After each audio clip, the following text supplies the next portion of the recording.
Welcome to the Darren Sammy Cricket Ground, where we are getting set for the match number 4 in day number 2.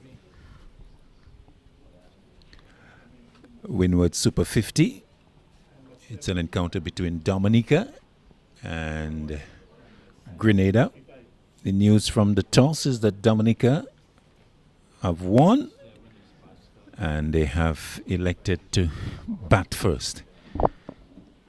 So Stefan Pascal, the vice captain, and Jelani Robinson, the two opening.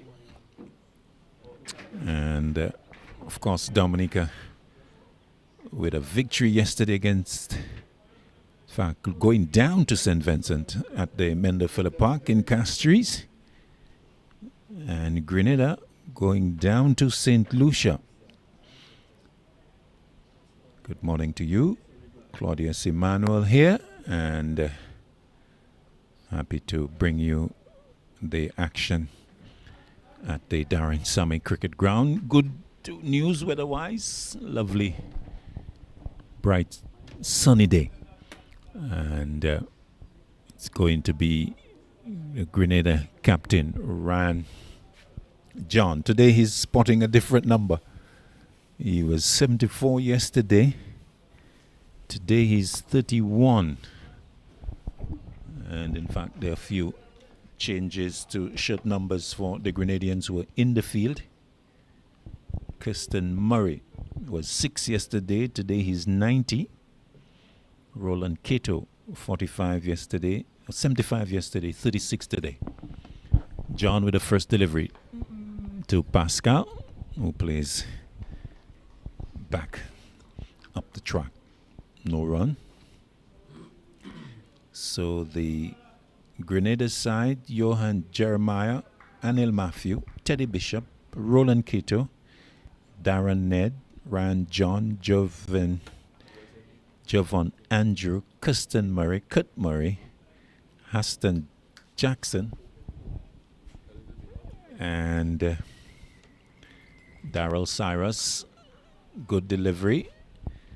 John is on the money, and Pascal defending away. So Grenada no change from yesterday, and Dominica leaving out from their squad Kamal Hamilton, Courtney Anslem, and Taj Tavernier.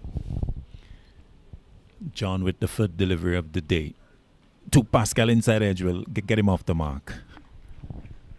Way to backward square leg. So Pascal away. Dominica won without loss. Dominica side, Alec Athenae's captain, Stefan Pascal, I should say. Kevin Hodge, Gillan Tyson, Vincent Lewis, Courtney, no Curtly Anslem, he's not playing. Jelani Robinson, Gian Benjamin, Kyron Phillip, Jed Joseph, Jelani Joseph, and Fontaine. John to the new batter, or the other batter, Robinson, getting off the mark, pushing away into the offside. Dominica 2 without loss, both batters on 1. So Esinho 14, or Fontaine, not the South African 14, Fontaine is the man with shirt number 12 for Dominica. So that's the Dominica 11. Dominica yesterday going down to St. Vincent and the Grenadines in Castries. 150 odd. Pascal back and plays down to deep third for a single.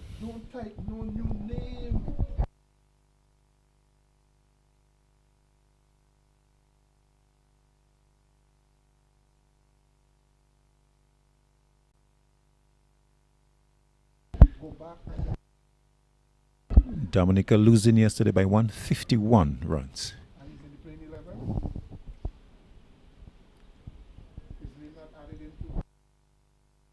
John will bowl to Robinson. Outside off. And let go. End of the first over. Dominica winning the toss and batting 2 without loss. So in that game at Mendofulla Park yesterday, St. Vincent and the Grenadines 405 for 7 from their 50. Sunil Ambris 124. Douglas 120. Kieran Kotoy 52. And 2 wickets for Vincent Lewis, 2 for 87 from 10. So expensive there, Vincent Lewis. And in reply, Dominica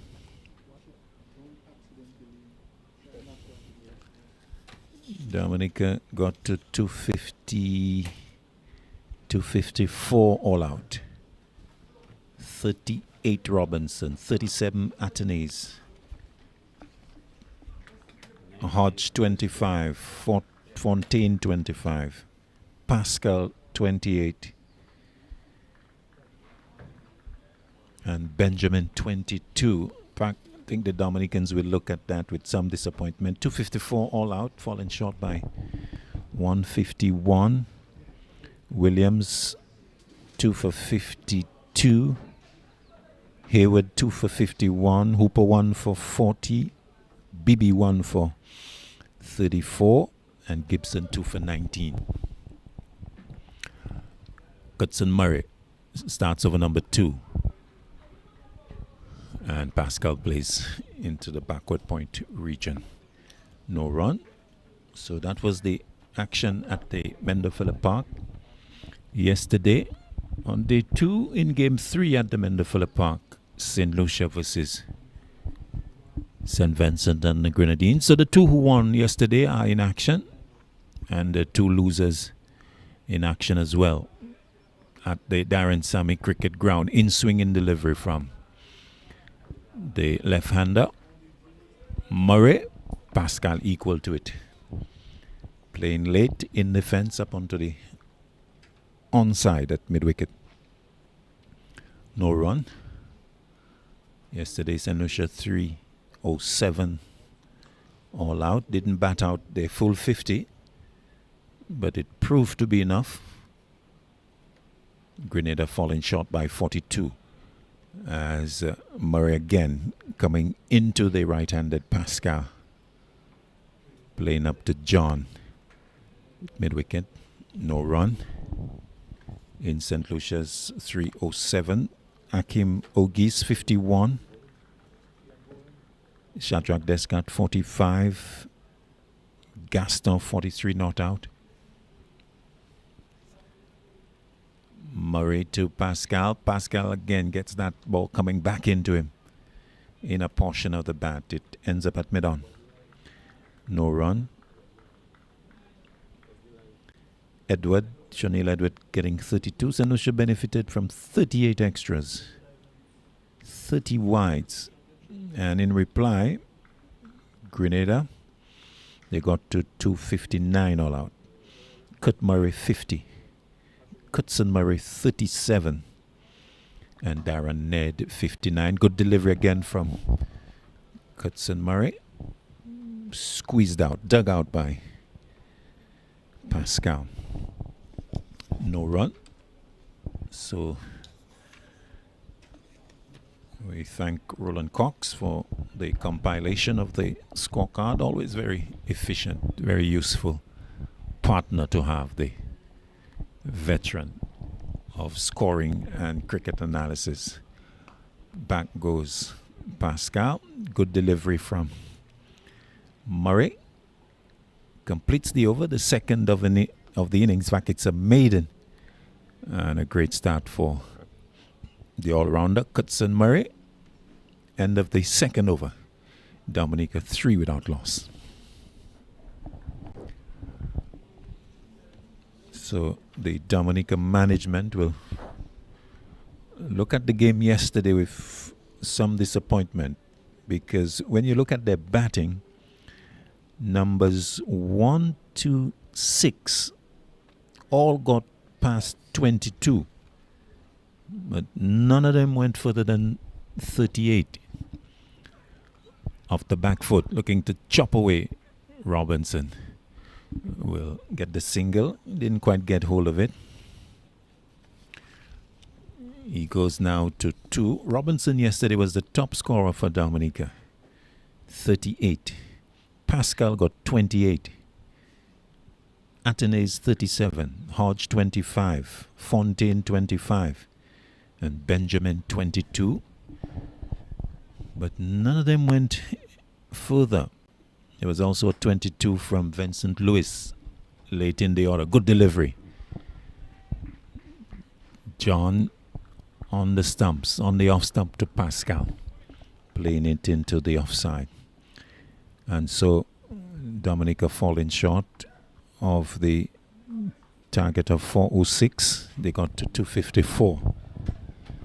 Of course, you are always under pressure after conceding so many in a 50-over game.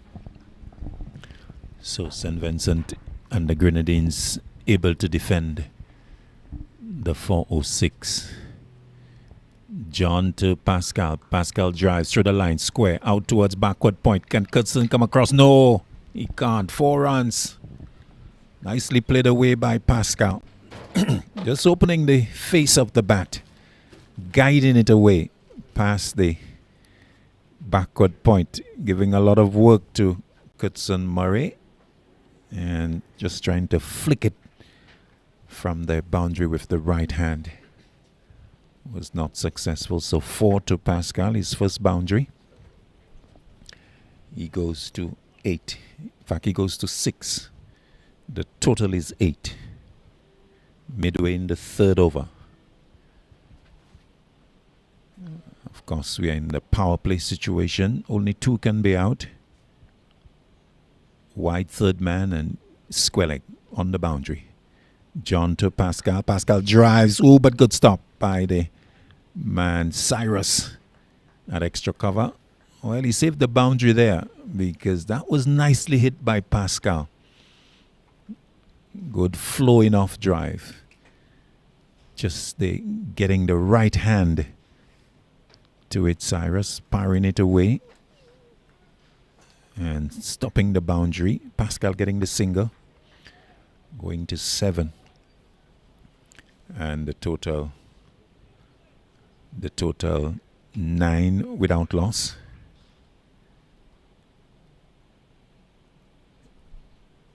John will now bowl to Robinson with 2 slips. Ooh, outside off stump, away movement. Play and a miss. A stroke lacking commitment and conviction. Wasn't far from the outside edge. So Dominica winning the toss and batting.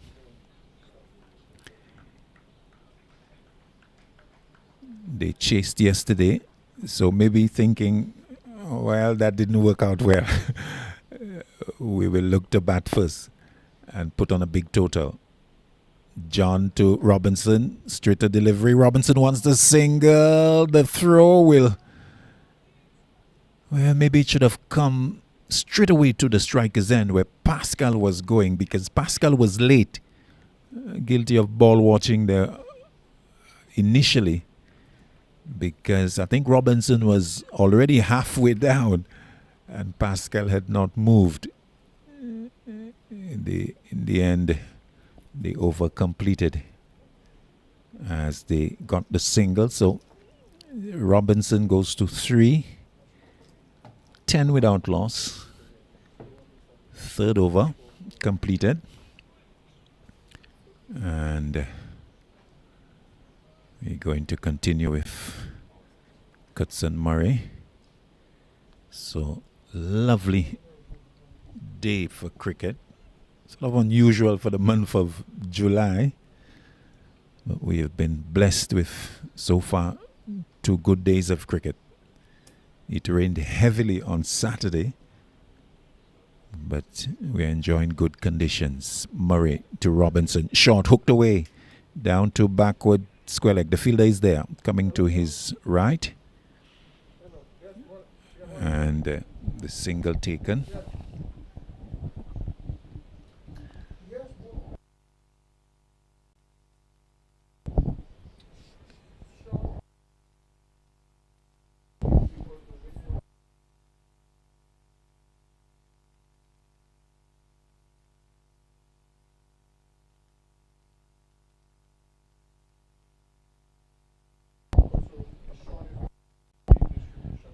Murray to Pascal, stand up straight and we'll get a single.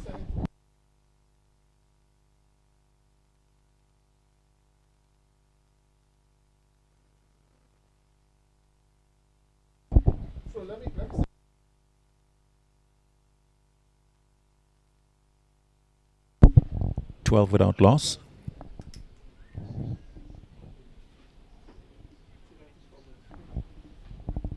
Murray again to Robinson, who's letting it go. It's outside the off stump and into the gloves of Andrew. So as we told you, a couple of changes to the shirt numbers for the Grenadians. Cutson Murray spotting 90 today. Good delivery, swinging in. Oh, a bit of miscommunication there between Pascal and Robinson. Luckily for them, it wasn't picked up cleanly at mid-wicket, as Tyson and the fielder, Tyson at mid-wicket and the mid-on fielder, number 7, who's that? Jeremiah, picking up delivery that is swinging in, but Robinson is playing it late, playing it with a straight bat and pushing it to mid-off for a single. Roland Cato is there. Well, Cato had 75 on his back yesterday. Today is 36. We have no reason why the numbers have changed. Pascal runs down another Murray delivery down to wide third man for his 9th run, as the total goes to 14 as the 4th over is completed. Dominica scoring at 3.5 per over.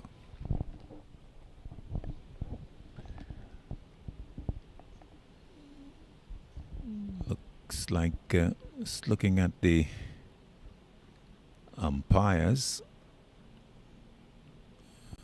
are they this? That looks like Johan Williams.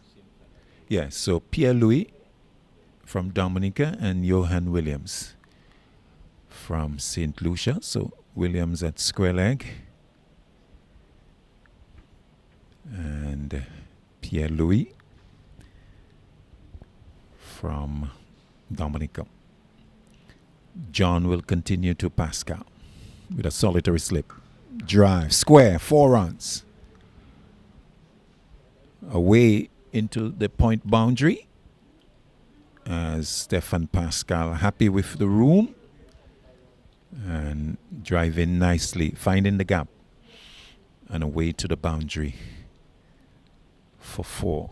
So Pascal was in good form with 100 at the under 19 level recently for the Windwards in the Rising Stars West Indies Championship, and so capitalizing on a loose delivery and looking to push on his total. John again to him, forward in defense and plays away into the offside, no run. So Barbados under 19 winning that West Indies under 19 title.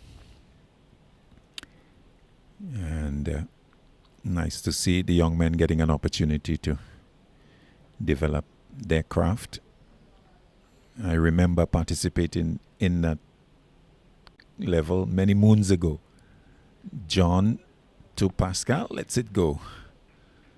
It's outside the off stump. In fact, I remember in the year 1987 taking part in that under 19 competition. It was then sponsored by Northern Telecom, Nortel, a long time ago.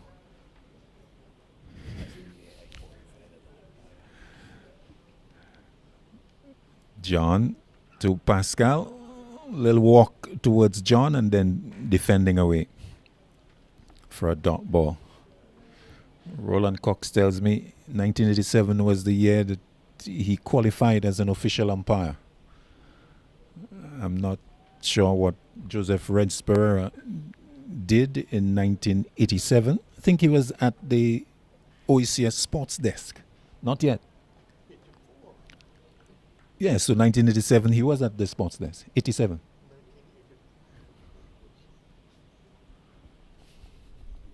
John. Moving in. Pascal back. Defending away. And playing to mid-on. No run.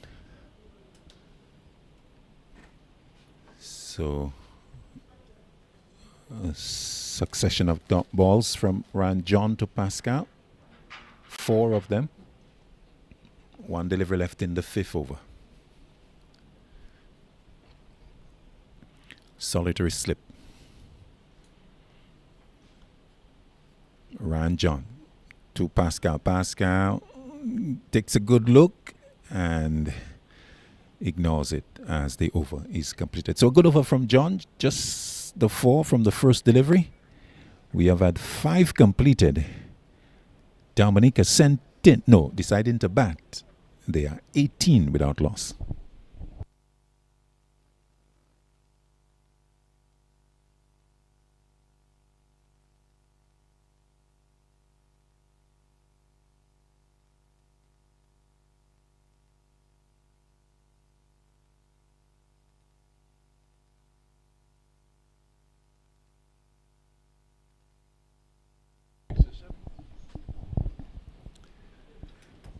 New over from Murray Quicksinger. Robinson just tapping it in front of him. And they going through quickly. So 19 now without loss. So Cutson Murray demonstrating his value as a young player.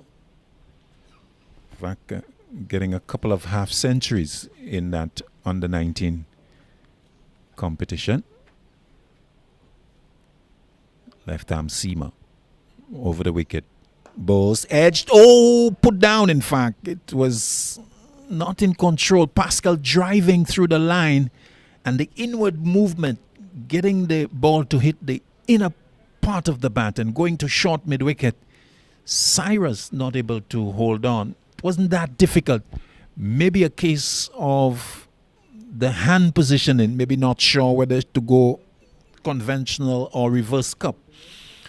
And it hit some hard hands and went away for a single. Pascal to 14. Robinson in strike. Drives nicely out towards the offside. Will go into the boundary. Yes, ahead of the man from backward point who's coming to his right. Nice stroke from Robinson.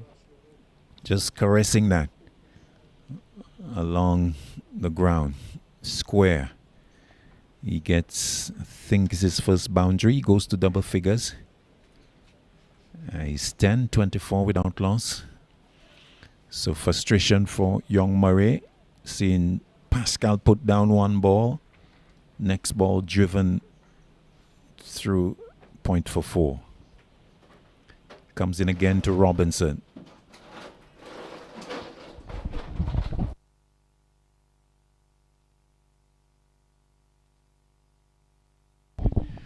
wide of off stump, and Robinson electing not to play. So Pascal and Robinson looking to put a good start here for Dominica. As we said earlier, 6 of them had starts, but nobody went beyond 38. Murray, who in swing and delivery, good one. Squeezed out by Robinson for a single. And good bowling from young Murray. He gets the movement when he presents the seam up with a fullish length, and it's just not been able to get it through, but has demanded close scrutiny as he comes in again, this time to Pascal. Short, really back of a length, I should say, and Pascal in defense pushing away to mid-off to complete the over. 6 of the innings, and it's 25 without loss. So the Dominicans with Fontaine, Joseph, Atanais, Hodge to come, and they would look to push things along. Our graphic projects 210. Don't think Dominica will be happy with that. I think they need close to 300, if not more. We saw St. Lucia get 300 yesterday, and Grenada didn't get all that far from that. They got to 259. So to be in contention, you need 300. Driving is Robinson into the offside. A long run for the fielder from mid-off, but he will have to pick it up from beyond the boundary as Robinson gets his second 4. Driving a long half volley away for 4, taking the total to 29. Robinson going to 15, correction. He was the top scorer at Mender Phillip Park yesterday. He got 38. Slip, third man. Backward point, squarish cover, extra cover, mid-off. Mid-on. Backward square leg and deep square leg. Still in the power play. This is over number 7. John to Robinson, who taps it away towards the square leg umpire for another single. 16 to him, 30 without loss. So John also spotting a new number today, 31 from his usual 74. Maybe a case of the shirt used yesterday is soiled, and maybe there was only 174 for John. I'm speculating, but there was a 31 available, and so he's using that. The right size, of course. He's a big man, chopped away by Pascal, past the right hand of the backward point fielder, and away to the boundary for 4. So Pascal showing that he's in good touch. In fact, didn't really hit that off the back foot.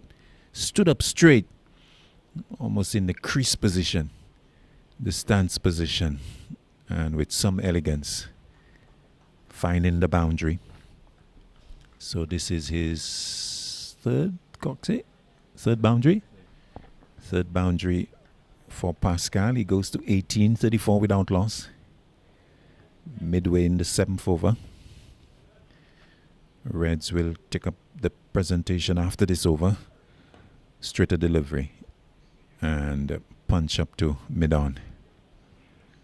And no run. So the tall figure of young Stefan Pascal, former captain of the West Indies under 19 side. I haven't seen a West Indies under 19 side for 2025. Not sure if one was picked, but maybe that has not been released. Edge deliberately down to third man. Can the fielder come across? No, he can't. Oh, well played by Pascal. Deliberately playing that because I think the slip had been removed and there was that gap at fine third man, if you like. Custon Murray very wide at third man. In fact, now been pulled to his left. Signal is coming from his skipper. I don't think he has understood it as yet. So 4 to Pascal, taking him to 22. So Murray has been moved slightly to his left. John to Pascal. Pascal is on the walk but defends as he gets a back of a length delivery to complete the 7th over. 3 fours coming from the Ryan John over. So 38 without loss. Robinson 16. Pascal is 22. Dominica batting first after they won the toss. 38 without loss as we go to Joseph Redspur. Time for a different voice, and I will slip into the chair closer to Roland Cox, who was in good form this morning. I heard his report. Very neat. Didn't send me a copy, which I could have sent on to Michael Finley or maybe to Lockhart Sebastian. But I'll probably get a copy from him tomorrow morning. So, a fair amount of experience at the wicket for Dominica. And to show solidarity with the losers yesterday, Claudius is wearing green. No solidarity from Roland Cox. He's got blue on. So you know where his heart is.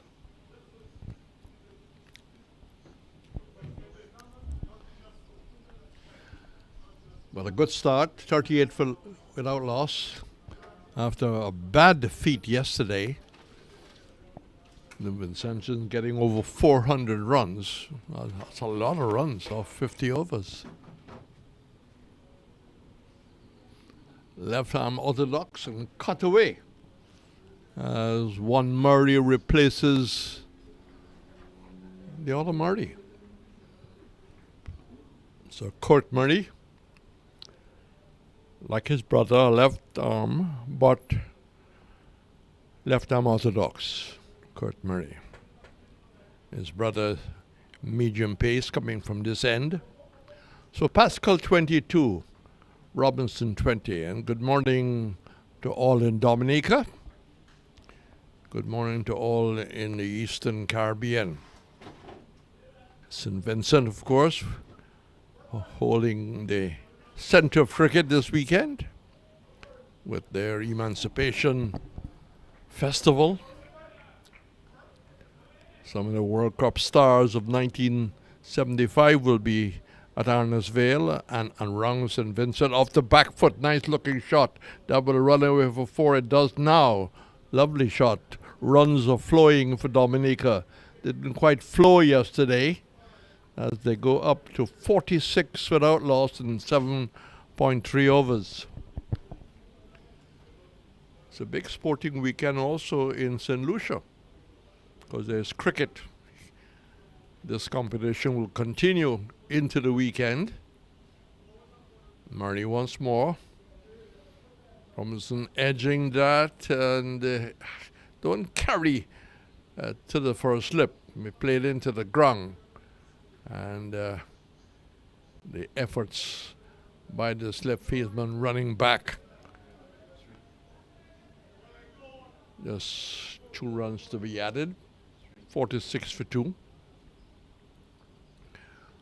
If my memory serves me right, Pascal led the West Indies in South Africa. He was captain. A lot of pressure on him in that series, a lot of pressure on him to try and put together good scores and win this game after losing yesterday. That's driven. There's more runs pitched up, beating cover to the right. And Dominica rushing into the 50s. None for 53. Nice looking shot. Pascal and Robinson. They've had a fair amount of experience, these two. Stephen Pascal at 26 and Jelani Robinson 27. It's none for 53 as the 8 over comes to an end. Played very, oh well, I thought played very softly for what I thought was a single. They're coming back for the third. Well, what a mistake. It wasn't hit all that hard, but the cover fieldsman just misjudged it. So more runs for Dominica. Windward's 56 without loss. Pascal 29 and his partner 26. John none for 27 off 4. Kristen Murray and Kurt Murray then operating from this end.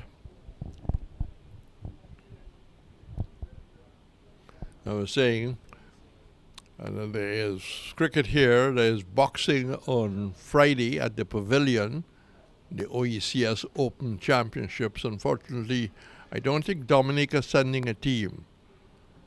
Whether it's an association matter, I do not know. But it's an OECS Open, so we're definitely invited. I think Grenada, St. Lucia, Antigua definitely will be here. Possibly Antigua, maybe Anguilla.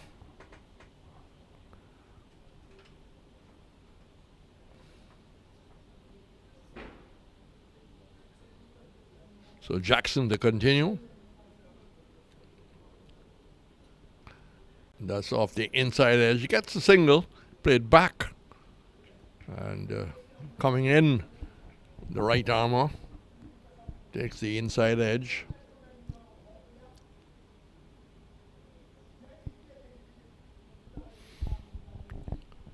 I'm trying to remember the sportsman named Pascal.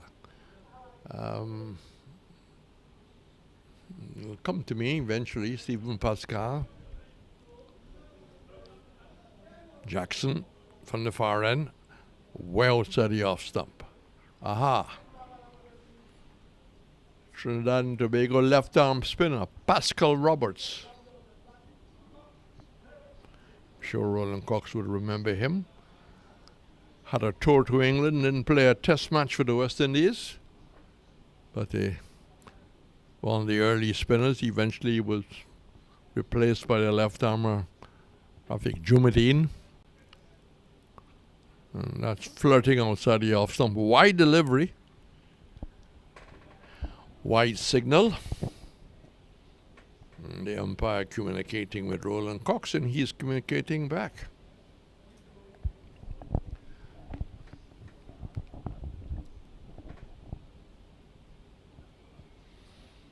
Claudius gave you all the scores of yesterday. I might mention it later.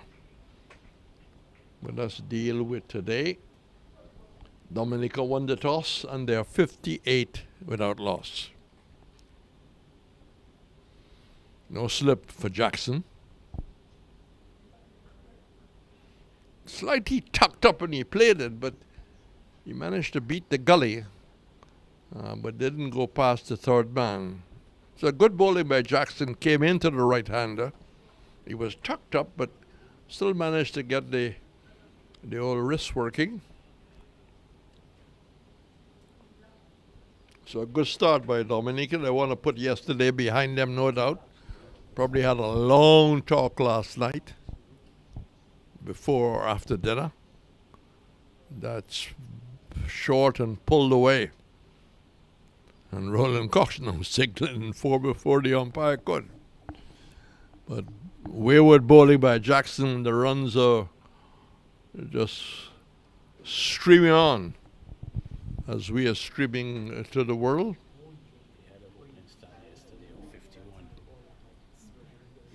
Yeah. This beats the opening partnership yesterday. So they got 61 yesterday in a losing cause. They're 63 without loss. They've got to start. The foundation is theirs for the rest of the Dominicans to come and build on it. Jackson attempted Yorker, dug out. Pascal with that boundary moves to 34. Janali Robinson with 28. No doubt Dominica losing yesterday would have had a disappointing response in Dominica. I suppose it's all about preparation. When did the preparation start? How did the camp go? Jackson once more. And that's hit beautifully through the covers. And Dominica certainly, as they did yesterday, another good start. 67 without loss. 67 without loss, and they're scoring very quickly, very quickly. So, as I said, sporting weekend in St. Lucia, boxing on Friday night at the Pavilion, Saturday and Sunday. Cricket also, and there's a rugby festival, which I heard this morning. And many Caribbean countries taking part.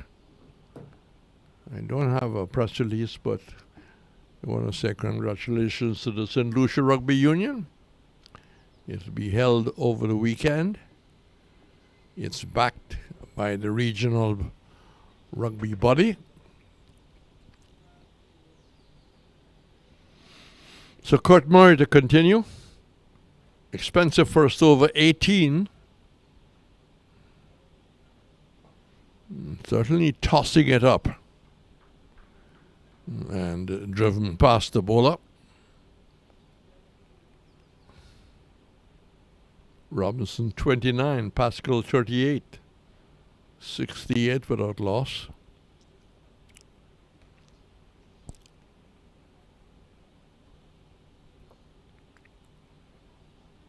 Changing the line. Robinson pushing forward.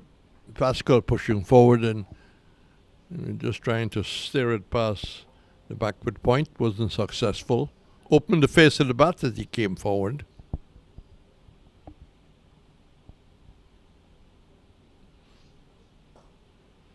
That's all hit with all the disdain in the world. Pitched up. No real devil. He's not getting much spin. And certainly carrying the length up to the right-hander as Pascal races to 42 off 35. Robinson is 29 off 22. And Dominica, very much a Dominica morning. They won the toss and they continue to do well. None for 72.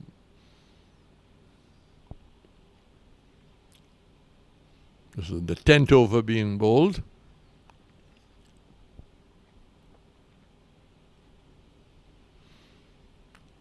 So, again, a pleasant good morning wherever you are in the Caribbean, wherever you are in the world. We hope that you've been enjoying the information and the pictures.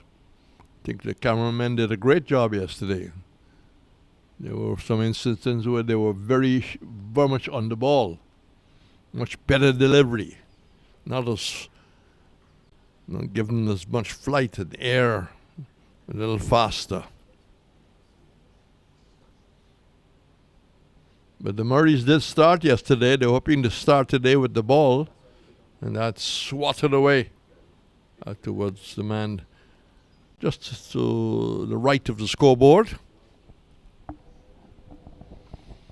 None for 72.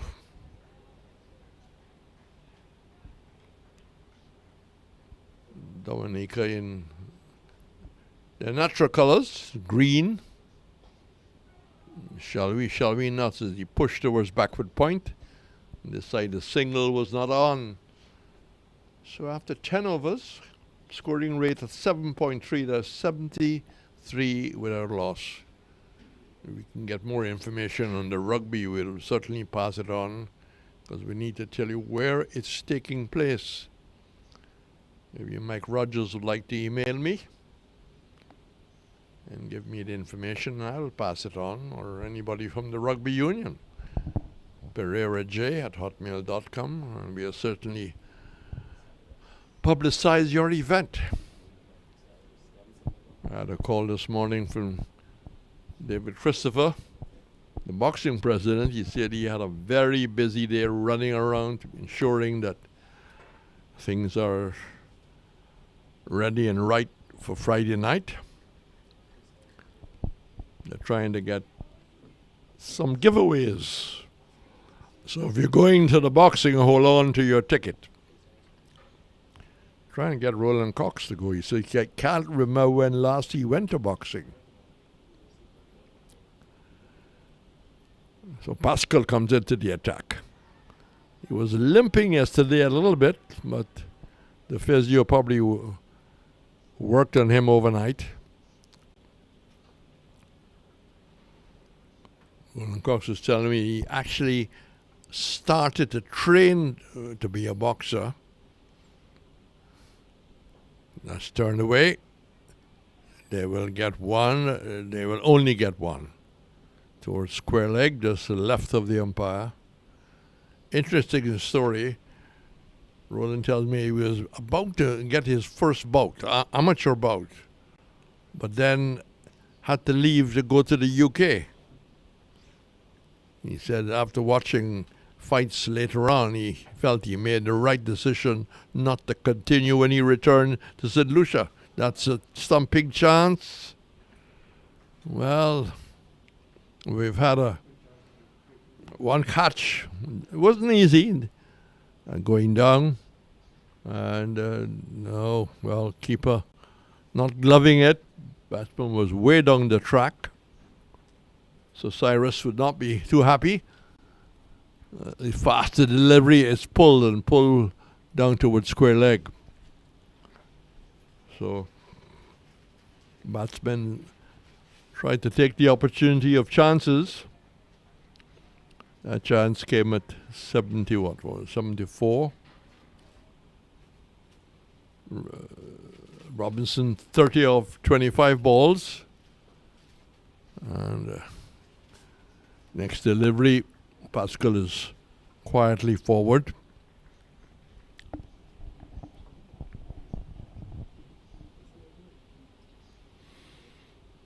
England and India starting to prepare for the fifth test. That's Edge as he pushed forward to the leg break. It's running down but will not make it to the dreaded rope, so to speak. That would have recorded another boundary one as it made contact. So credit there to the leg spinner. Stumping chance missed and breaking the edge. So Pascal 46, Robinson 30. They got 60 odd yesterday, 63. And already today they're 70 without loss. Is a question of building on this. Fair amount of experience in the opening pair, but is what the rest of the batting, the rest of the batting, if you look at it in paper, Hodgej, century maker from the West Indies in England,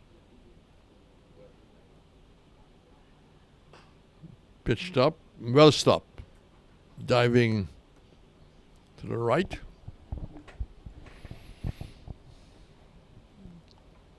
But Grenada has not been able to stop the run flow.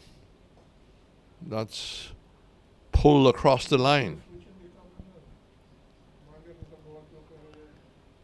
But going straight to mid-wicket.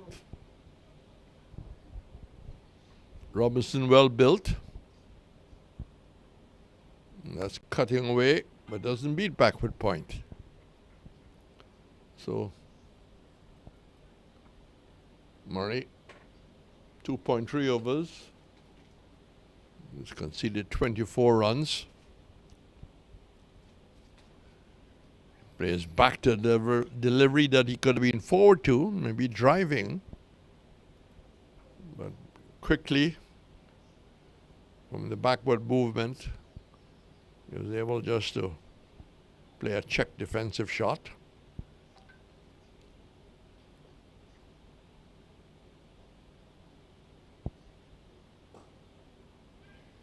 Nice orthodox push, the elbow nicely forward, thinking of a second. The man from long off moving to his left. Robinson without a helmet, without a cap. Pascal decided the sun is too hot. He's got his cap on. So the over completed by Murray. And after 12 overs, they're 78 without loss. 78 without loss. England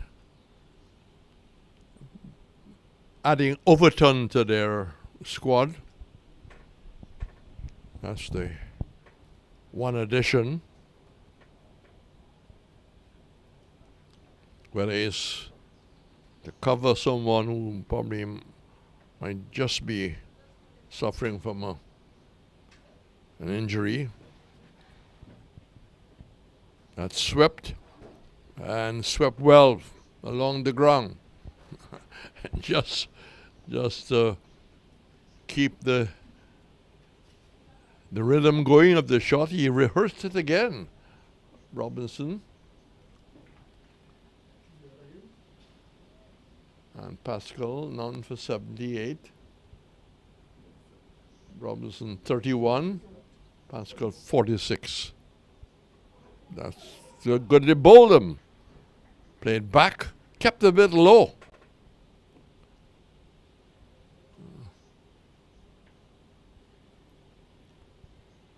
Definitely should have been forward to that. So the partnership finally broken, but back-to-back starts from Dominica. 63 yesterday, an opening partnership. They went beyond that. So 82 without loss. 82 without loss. And I think Grenada relieved that they've managed to break the partnership.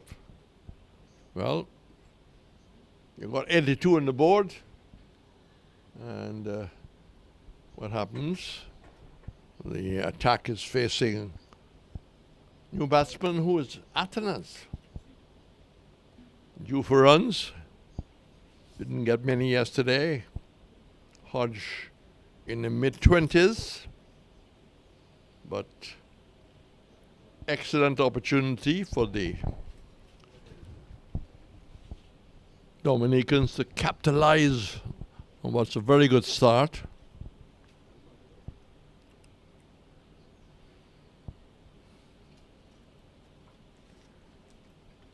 Barbadians concentrating on crop over, which is around the corner. Jamaica preparing for elections, so Guyana also.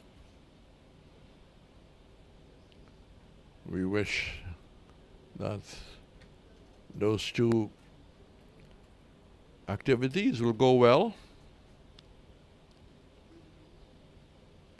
So lots of changes for the left-hander. Third man coming around to his right. He was originally at backward point. Maybe he's still at backward point, but coming around to his right. There's a cover, extra cover mid-off. Mid-off coming closer to the circle. Long on, mid-wicket. Deep backward square and fine leg going wider. So Atenas at the ready. Goes back to a delivery that turns into him. Playing defensively. the early morning presentation by Claudius Emmanuel. He'll be soon. We will be back. Yesterday he was in good voice, especially in the first session where he had to do a little more than maybe we were scheduled for. That takes the outside edge, and this is going to hurt the bowler because it might have been the one that went the other way.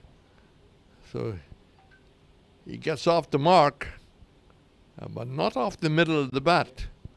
But I suppose they all add up. It adds up to 86 for 1.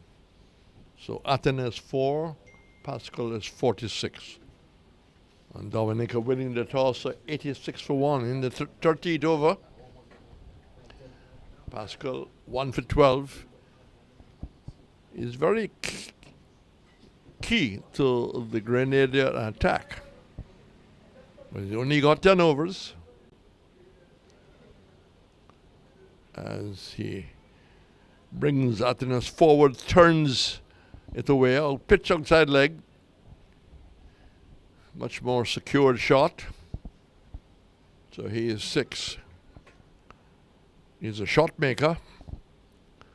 Did play here quite recently against South Africa A for the West Indies A, but wasn't really among the runs. I think there was maybe one innings of some quality. Didn't make the cut against Australia, where the West Indies played last night in St. Kitts and lost the T20s 5-0. Pakistan are due, not too far away. Pascal into Athens. Athens drive, nice looking shot. Fieldsman at cover, falling right down to his right to ensure that he stops it. The over is completed. It's 1 for 89, 1 for 89.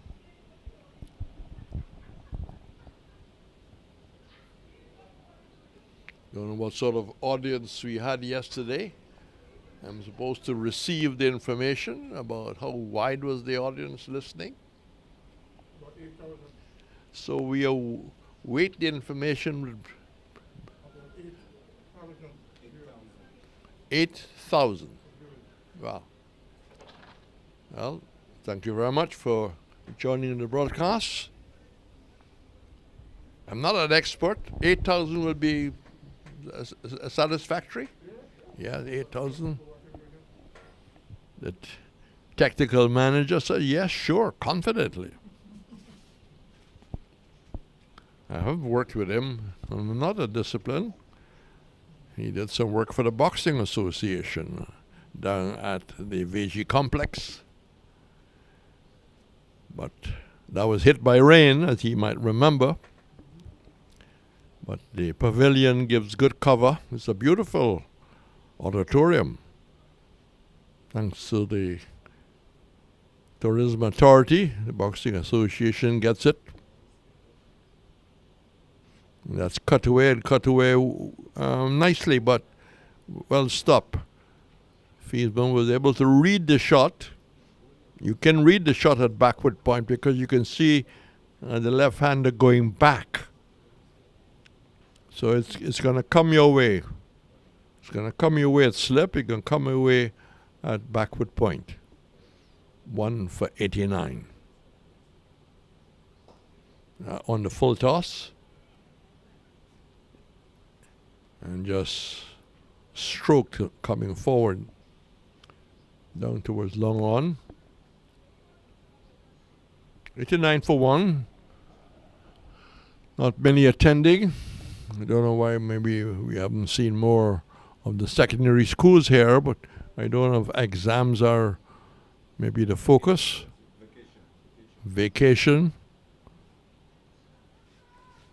And someone who's been through the system remembers his vacation time and was remembering when he played in this competition.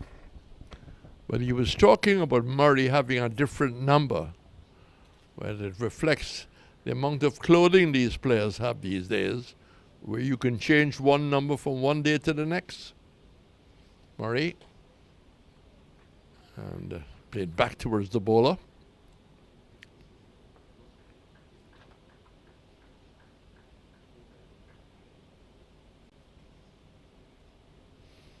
Bowling over the wicket, the left armour. Better delivery. A little flatter, pushing it through. But he has been very kind, very keen to toss it up. It's cost him some runs. He's none for 27 of 3.5. A good delivery, a beautiful leg before. And Murray holding his head as if he almost got a headache from beating the probing bat. So that's just where I will end, because Claudius Emmanuel supporting Dominica this morning, just from the evidence of his shirt about to come and take over.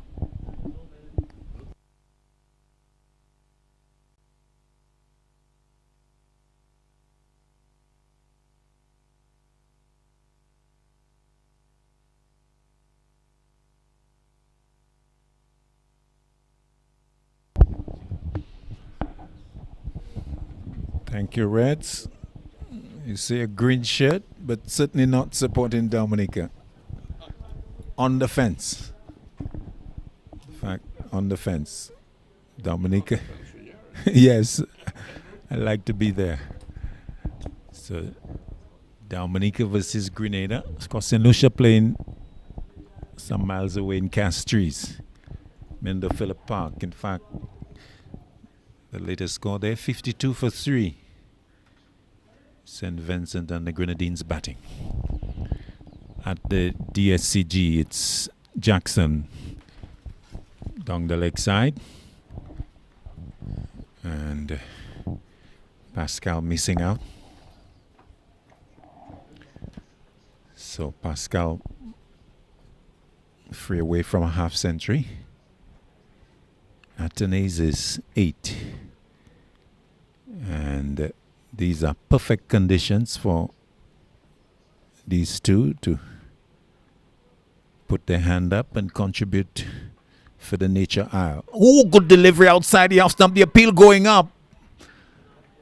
But nothing doing from umpire Pierre-Louis. Very good delivery. That touchdown angled in and straightened. And luckily there for Pascal. Missed the outside edge, missed the off stump. Very good delivery indeed. Jackson could be proud of this delivery. Yesterday was a little wayward for a number of wides and no balls. But landing a very good one. Can he stay in that general area? Comes into Pascal. Short and easing the pressure. Pascal is able to get away from strike with his 48 front. The total going to 93 for 1. So I think that has been the issue with Jackson. The consistency of line and length has eluded him. A word of encouragement from Ryan John, who's alongside him. Athenaeus comes in to strike. Jackson will move in from the southern end. Full toss, hit into the offside. The sweeper will come away. The batters will go for 2. As the awkward return has to be backed up. So 2 more to Athenaeus, taking him to 10. 95 for 1. So Heston Jackson, the control of line and length has been the issue for him. Yesterday, if we can give you his outturn yesterday, get that for you. Comes in now to Athenaeus, short wide. Called wide. Ball dropping before it got to the keeper. 1 more to the total, 96 for 1. Heston Jackson yesterday, 6 overs, no maidens, not for 55.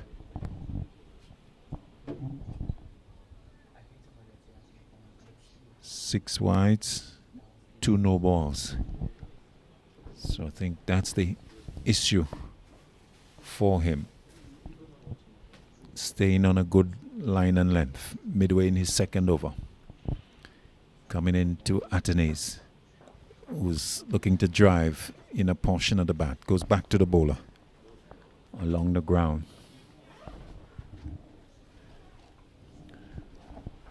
Stays at 96 for 1. Projected score 325. Dominica currently going at 6.5. So Atenes getting 37 from 31 yesterday at the Minder Phillip Park against St. Vincent. Short, looking to swing. But another infringement there by Jackson. This time going beyond the front crease. No ball called. And that has been the issue for the young man. So already 2 wides and a no ball in this over. And not allowing him to maintain the pressure on the batters.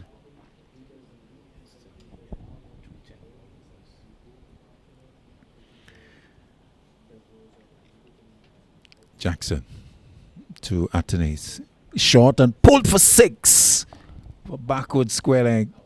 Oh, that was meat and drink for Atenes.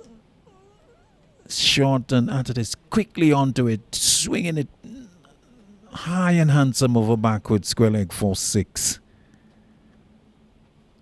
So Jackson paying dearly for those infringements. So lacking control in terms of his foot placement with the no ball and then the wides. In those 6 wides yesterday, in fact, Coxie tells me that he had 2 10-ball overs yesterday. So wides and no ball. In fact, this over already 1, 2, 3, 4, 5, 6, 7, 8. 8 deliveries so far. Full delivery. Outside off, on about off stump. Pushed into the offside.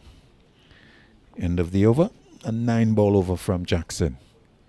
103 for 1. 100 coming up with that maximum hit by Atenes over backward square leg. So Atenes is 16. Pascal is 48. And Dominica electing to bat. They've brought up their 100. So Ryan John using seam and spin. So John is at 4, Murray Custon 3, Murray Kurt 4, 2 from Jackson and 2 from Cyrus. 15 completed. Murray Custon, correction, Murray Kurt. Left arm orthodox spin will continue to the right-handed Pascal. Solitary slip in John himself. Long off, long on, deep mid-wicket, deep point. Pascal is brought forward in defense. There's no run. Also backward point, short cover. Short mid-wicket, backward square leg. Delivery that is hit on the bounce, straight to short extra cover. 2 dot balls to start the 16th over. Kurt Murray to Pascal. Pascal back, looking to chop, does so. Fielder coming across from point on the edge of the circle. Can't prevent the single. Pascal going to within 1 of his half century. 104 for 1. Midway in the 15th over.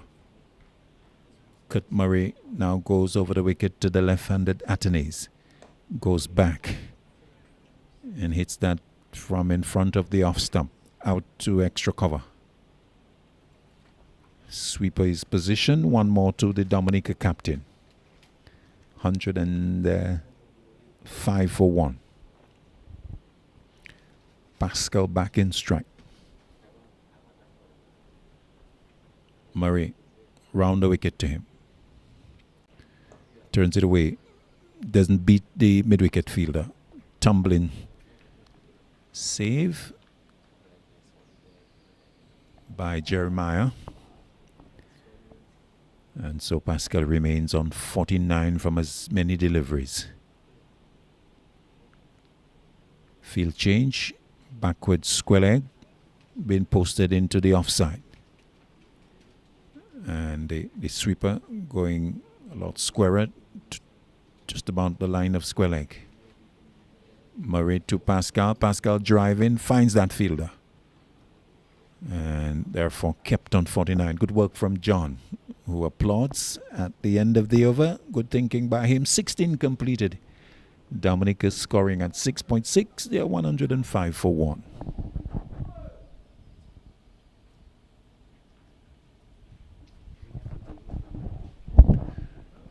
Back time for a drinks break. Umpires calling for that. So the players will take a much deserved breather. It's been a hot day. And so 16 overs of action. Dominica winning the toss and batting. They have gotten to 105 for 1. The batsman dismissed was Robinson, who was bowled by Tyson for 35, 31. Score at that stage 82 for 1. So time for us to take a break ourselves. We'll take a short break as the players and umpires refresh themselves.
So we're about to resume after the drinks break. Darren Ned being introduced. For over number 17, he'll bowl to Atenes. Who pushes it into the covers. There's no run.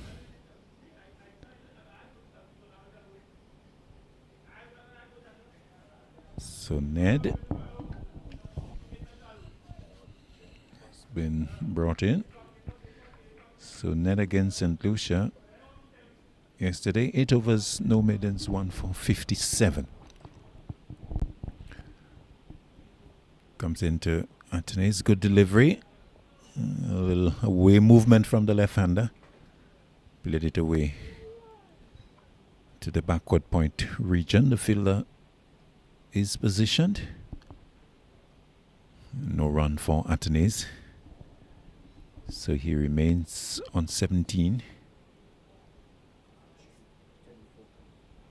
Good conditions here for Atenes to stamp his authority and his quality.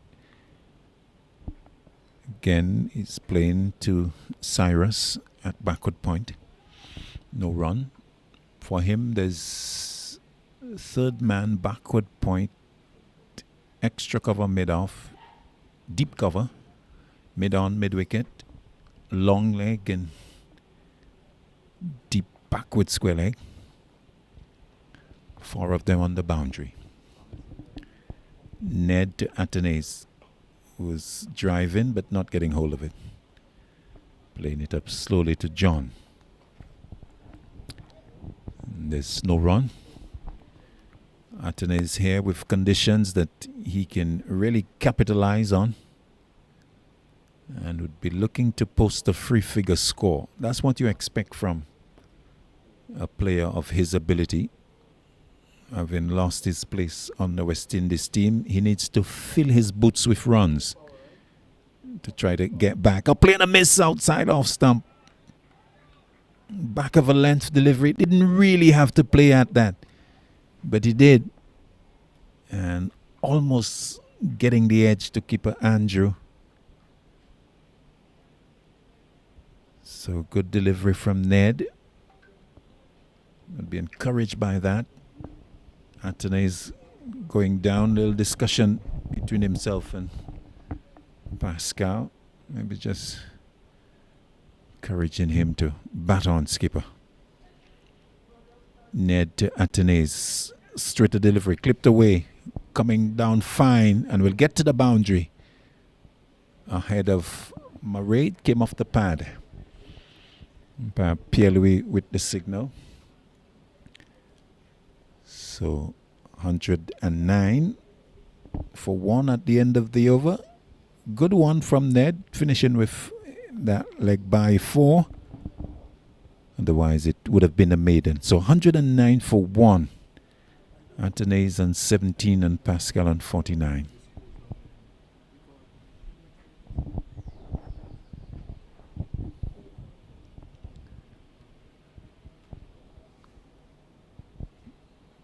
Murray. Kurt will continue for over number 18. And he will bowl to Stefan Pascal, who was on 49. Murray 5 overs, not for 29. Comes into Pascal, pushes forward, finds the backward point fielder. Solitary slip, backward point, squarish cover, extra cover. Long off, deep point, long on, mid wicket and deep square leg. Murray to Pascal. Pascal punches off the back foot to the sweeper to get to his 50. So Stefan Pascal going to his 50 from 52 deliveries, 8 fours. And acknowledging the applause from his teammates. A jam of the gloves from his captain as well. And Pascal getting to what you think is the first half of his objective. he's halfway there, he'd be telling himself, wanting to post a free figure score.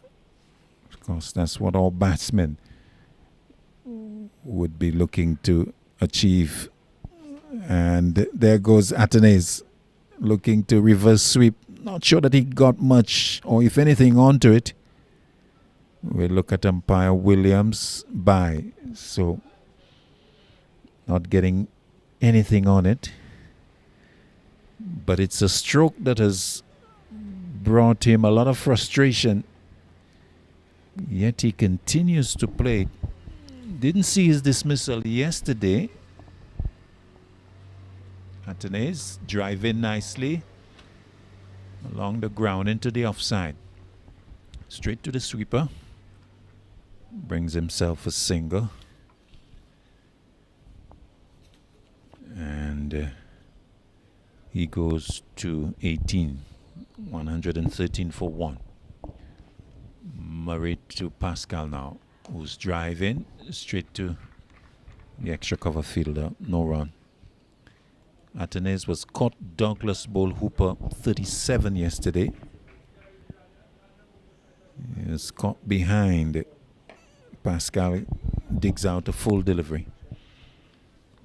And didn't actually see this dismissal of Atenes yesterday. 18 completed at the Darren Sammy Cricket Ground. 113 for 1. Dominica scoring at 6.3. And not sure what stroke he was attempting to play yesterday. But that reverse sweep is one that has brought his dismissal a number of occasions. And, well, maybe one that you would think maybe he needs to play less frequently. New over started by Ned to Atenes. Comes across, looks quite solid, defending away into the short extra cover region. John is there, no run. My own personal view about Atenes is that he often has himself to blame for his dismissals because he tends to employ the wrong choice of stroke to the deliveries. He's playing and missing outside off. To a full one, angled across him. We have seen him at the international level. Look to be no problems whatsoever. And then a number of fancy strokes that often prove his downfall. We saw him here for the West Indies A team being dismissed by poor shot selection off the back foot. He's punching square for a single to Cyrus. Picks that up a little gingerly. In fact, yesterday we saw Cyrus limping away as he came to bat. In fact, he was like in the war zone yesterday. He was hit on the hand attempting to field. Then he was hit on the left leg. As in fact, he had to retire. Well, had to be taken off the field. And so he's still feeling the effects of that blow on the leg in particular. Pascal in strike to Ned, who bowls wide of off stump. So wide that Mr. Pierre-Louis takes some exercise. 116, 115 for 1. We are midway in the 19th over. So Pascal looking to bat on and on and on. Ned to him. Drives, hitting it hard into the ground. Single to mid-on. Taken in the end. Ball with the miscue, not traveling so quickly that mid-on had the time to throw. In fact, he didn't even throw. So the single taken comfortably. Pascal to 51, 116 for 1. Athenaeus 19 from 26 comes in to strike. Ned to him. Turns away, straight to mid-wicket. Pascal having to go back. Good clear call there from Athenaeus. No, you could hear the urgency and the danger in his voice.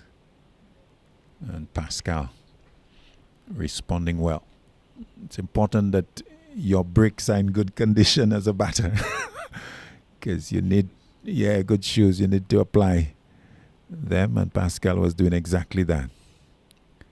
Ned to Athenaeus. Drive in. Beats the diving John. Out towards extra cover. And into the boundary for 4. Nice, elegant stroke by the left-handed Athenaeus. As the over comes to an end, he goes to 23. 120 for 1. We have had 19 overs. And these two, they have put on 38. Dominica scoring at 6.32. And Ryan John, well, he's going to make a bowling change. Cyrus, 2 overs, 1 for 15, being introduced. So I think on the basis of what happened yesterday, I think Ryan John is much more keen to bring on the spinners. In fact, yesterday the spinners were brought on after 22 overs. But today, well, we have not even had 22 overs yet. And the spinners, I think they've bowled close to 10 overs. Cyrus in his third. Bowls to Pascal, who drives, beats the extra cover. But Cato will mop it up from long off. But he'll not prevent 2. As Pascal goes to 53. 122 for 1. Reds will pick it up after this over. So Murray has had 6. Forward goes Pascal. And plays away to backward point, no run. So Murray has had 6. This is Cyrus's third. So we have had, this is the 9th over of spin. So flighted delivery, full toss, hit through the legs of Athenaeus. Custard Murray at long on, doing the fielding. 1 more to Pascal, taking him to 54. 123 for 1. So Cyrus, who picked up 3 yesterday against St. Lucia, will come in short. Back goes Athenaeus, can't beat short extra cover. So Cyrus yesterday, 3 for 51 from 9.4. 2 deliveries left in the 20th over. He comes into Athenaeus, who goes back, and as the leg break turns in, he plays it away towards square leg for his 24th run. 124 for 1. Pascal 54 from 58 in strike. Cyrus to him, goes back looking to cut a little too close. Missing. Andrew taking well. End of the over. The 20th of the innings. Pascal 54 from 59. Robinson, the batsman, out. He went for 35 off the bowling of Cyrus. And so he's got 1 for 19 after 3. So 124 for 1 as Red sticks up the commentary. So Dominica building on the opening partnership of 82, as you just heard from Claudius.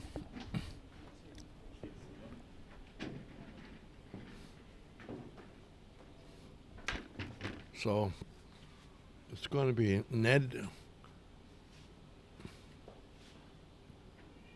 and pushing towards mid-on.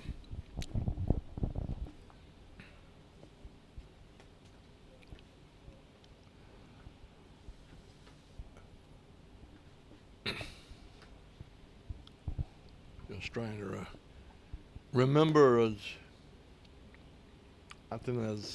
to be followed by Hodgej about the Dominicans who went on to play for the West Indies. Driving straight and driving well. Oh, lovely shot.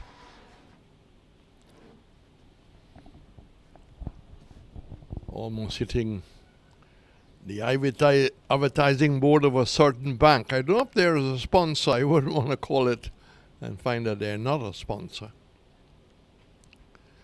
Maybe there's a sponsor for the upcoming CPL and they're in place early. So 129 for 1. Pascal is 58. Former West Indies under 19 captain. I'm pulling that well. Oh, just too short. Having all the time in the world to place it, to time the power. It didn't rush on to him.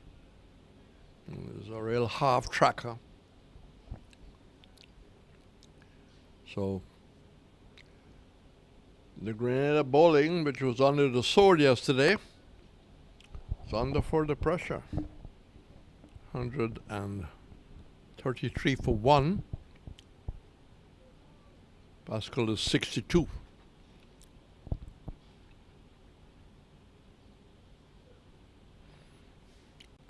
Nicely run down towards third man.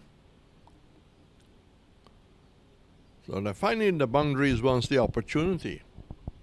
And some of the early batting by Pascal and Robinson were really delightful to watch. Some beautiful strokes through the offside. And in particular, just come back to the Dominicans who have wore the West Indies maroon. That's a loose-looking shot. Fanning away at the delivery outside the off stump.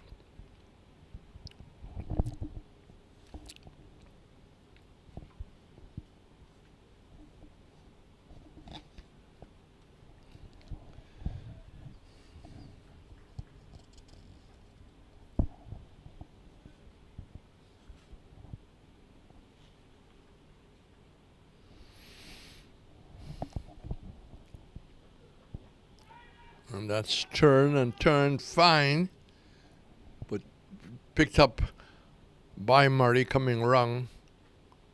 His natural left. Just a single. Leg by signal, no bat to it. 25 to Atenes, 63. And it's going to be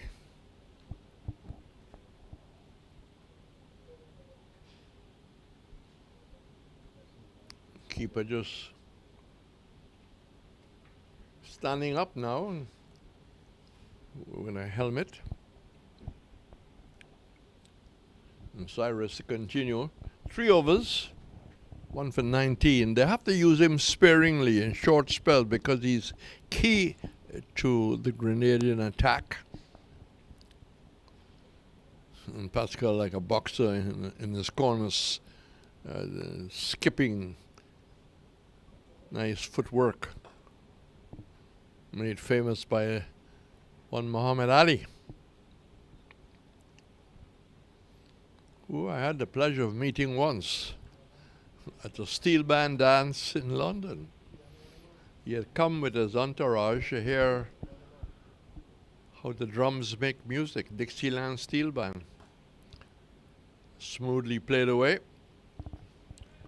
It was somewhere in the Paddington area. In those days, the train stopped running at 11:30, so you had to go to where you're going very early. That's pulled across and hit along the ground. Vacant mid-on. There is none. Long one have to pick it up.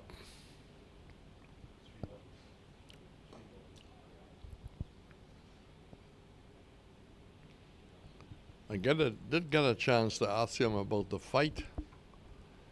He was in London to fight Henry Cooper, the British champion, who knocked out Ali in that fight.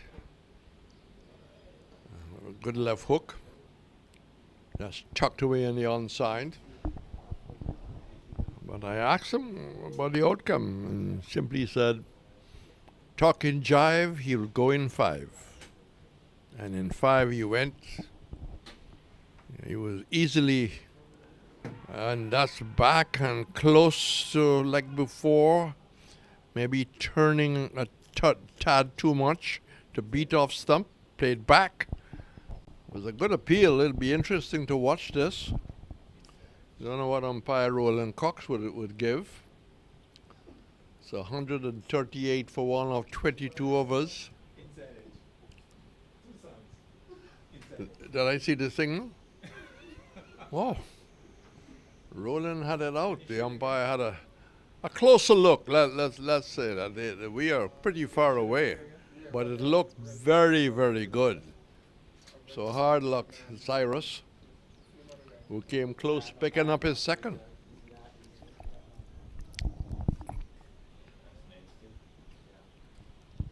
Oh yeah, that's the one that you want.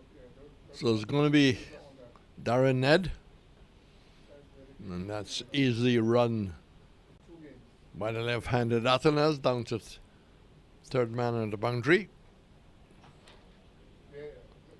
So you look at some of the bowlers, Shillingford, Grayson, Norbert Phillip, Shillingford the off spinner, and Sanford, who learned his cricket in Dominica, then moved into the Leewards, played for the West Indies.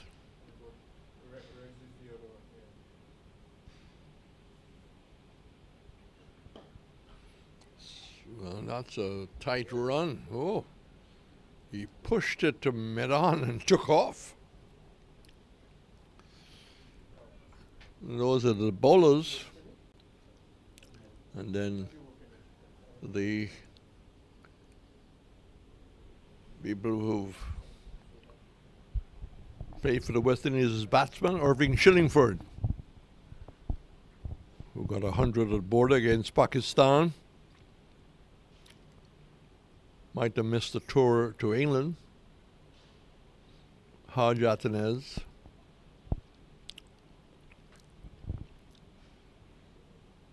There's one Dominican I saw as a very young man who should have played for the West Indies.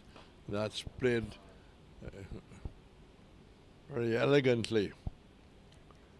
Out the backward point, it was pitched up wide outside the off stump. He just went back, hit it very nicely. My late father, John, gave me a trip to Trinidad on a boat to watch the 1953 6 trials for the team to be picked for England in 57. Alex Reid from Dominica was easily the best keeper in the trials. Alexander was there, so was Jackie Hendricks. That's, oh, lovely shot. Some of the early batting by Dominica had some beautiful shots through the covers. Strike rotated. Pascal 65. Athens 28. Reid was easily the best. They decided that Alexander and Kanhai will go. Maybe trying to find a little more batting, so Kanhai was given the opportunity to share the gloves and did. That's turned away.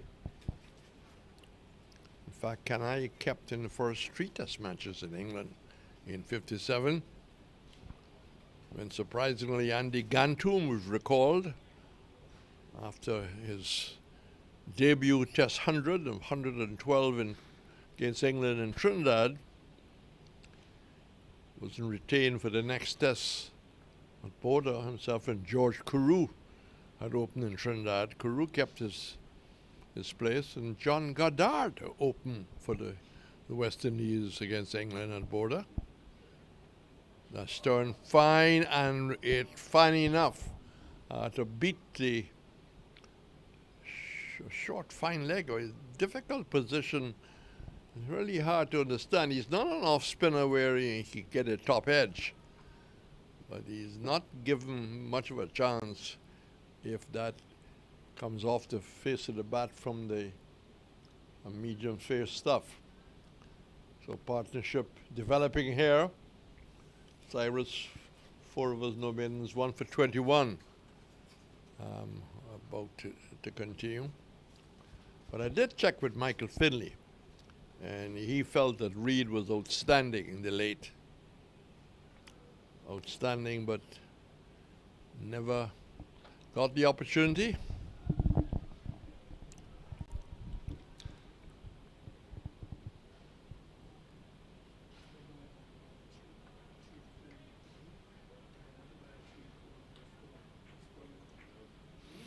Pascal,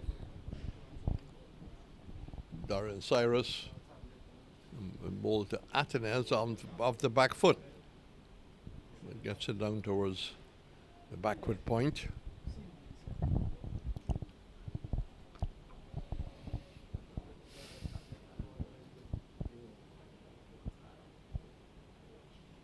Solitary slip for the leggy. Well, well, well. All of a sudden, the reverse sweep, which has caused many coaches a lot of pain, because unless you can practice that reverse sweep for hours and hours, as we hear from the England batsman and former captain, well forward, tucks it out in the onside, takes 1. But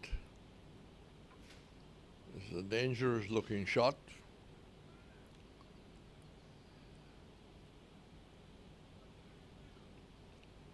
Total rolls on by 1. 48 for 1. Potential of a 300 plus score here in the making. And that's hit with a strong right hand by Pascal, going through the unguarded mid-on area. Long on comes in. Murray picks it up. Big number 90 on his back. He didn't wear that yesterday. But there's a lot of uniforms. And that's swung away down to backward square. Outside the leg stump. Bad delivery. Even if you're looking to bowl the googly, you're way outside the leg stump. And Atenes, a stroke player by nature, feeding on it, moves up to 34.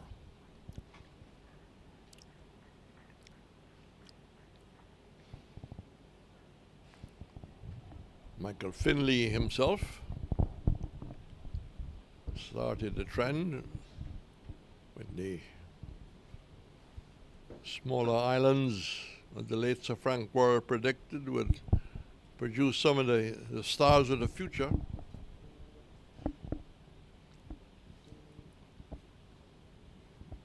Pascal making the batsman look up, and with the spin turns it to square leg. Well, that's the end of the over. 154 for 1. The batsman out, Jelani Robinson for 35, an opening partnership of 82. And these two have built very nicely on it.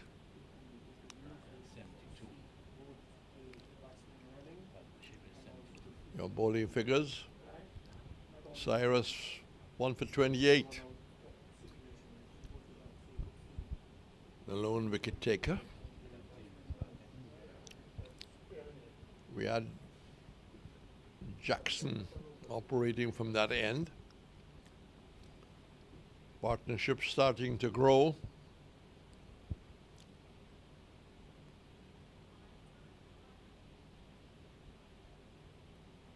Captain just about setting the field for Athens. And a short fine leg is in. Just inside the circle. Ryan John turned away. Square leg comes off the boundary. So in a few short weeks, CPL will start here.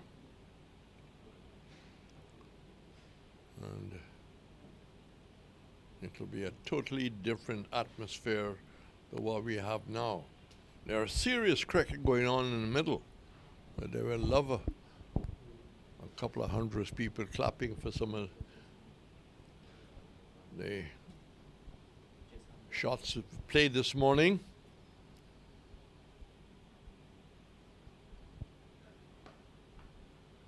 Right on target. Playing with respect, Pascal. Now, 71, he's starting to think of 100 now. You start thinking of 100 to get into the 70s, you get to 75.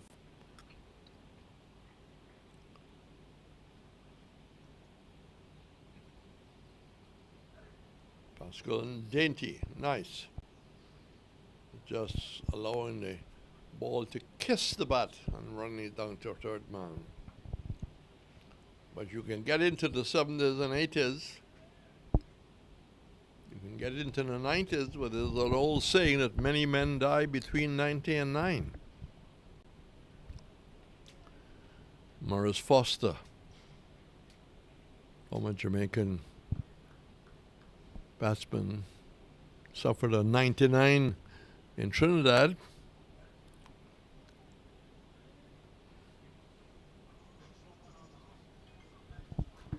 Pascal just looking to run that down, Athens. So 36 off 44. But Pascal, 72 off 72. Was a very attractive knock by the captain.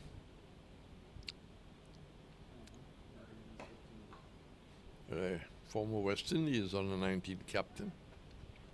Went to South Africa.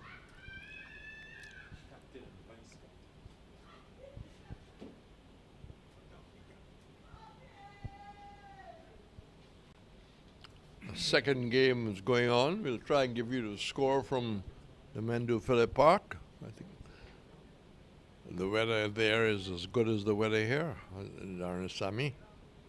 Opening the face, run it down, and able to look back with comfort as the ball goes down to third man.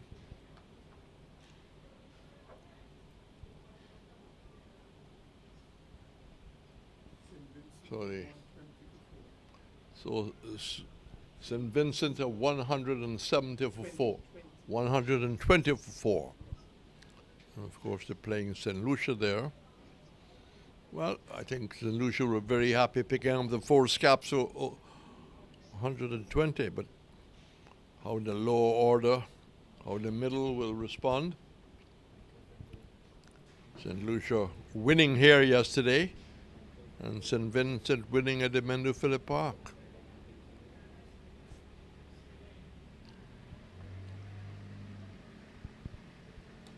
Very short and really lucky that that didn't go a lot more to the left of the mid-wicket for 4. It was very short. So just getting a single, Athens, 38.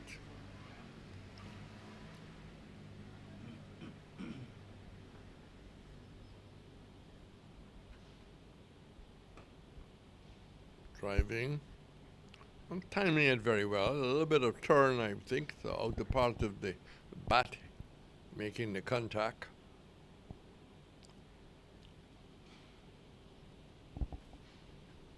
Cyrus, 1 for 29 of 5, and well, danger there. Trying to play off the back foot to the leg spinner.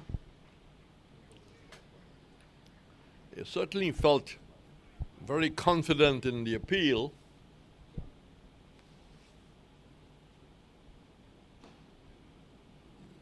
Using his feet, driving down towards long off. But there was a stumping chance also, a chance at mid-wicket.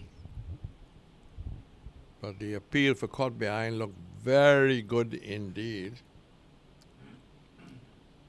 159 for 1. Pascal is ready, so is Cyrus, and good delivery. Now went the other way, pushed forward, took the outer part of the bat. Well bowled.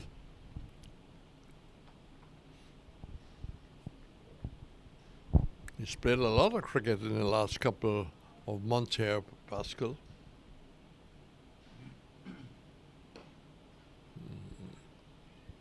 Give him a fair amount of air and on-rhythm. Single picked up. The over is quickly ending. And he has had 1 for 32 off 6. 1 for 32 off 6.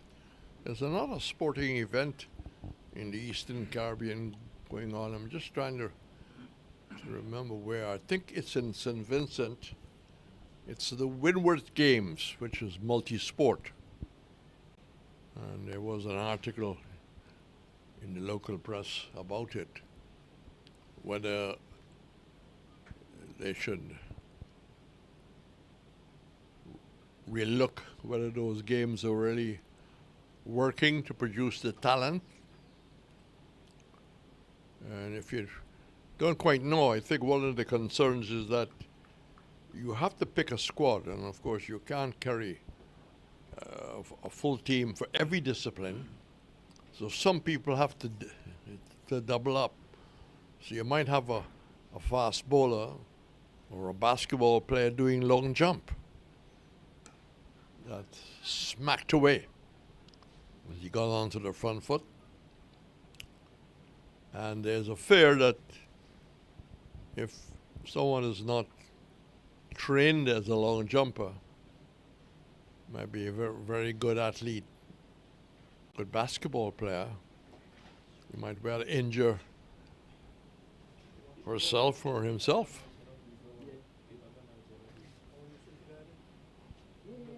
But in the past, we've seen a lot of talent come out of the Windward Games. Whether they need to relook at the format, that's another story. And that's a dangerous shot. Investing a lot for very little. Because he can run that down to third man, could easily take the outside edge and call to the keeper. I don't know what will be the decision from umpire Cox. So Ryan John, well built, and doesn't timed up very well, but he wasn't looking for the single there, but was on the edge into the ground with the keeper standing back, and no silly pointer, no slip. They will manage to scamper quickly to add one more to the total of 165 for 1. So, coming up to 11:30. Good morning still to everyone in the Caribbean.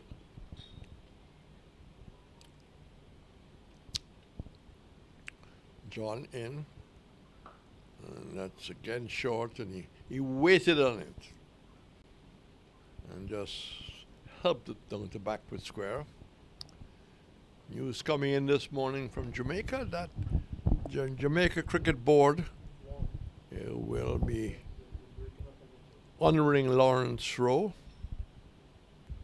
who recently was in Jamaica for the West Indies Test match. lives in Miami. And I think a book on Rowe is now being put together by an Australian journalist. That's a loose shot outside the off stump. And Pascal at the other end communicating, saying, don't throw it away. Don't throw it away, skipper. 166 for one. So we hope people are enjoying the Windward Islands game in St. Vincent, as people will enjoy the emancipation competition at the Arnos Vale, which was once an arrowroot estate.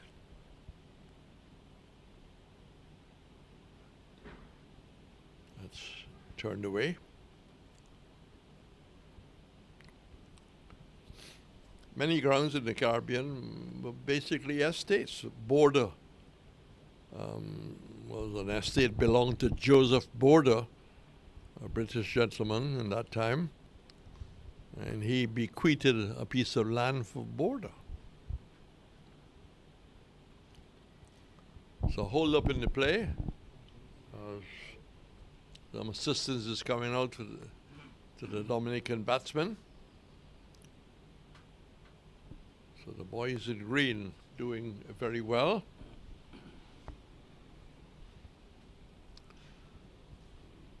We'll have a change of presenter shortly. Former Windward Islands St. Lucia fast bowler. Yes, the physio's come out. Can't quite work out what's the problem.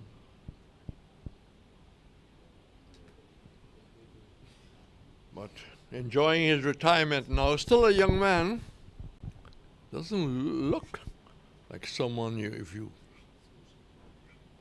pass him in the street, you really would be retired. But if you want any free advice on how to make your money, I would say how to look after your money. I think you should certainly call the next gentleman who will replace me. In fact, we can probably make that change now because there's a bit of a hold up in the play. So we have musical chairs here. I will slip over to my right, and he will wheel in to my left.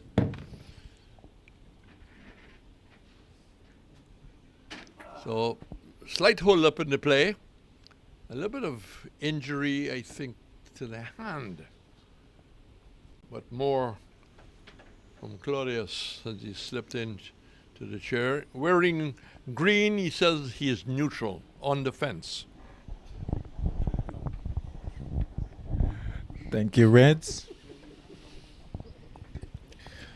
So, attention to Atenes, it looks like. The left hand, the left wrist seem to be the issue. A bit of strapping about to go on. And yes, so yes, gripping of the bat and maybe all the reverse sweeps, putting some pressure on the left hand. So it's 165 for 1 at the Darren Sammy Cricket Ground at the Mendel Phillip Park, St. Lucia versus St. Vincent and the Grenadines. SVG 143 for 5. And they're in the 24th over there. Here we are a little ahead, the 27th. So long delay as attention is being sought. So Desron Maloney 60, the man not out for SVG, 144 for 5. So Maloney and Hooper at the crease for SVG. And 2 wickets for Keon Gaster. 1 for Descartes. At the DSCG, we're getting ready to resume. So the 28th over about to start. So the 2 Dominicans, captain and vice captain, about to resume. They have done well. A partnership of 83 between the two. So Pascal 76 from 78. Athenaeus 41 from 52. Cyrus 6 overs, no maidens, 1 for 32. He'll continue. And he'll bowl to Athenaeus with a solitary slip. Athenaeus runs it down to Jackson, who is completing the fielding on the edge of the circle at short third man. 1 more to the Dominica captain, 42 he is, 166 for 1. This is a good platform for the Dominicans to push towards 300 and even more. Driving.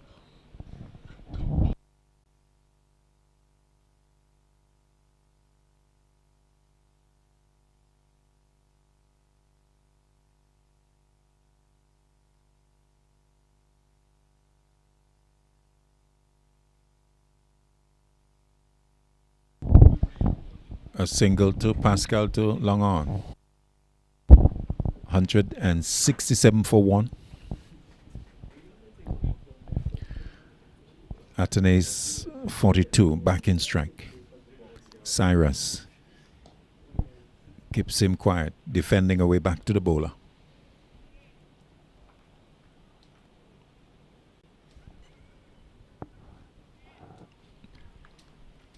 Cyrus in his 7th over.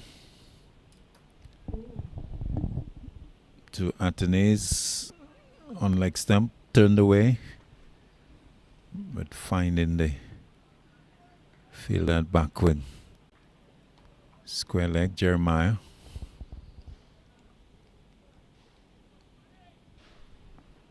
So a dot ball. 2 in succession from Cyrus. Just 2 considered in the over so far.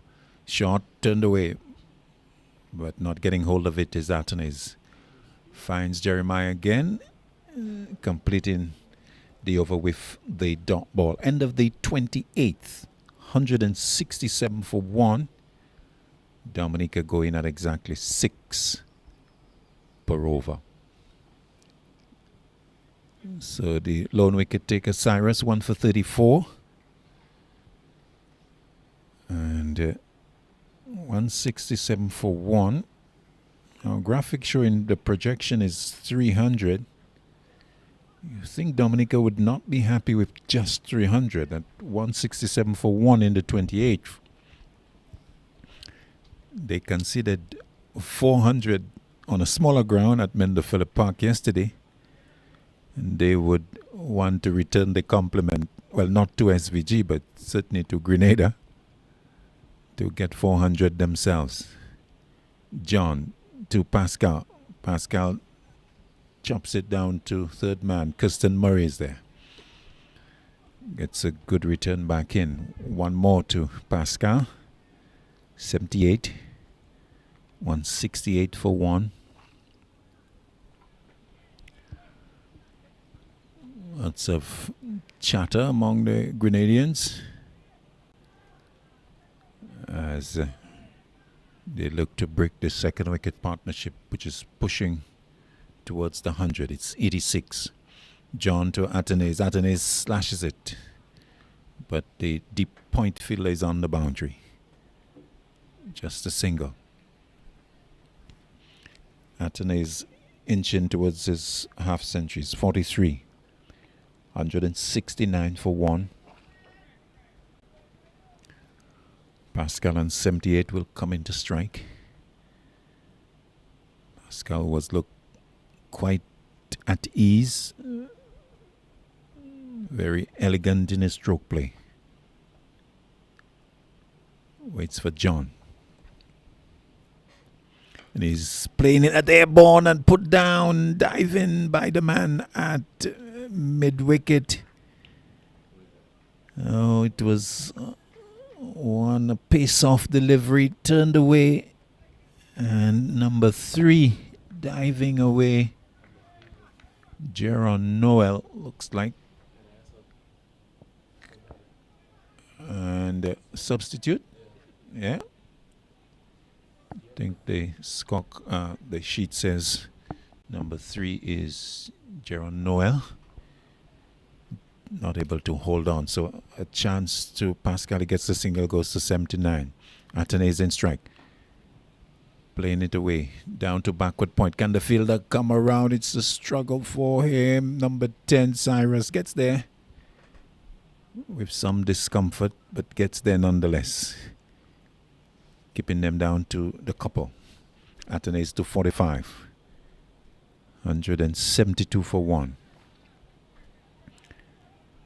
So Pascal almost perishing from the commentator's curse. I'm sorry, Mr. Pascal.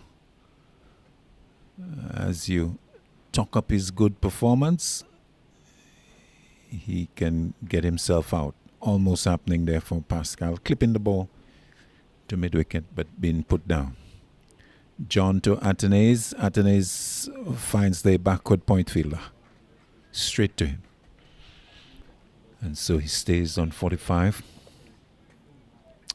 So John been unlucky there not to see the back of Pascal. 29th over in progress.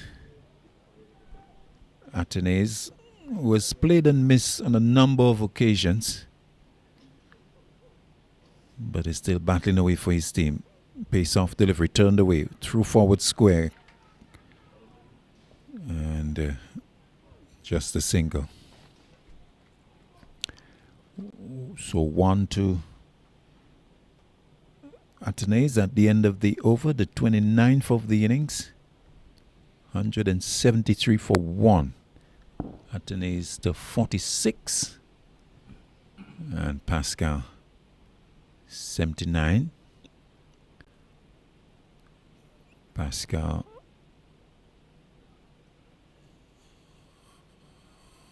just adjusting some of his gear. And back on his feet now. In fact, it was Athenaeus who was down. So 45 he is. 79 Pascal. And we are going to have a bowling change. Johan Jeremiah been given the ball. I'm not sure we saw Jeremiah have the ball yesterday. Didn't bowl against St. Lucia. But he's now been given an opportunity with the ball. He'll bowl to left-handed Athenaeus. Looks like he's going to be sending down some off breaks. Ryan John using 6 bowlers yesterday, not including Jeremiah. Bowls to Athenaeus. First delivery, driven to extra cover and going through Cyrus to allow the single. Taking the total to 174 for 1. Athenaeus to 47. Pascal comes in to strike, and Jeremiah will go over the wicket. Long off, long on, deep mid-wicket, deep extra cover. Jeremiah, straight approach to Pascal, looking to sweep. The appeal going up, down the leg side. Given! Oh! Williams taking a long time with the decision. And in the end, going up when maybe Pascal thought that he had gotten the approval of the umpire in remaining, but showing his disappointment. And not sure why umpire Williams took so long to make that decision. And Pascal saying, come on, amps. My oh my. End of Pascal. Caught Andrew. Bowl Jeremiah for 79. 174 for 3. And, well, Stefan Pascal walking back slowly as Kavem Hodge replaces him. Pascal going off the bowling of Jeremiah for 79. So the trick by Rand John paying off with the dismissal of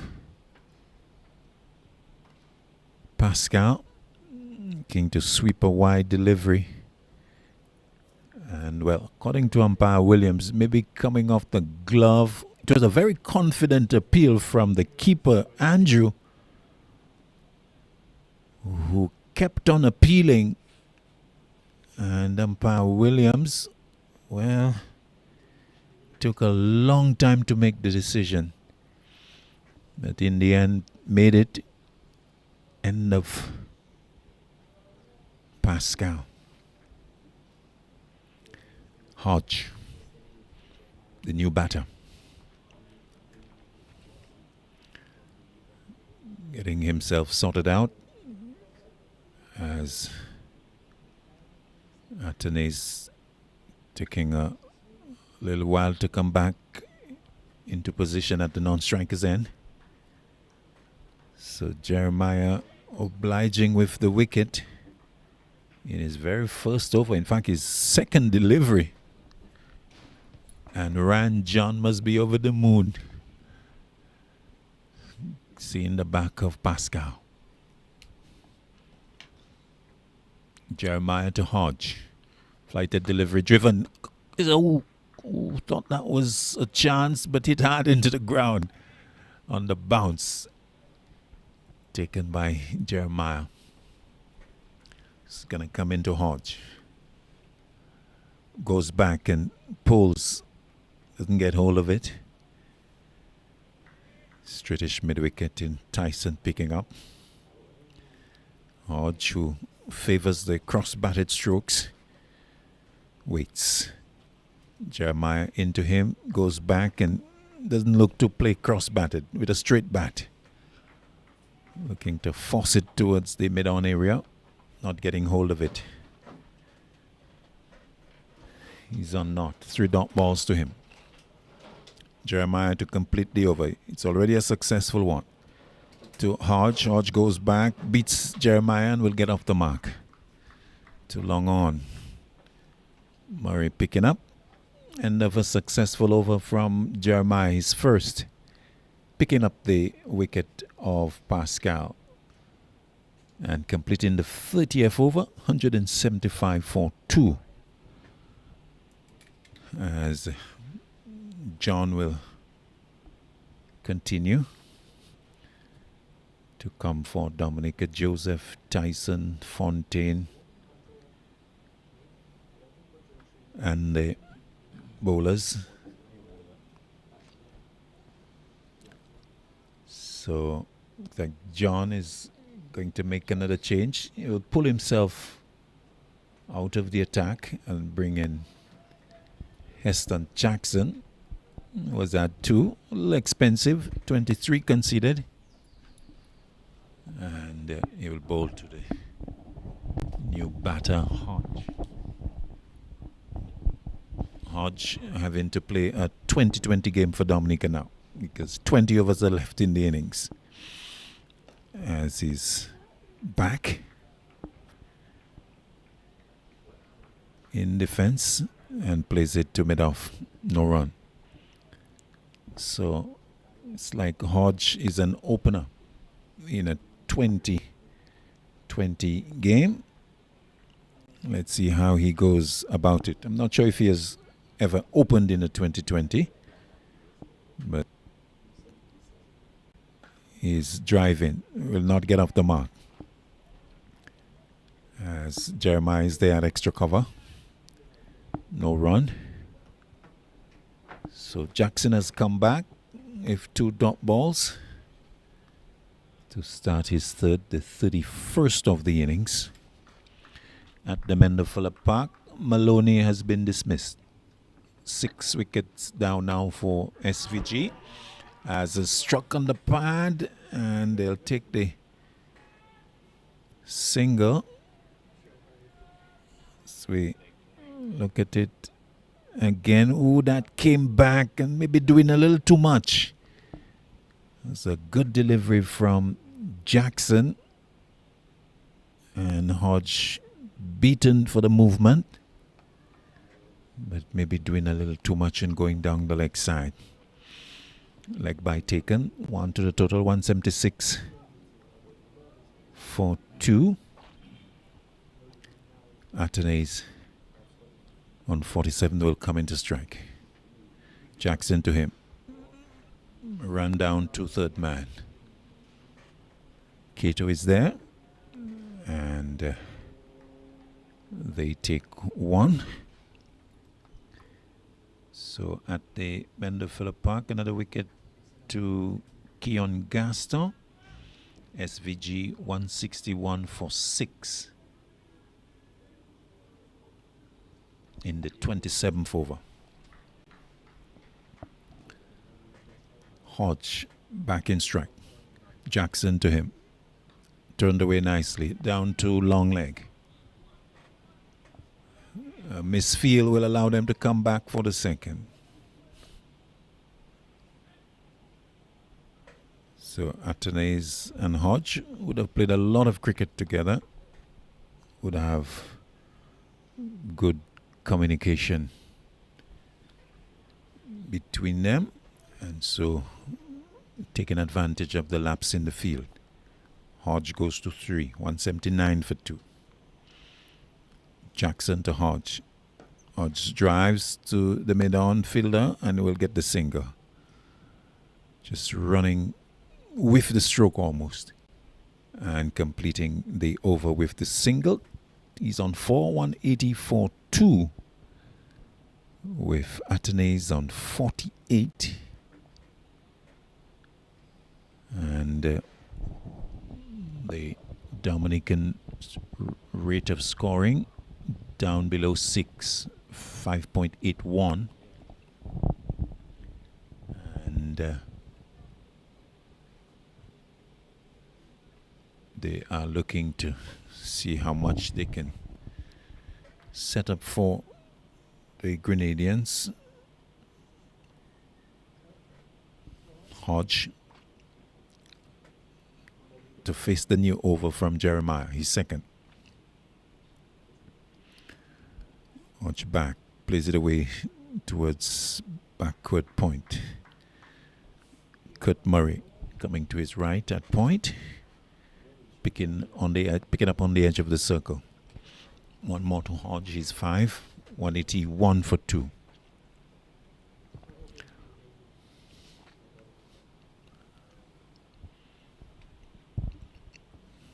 Round the wicket now, Jeremiah to Atenes. Drives square, single not on. As Jackson is quickly firing the return in. 181 for 2 it remains. Jeremiah again to Atenes, who edges past the keeper.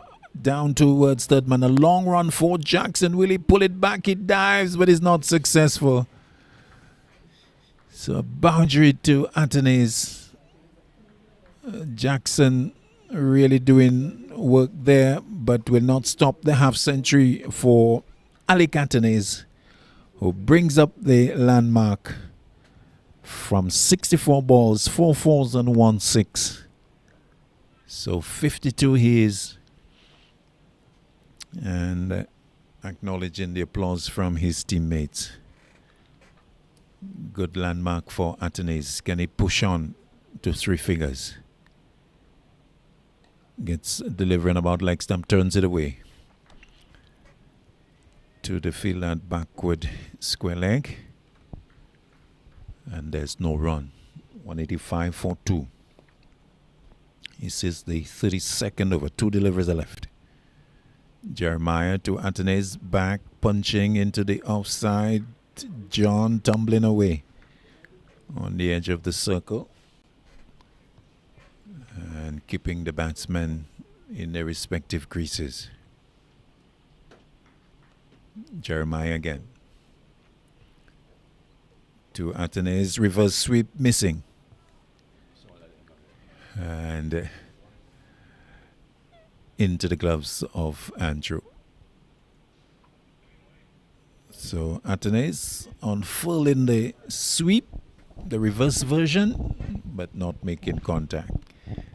End of the over, the 32nd of the innings, and time for a drinks break as the umpires call for that. No doubt the ground staff will also come out to blow away and to remark creases. 185 for 2 from 32. 5.78 is the rate of scoring as we take a voice break ourselves.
Ready for the resumption. Heston Jackson being called back. He's going to bowl his 4th over. 185 for 2. So 32 overs completed. So we've got 18 left.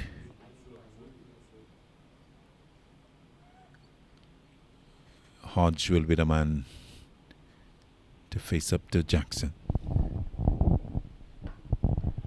Goes back and defends away onto the offside. So Kavem Hodge in the game against SVG yesterday was caught substitute bowled Pope for 25. You'd want to do better than that.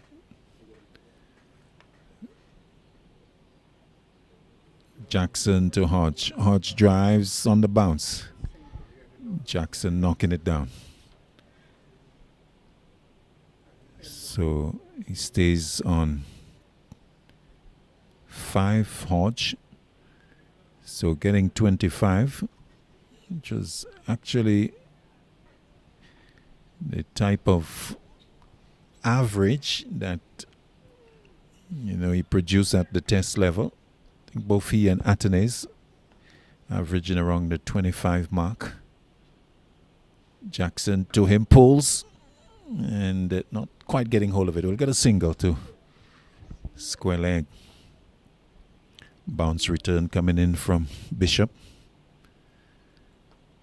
So 1 to Hodge, he goes to 6. So head coach Darren Sammy making the point that an average of 25 is nothing to really write home about, and suggesting that was the reason why the 2 batters in the middle for Dominica lost their place in the West Indies setup. Atenes drives out towards the point fielder. Bishop getting the single. 1 to Atenes, he goes to 53. So both Dominicans losing their place in the West Indies team. But West Indies not doing at all well against Australia. The 2 versions, the score being 8-0 for the Australians.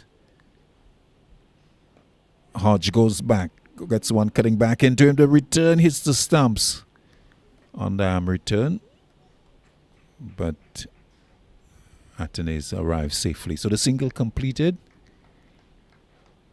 and so the score going up by 1. 188 for 2. So Darren Sammy on the day after would not be a happy man. Would be under some pressure, you think? As Jackson bowls to Atenes, pulled through straightish mid wicket and away to the boundary for 4. Short, standing up straight and hitting it away past the right of the mid wicket fielder along the ground for 4. Over completed, 192 for 2. Atenes going to 57 after we have had 33 overs. So West Indies, after going down 3-0 in the Test series, been whitewashed by the Australians.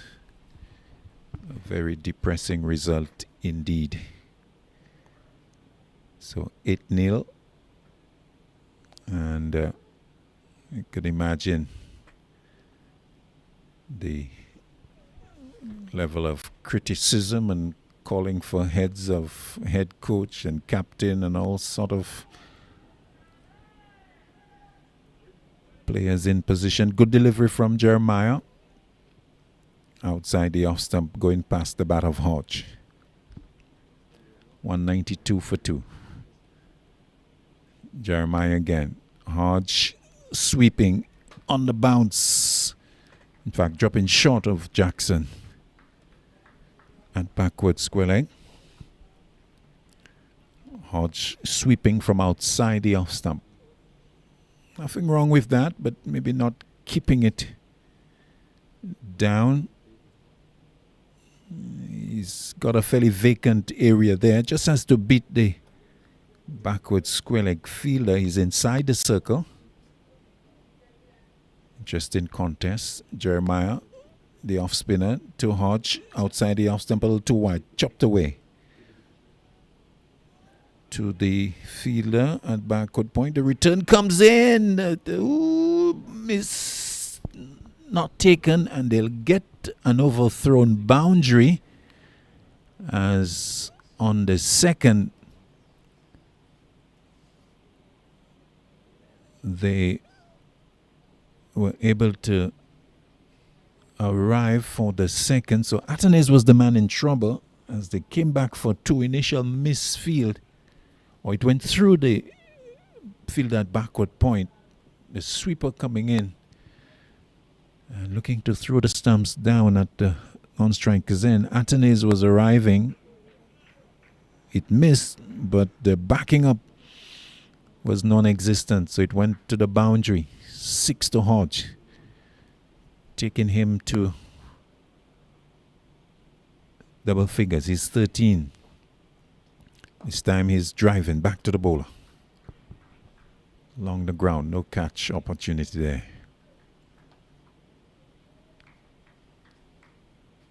So, interesting question for Coxie. He's got an entry of 6 in his books. Full delivery, wide, outside of the leg stump. And wide called as Hodge is looking to sweep that. Didn't get hold of it. 1 to the total, 199 for 2. Jeremiah to Hodge. Hodge back, looking to swing. Catch taken, wide call. But he could, wide call. So, seemed to have been a sound. Maybe the sound of the ball into the glove of the keeper. So, no caught at the wicket. Wide call. 200 coming up with it. Back goes Hodge. Making room. Slapping it to extra cover. The sweeper is onto it. Athanaze is not interested in a second. So, 1 to Hodge, taking him to 14. So, Dominica bringing up their 200. 201 now for 2. Interesting there. Umpire Williams very quick with the wide call. Didn't really look to deliberate on whether there really was an edge. Reverse sweep by Athanaze, again missing. Bale's been taken off by Andrew, but he was grounded. End of the over. An eventful one. The 34th over of the innings. 201 for 2. And I was posing a little teaser to Coxie and asking him, so you've got a 6 entry in your accounts for Hodge, but it didn't go over the boundary. Will you have a footnote to that entry, sir? You've made a note. So 6, but not going over boundary. 2 plus 4, as a new over started by Jackson. And Hodge looking to swing away. No signal yet from the umpire. Now coming leg by. Down the leg side. Jackson. And one more to the total. 202 for 2. Long time ago. I think Reds would be familiar with that. When we listen to commentary from India, in fact I remember that, Reds, they would be saying the old-fashioned under boundary for 4 and over boundary for 6. I don't know if you remember that. The likes of Dicky Rutnigar and company pushed away by the left-handed Athanaze for his 58th run. 203 for 2. And the Indians back then, very noisy in terms of the crowd support. And it came out very different from what you would hear from a West Indian crowd. I guess in each culture, they respond differently to action in the game, particularly Calcutta, driven by Hodge down to mid-on for a single. He's 15. And it's 204 for 2.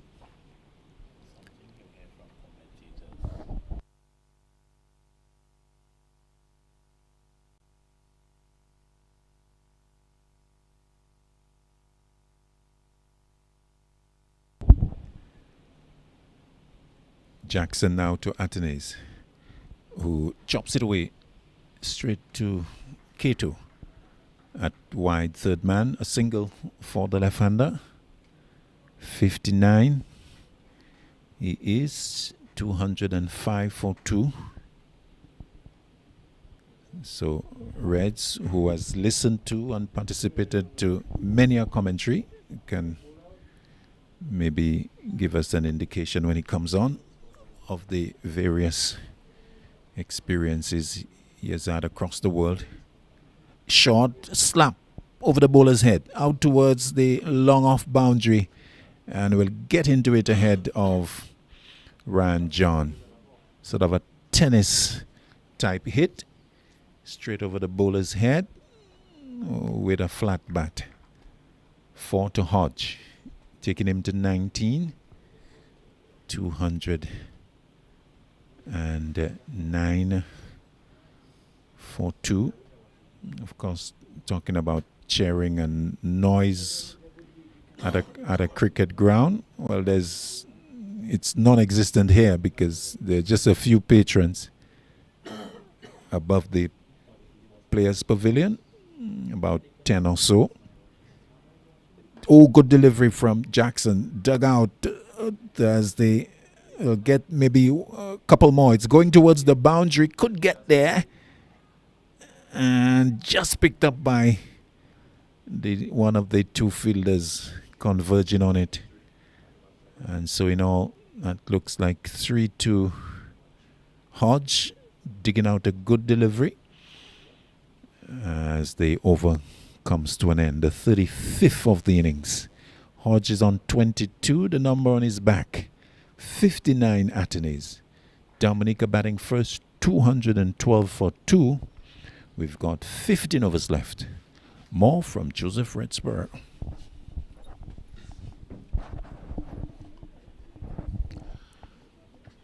Well, Hodge has been a busy man since he's come in. He's quite sharp off the blocks. I don't know if he was a bit of a sprinter, but he is full of action. If you're batting with Hodge, you've got to prepare to run. He's quick. And maybe unlucky not to have been in the West Indies 16 against Australia.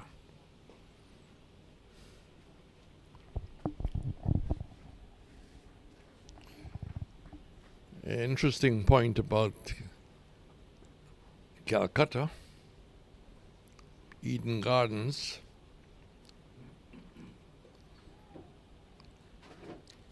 Useful spell from Jeremiah. 1 for 16 of 3.2.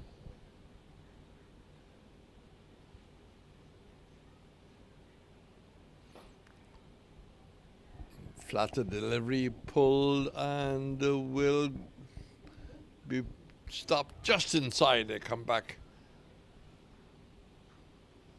for the second. So building towards 300, 214 for 2.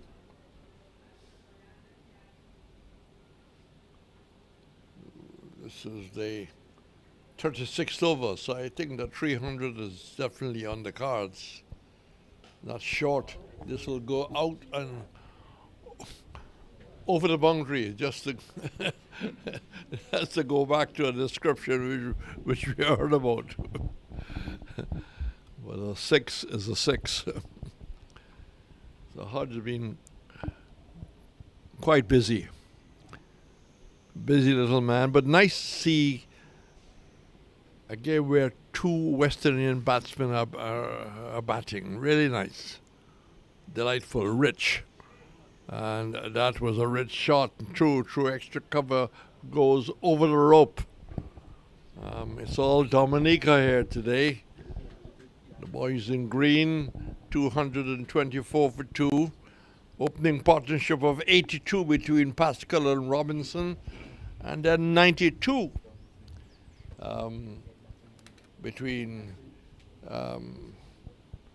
Pascal and Atenez.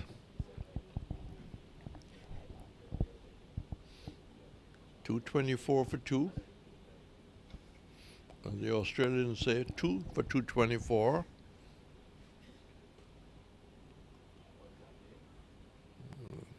Backward point. And I thought it was looking for the second. But there was one game at Calcutta, and myself and Tony Kosher did. And the atmosphere was, maybe I can best describe the atmosphere, was hostile. Because there were firecrackers, little bombs going off. They were lighting newspapers and a bit of a flambeaus.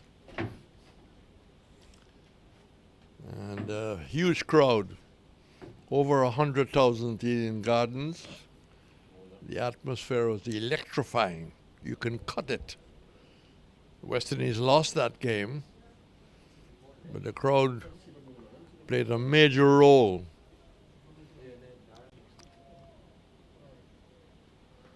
I remember walking, myself and the late Tony Kosher, walking back to the hotel in Calcutta. The traffic was heavy, no chance of getting a taxi. You just follow the crowd. The crowd was very well behaved after the game was over. Let me make that very clear. No hostility on the street. There's no hostility here. It's 225 for 2. The batsmen are dominating, and that wasn't meant to go there to the right of the keeper on the edge. 4 more runs. It wasn't meant to be there, but that's the luck of the game. I wouldn't say it's a shot in the dark. I'd say maybe it was a Chinese cut. Roland Cox said yesterday it can be a shot in the dark in this bright sunshine.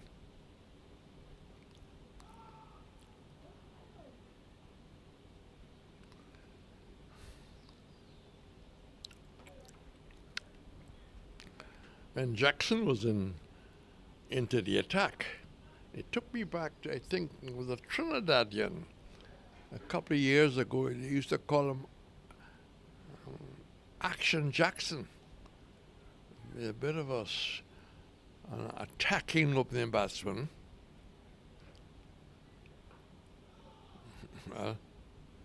Played that into the boot. And as he moved forward, he took the ball with him. It came off a hard inside edge.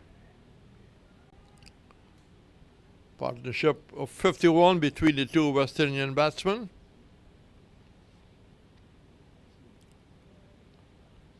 And the backward point, almost like if he's saying a prayer. Hands are open, he's on his knees. Dear Lord, let's get rid of Hodge. And the Lord didn't quite answer him if that was the prayer, because it's played off the pads out towards a wide, deep mid-on.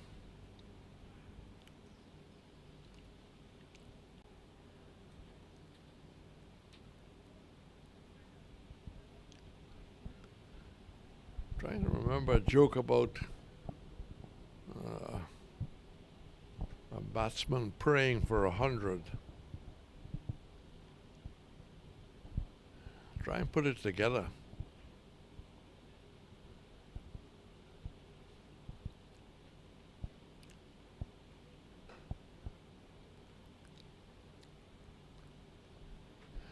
Nice, easy square drive. It's going to be a long day in the field for Grenada. P.T. Martinique and Harry-Coo. Good afternoon to all the commentators in Dominica. The Reverend Worm. That's hiked past the square leg umpire. Ultra aggressive there. The line probably helped him to tug it around. We wish the Reverend Worm good health. I think he is totally recovered. And another prayer being said. Is it a prayer? Well, he's on his knees.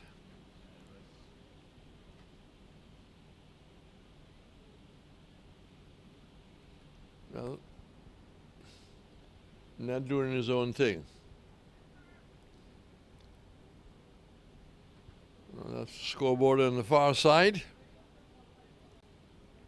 Cyrus, 7 out of his 10 bowled already. 1 for 34. He's key to this attack.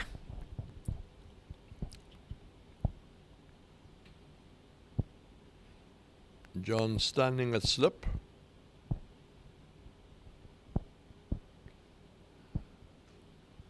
And back, I'm very busy. Cuts it down to backward point. Settle for 1.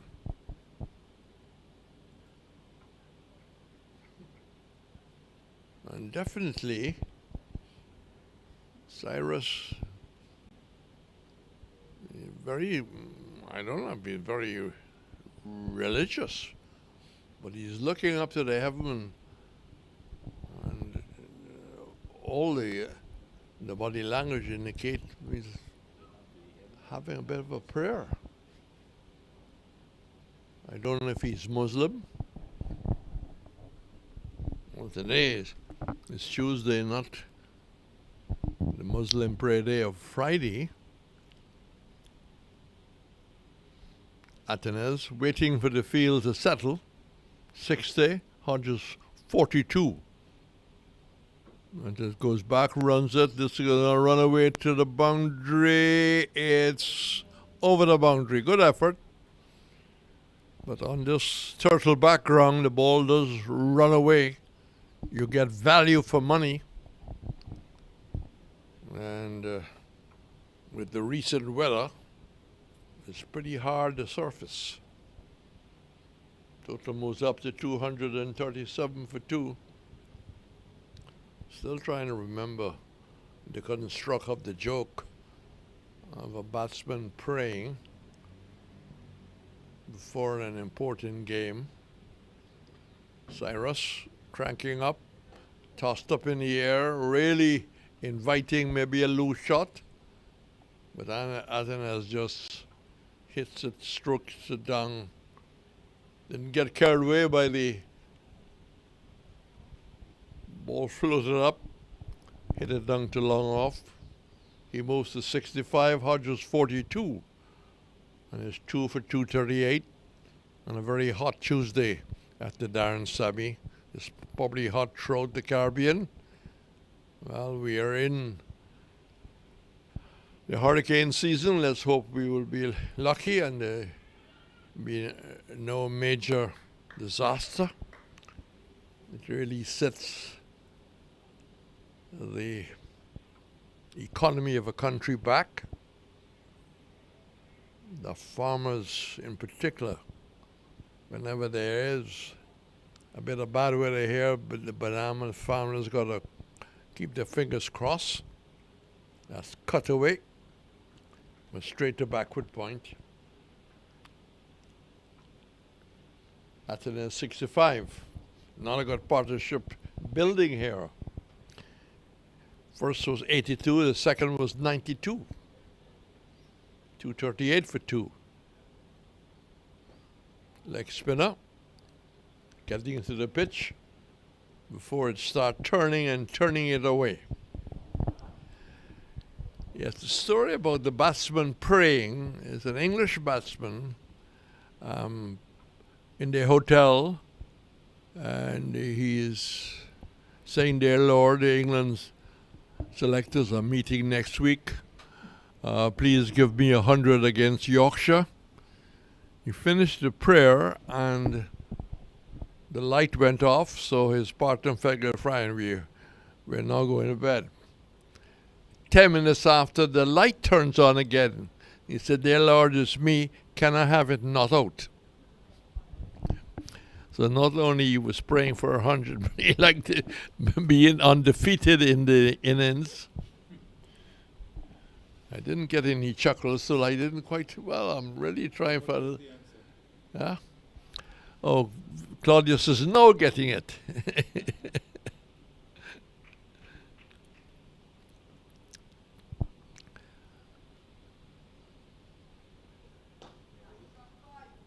No, more runs here. Loose delivery, wide or steady off stump.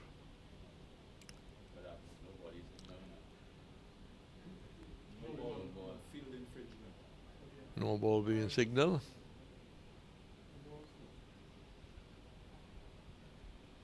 So more runs to the total.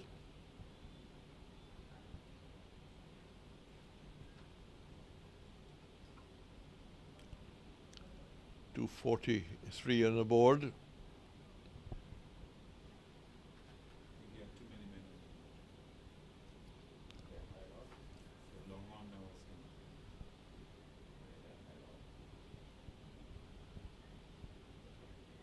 Well, it's a very loose shot, or a get out shot.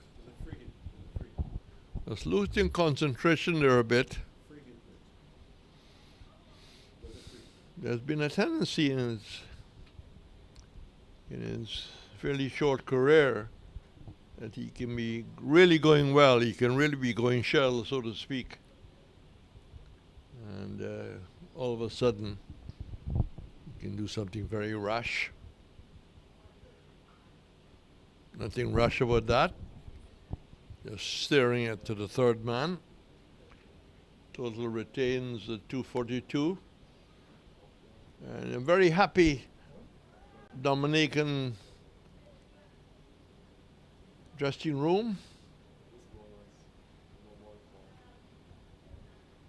Like most Caribbean people, they're very proud of their flag.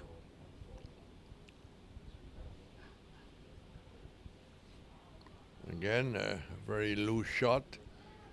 And Hodge communicating almost in sign language, but saying, you know, stay there. You've gone a long way towards 100. You didn't get many yesterday. Well, Hodge didn't get many yesterday either. 25. But they're among the runs today.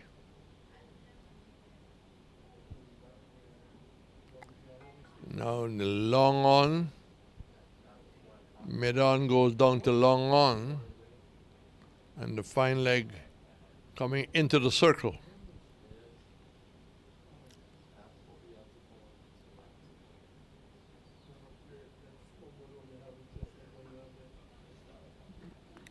A neat little defensive stroke, just trying to run it past, but didn't succeed.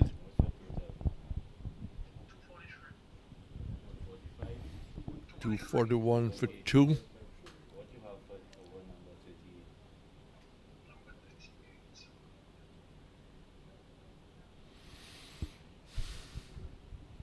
Sun on the high ground as we look at here. This ground is in a bit of an amphitheater. Very nice. Down this vale, nicest view possible from a commentary box. As you look down the Grenadines Darnesville. Easy single, short outside the off stump. Dominica, 244 for 2.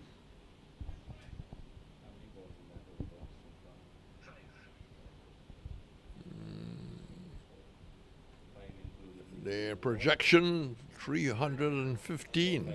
Will they get there? Will they even get beyond? The last 10 overs sometimes can be very expensive. If you go wickets in hand, you can really push on.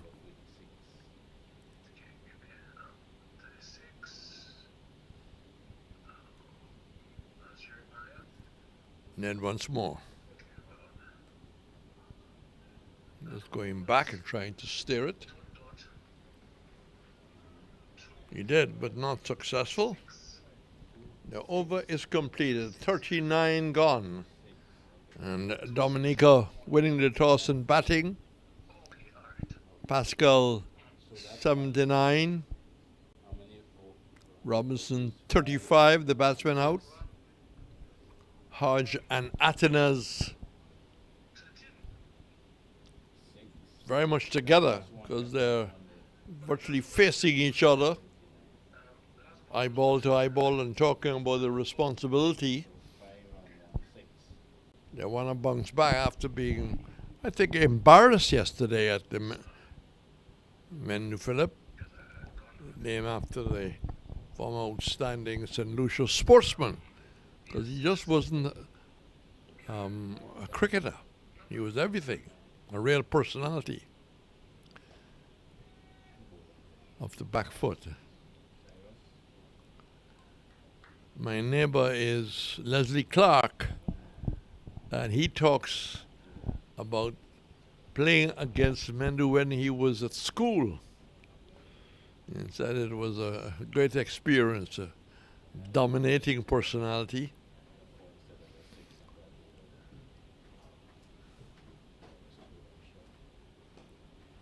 Flatter leg spinner, just pushing to the left of the bowler. Leslie Clark also said later on in life he had an opportunity for playing a season with him. That's pull high over mid-wicket. Pitched up, getting to the pitch. That's important for that shot, because he wasn't trying to hit it over extra cover, but he pulled it high over mid-wicket. They're racing on here, Dominica. 251 for 2. Projected 315. They might get more than that.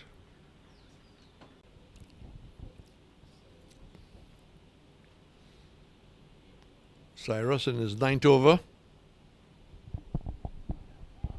gets a dot ball. Recorded by Roland.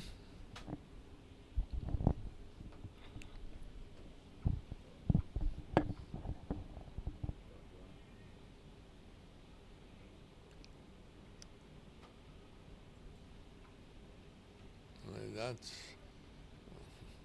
well, I don't want to say a shot in the dark, but no doubt for his buys, it didn't hit anything at all. It just went straight through. It was a quick delivery,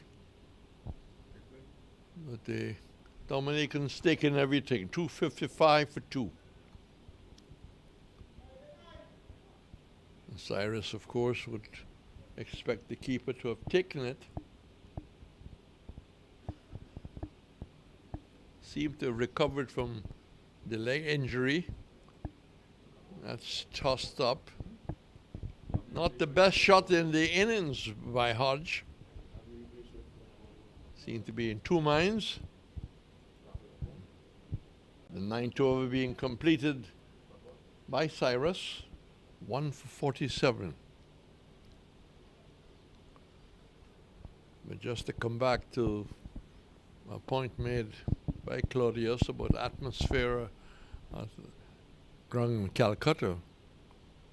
The most, well, I won't say frightening, but the most hostile is Lillian Thompson bowling at the Melbourne MCG ground. And pack house, 90,000 people. And as they are running in to bowl, let's say, to Greenwich or Fredericks, the crowd is going, oh. Whoa.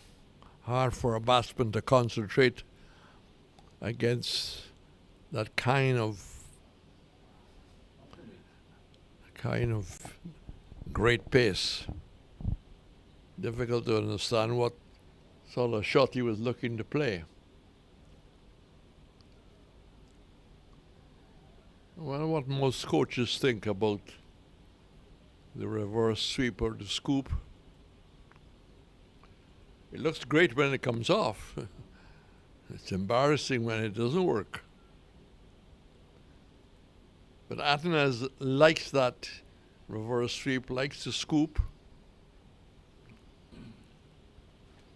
He's 71 years, the left-hander, and doesn't use the feet there, stand and waves the bat.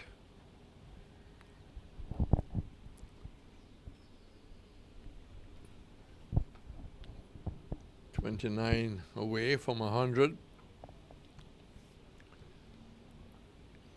Pakistan arriving soon in the West Indies, playing a shorter format, playing ODIs, and that's, well, lucky didn't peel off the edge and go caught behind. And all of a sudden, he seemed to be losing concentration, just going through a bad patch. And I'm sure that Hodge doing his best to support him at the other end. But it happens, you're going well, and all of a sudden you have a real bad over-experiencing. That's cut away nicely. But it's been a funny few minutes in the life of Atenas. And he tries to concentrate, looks down at his feet, and draws away. Maybe he takes a few breaths and does a little Muhammad Ali shuffle. Ned, none for 39 off 6.4. Driving towards the cover and moving with the shot. So out of the firing line momentarily. Hodge 48 comes into strike. Atenas goes to 72. But I have atmosphere as the cricket ground. It's so nice. You know, the Oval in Trinidad seems to be very special with the concrete stand and all the tassa drums.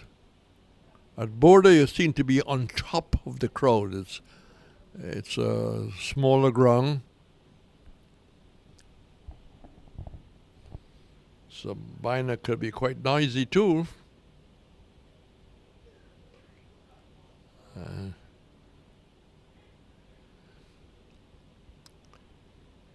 Does run the singles very quickly indeed. I would think maybe if I called Lockhart Sebastian, he probably would have said that Hodge was a sprinter at secondary school. Dominica's, of course, produced an Olympic medalist, a gold medalist in Lafond, the long jumper. I just had a very nice article sent from Jamaica by the expert Levy on Julian Alfred. I'll certainly try to share it around.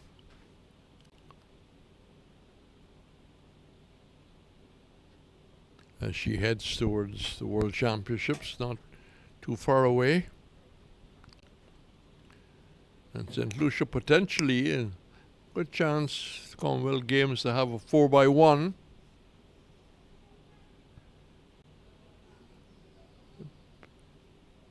Certainly got 3 who have been clearly identified as a question of where is it fourth runner will come from. That's leg break, looking to chop at it. Hodge twirls the bat. The first time we really saw that was Pakistan. The Mohammeds used to twirl the bat. Mustaq Mohammed, this time making contact, but doesn't beat the man coming from around from square cover. He's kept on 49. Atenez is 72. Winning the toss and batting first, 2 for 257. That's a full toss. It'll be tugged around and tugged around over the rope at mid-wicket. So more pressure on the Grenadian bowling. And the total amongst towards the 300.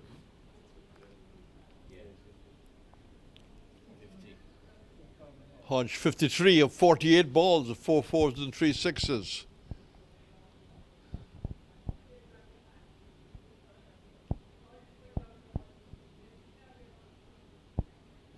Leg spinner outside the off stump. Partnership, as you just saw, 74 of 70. So the scoring has been consistent. Oh, that was probably the worst ball he has bowled in this spell. Wide being signaled. Cyrus instead of a 1 for 52. His first spell, I think, was his best. A length which allows a shot off the back foot.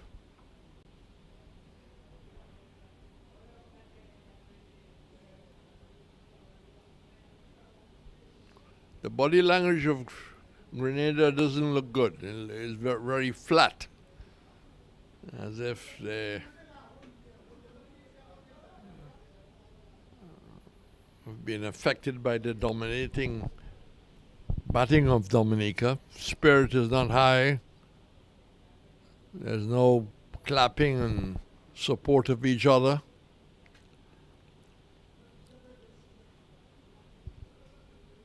Cyrus, that's the reverse sweep, and brings 4 down to backward point. So disappointing, maybe last over. Was not a good one at all. And reverse sweep connected there by Atenez.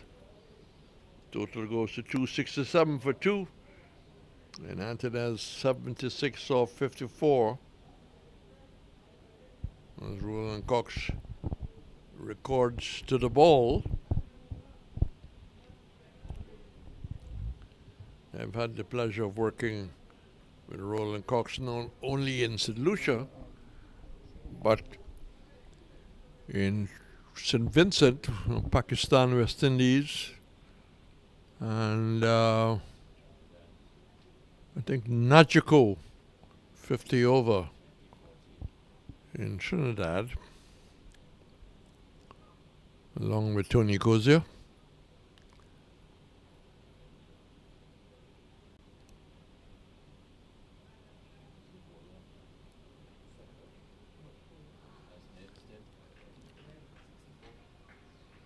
Two 67 for 2.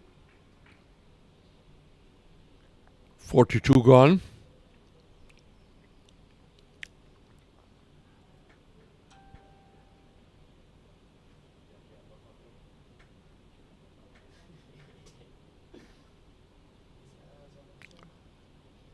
So Ned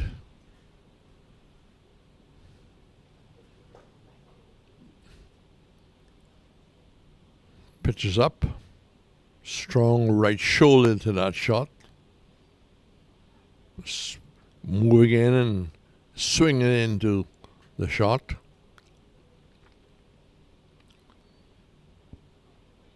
So Athens is in line. There's enough overs to see him to 100. Hodgej will really have to hurry up. He's 55 off 51. Aten has 76 off 88. So a very special good afternoon to you in Roseau and beyond. That's Hodgej and clears the fielder, trying to jump as high as he could. Ball ends it up in the Dominican area, just outside of their enclosure. So 274 for 2.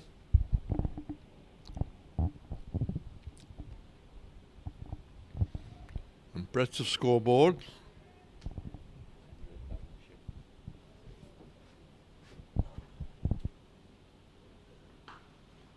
Let's pull away. There is more runs here. Partnership building. Let me double check with Roland Cox.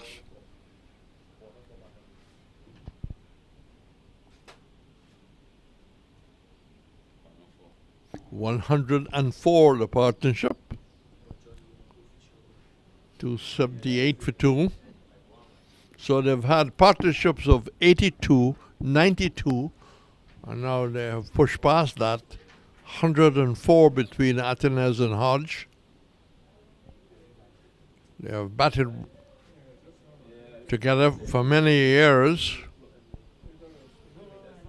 I remembered Hodgej getting a scholarship to go off to Australia as a young man. That off the outer part of the bat as he slides it down towards third man. So not very far away from 300. This is the 43rd over.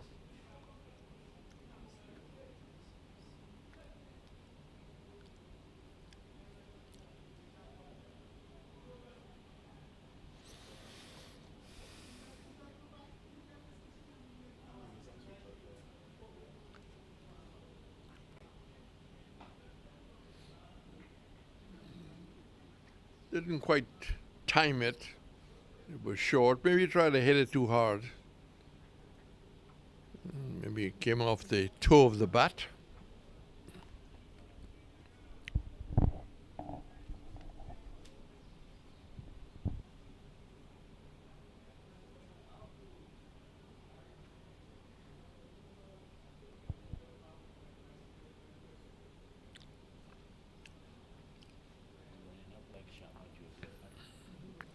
That's wide outside the off stump and appropriately called wide by the umpire.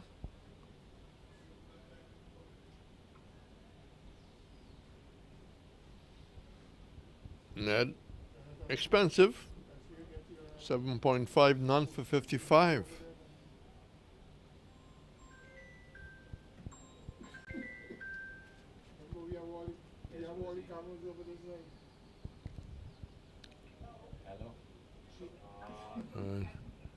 Steering that and steering it well away from the backward point to a position over the rope.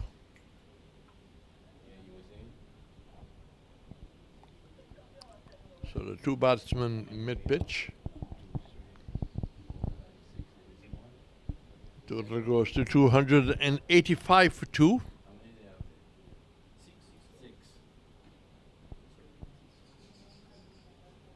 Is it a drinks break in the making? No, it's just the batsmen and having some refreshment. They've earned it. It's well, everyone has earned a drink today because it's pretty hot out there. We are blessed to be in an air-conditioned box, which is not too cold. It's right temperature.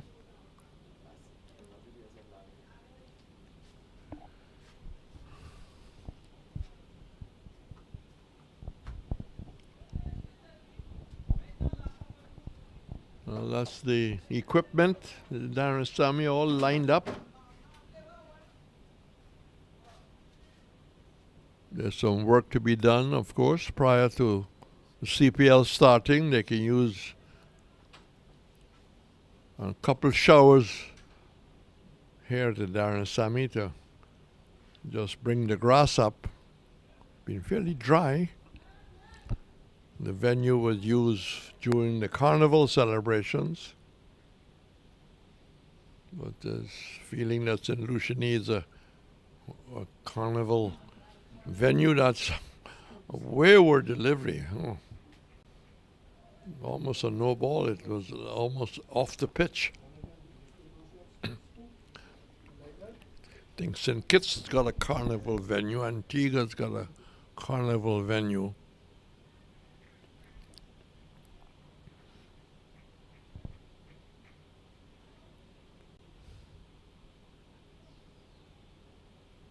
The infrastructure for sport definitely on the improve.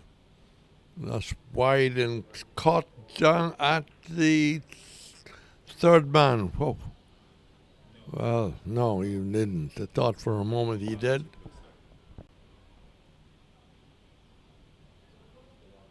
Well, the umpires are getting together. With the top edge, it went all the way back. We'll probably see the replay. Was it a fair catch? No. Nope. Nope. Went to ground. Went to ground. Well, he probably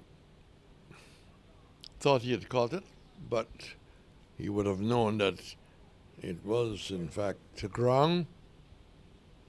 So, the appeal, the two umpires met, and both was in a position, the ruling umpire, the squaring umpire, to see the man at third man attempting to make the catch. So 282 for 5, Hodgej 56, Athens is 91. Another wide delivery.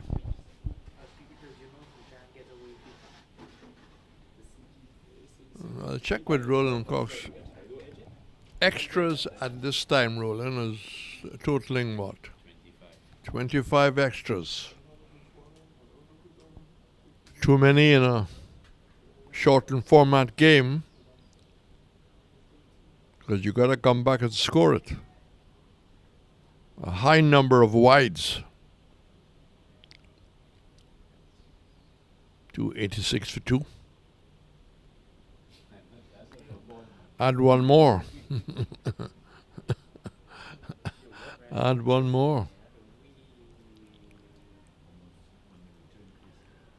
And maybe the pressure of yesterday and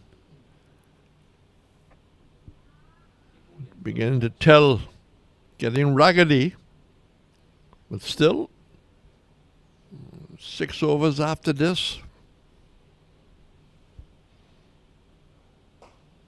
That's back and slap out towards cover.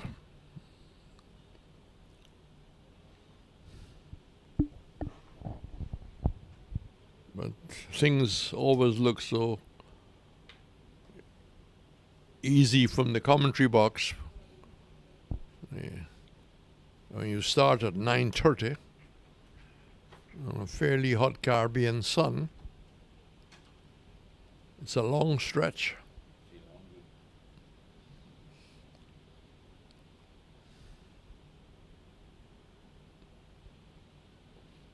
To 87 on the board. Athens waits and pulls down on that. Gets it straight to the short fine leg. John, a little lucky that that wasn't put away. As Athens rehearses a shot, we'll have a change of voice. Claudius will take over. And that's a loose shot and getting an edge and walking. Not waiting, very loose, giving it away as he approached 100. And as I said, he just seemed to be losing concentration 2 overs back. It was a wayward delivery. It was down the leg side, no real pressure. And just swung at it. Didn't wait for the umpire. Walked in the spirit of the game. So Athens goes for 91 of 94. Claudius Emmanuel will do justice to the partnership and the innings as we take a change of commentator. I will slip over to my right. Luckily, these are all brand new chairs, musical chairs. And Claudius will be in position. He will take us to the close, and he'll probably, Roland, take us to lunch. So you can decide what you want to order, something very expensive.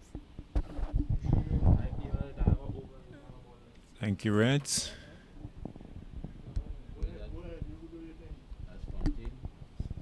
So the fall of Athens.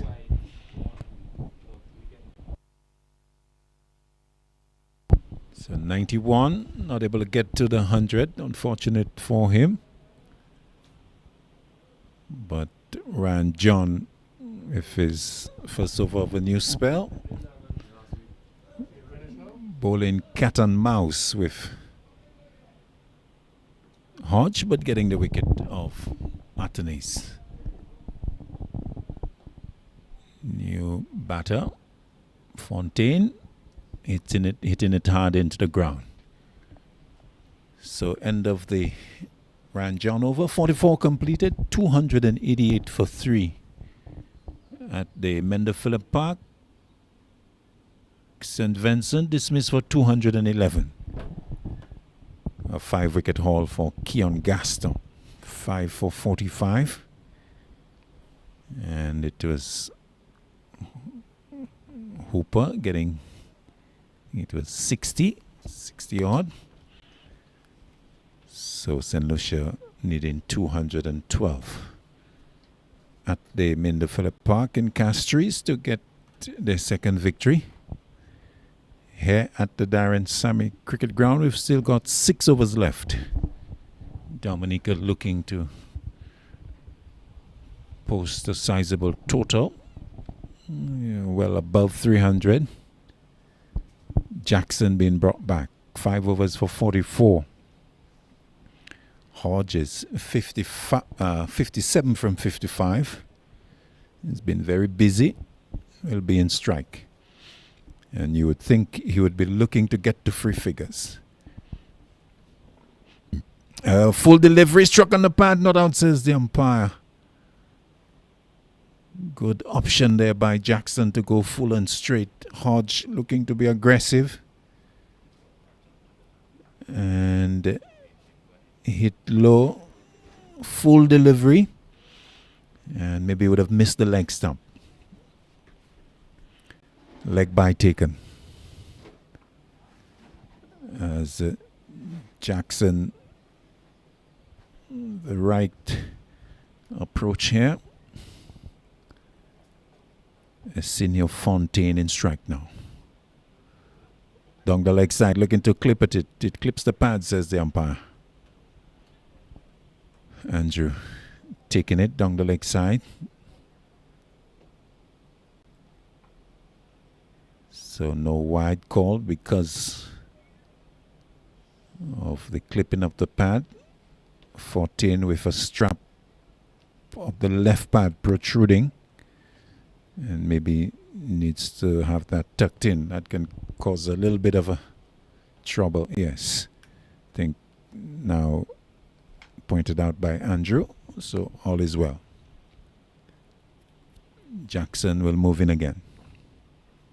Oh, struck on the pad. And coming back.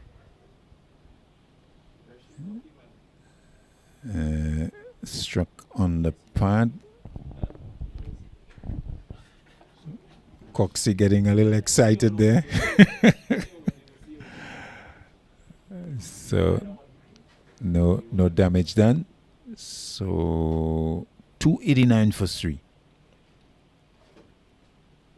As field change, long off comes into the circle and backward square leg goes to the boundary. This is the 45th over. We are midway through it. Jackson will bowl to Fontaine.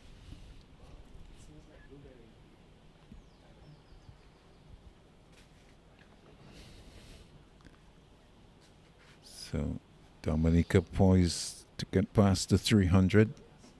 Question is how many they will get. Jackson, well, the rhythm seems to have gone completely off. I've been missing the run on 2 consecutive attempts.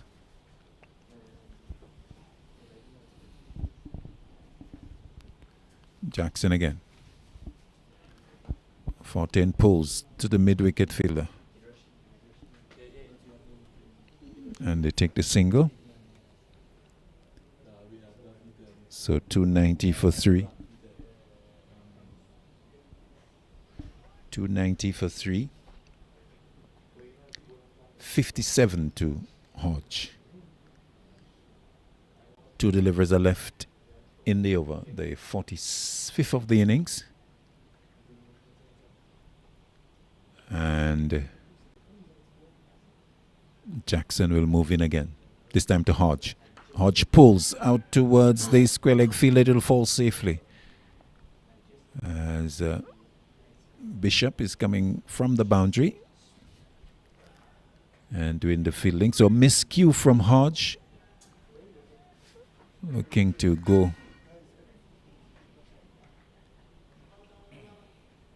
towards the onside but not getting hold of it. 1 delivery left in the 45th. Fontaine in strike. Down the track, smashes it out towards the mid-wicket boundary. The fielder from long on will pick it up. No, he doesn't. Oh, very poor effort. Did all the work. Ned running around from long on. Got there, but just didn't pick up. Yeah, missed that completely. End of the over. 295 for 3. Fontaine getting the boundary and going to 5. So, well, Reds mentioned that Grenada looks a little flat out there. And the work by Ned there, just sort of capturing that flatness. And in fact, contributing to maybe sap the vibes, the energy out of the Grenada fielding effort. Well, they still have 5 overs to deliver. And of course, they need to be on their A game because it can get very big in terms of the total. Wide of the off stump, hit away by Hodge, out towards extra cover and just kept away from the boundary. This time it's Bishop who's keeping it down to 2. So 2 to Hodge.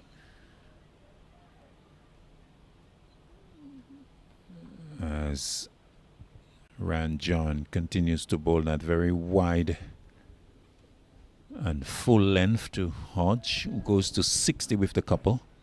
297 for 3.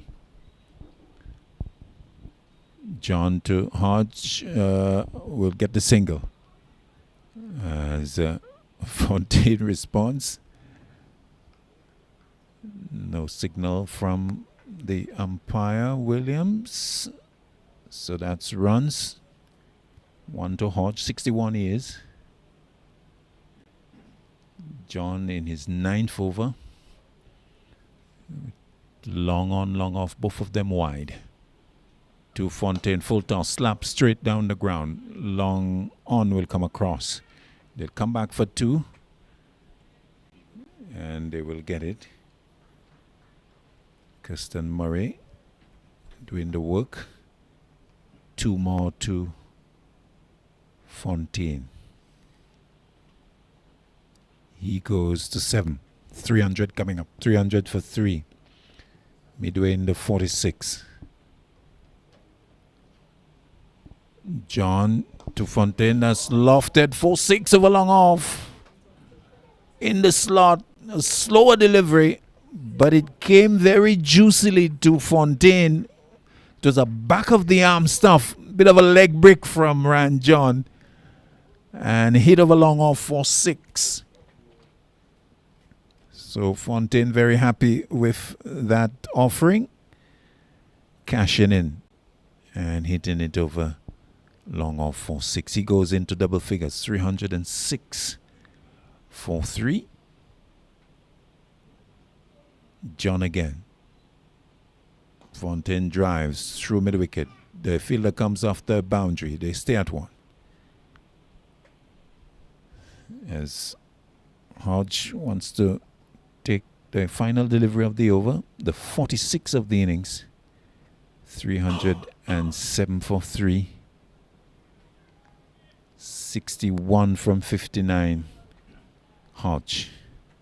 Long off, long on, mid wicket. Deep cover. Deep third. Swing and a miss across the line. To 1, maybe with pace off. End of the over, the 46 of the innings. Dominica 307 for 3, scoring at 6.7.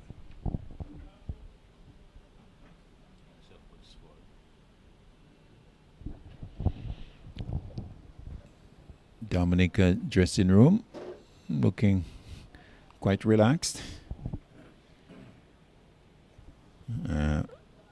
Looking to maximize the remaining 24 deliveries of the innings. Can Hodge really hit everything that he faces to get to 100? It's not impossible. Jackson, 6 overs not for 50. Comes up for his 7th. But bowl them! Right up, hitting the leg stump of Fontaine. So on the money there, Jackson. And finally getting a wicket. That came back off the seam, maybe coming off the pad as well. But hitting the leg stump. And after toiling for 2 days wicketless, Jackson hitting the target. Castling young Fontaine. Bowled for 14, and at the start of over number 47, Dominica 307 for 4, as the diminutive figure of Gian Benjamin comes out, the wicketkeeper for the Dominica team. A man who turned up for the SPL earlier this year, turning up for the Monrepo franchise, and so he would be happy to get an opportunity to perform for his nation. Not a lot of overs left, but he would look to maximize the little left-hander. So 61 Hodge and Jovan Gian Benjamin will take his first delivery. Jackson will move in. Played away down to third man.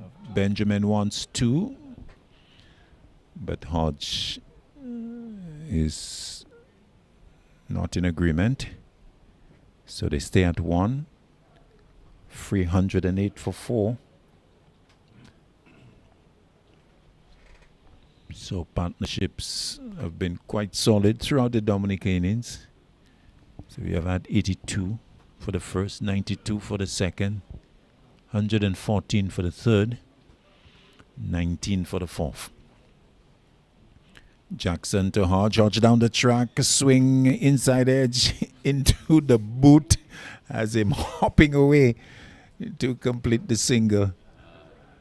And down on his knees at the non-striker's end. What was that? Inside edge into the boot, maybe, needing some assistance from the dressing room. Kavem Hodge, as he gets the single, but he's in a lot of pain on all fours now, and assistance coming from the dressing room for him. I think that was an inside edge onto the boot. Maybe if we can get that replay again to just confirm that. But he played it and went hopping away. I think he's indicating right knee. What, on the side of the knee perhaps? Yeah, missing pad, missing thigh pad, and on the side of the right knee. And so he's getting a bit of pain relieving spray on that, and is hobbled up onto his feet, and will take a drink of water to compose himself. So more spray going in, and Kavem Hodge will hop away. So 309 for 4. We are midway in the 47th over. As play will continue, Benjamin will be in strike. Jackson continuing.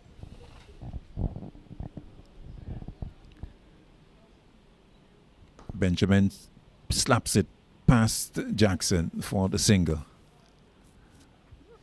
Hodge will come into strike. 310 for 4. 2 deliveries are left in the 47th. Young man doing the scoring at the far end, providing the players with an update of what is happening. Number 4 on 61, number 6 on 2. Jackson to Hodge. Hodge backs away and hoiks it away. Inside edge to long leg. Single taken. 311 for 4.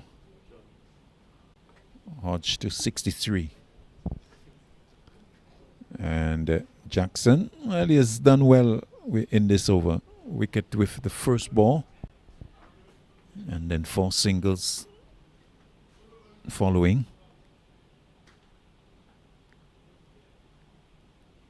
Comes in to Benjamin. Benjamin drives into the offside. Sweeper is there. Bishop just a 1. Bounce return coming into the bowler. So good work from Heston Jackson in his 7th over. A wicket and 5 runs conceded. End of the 47th. Dominica 312 for 4. 3 overs are left.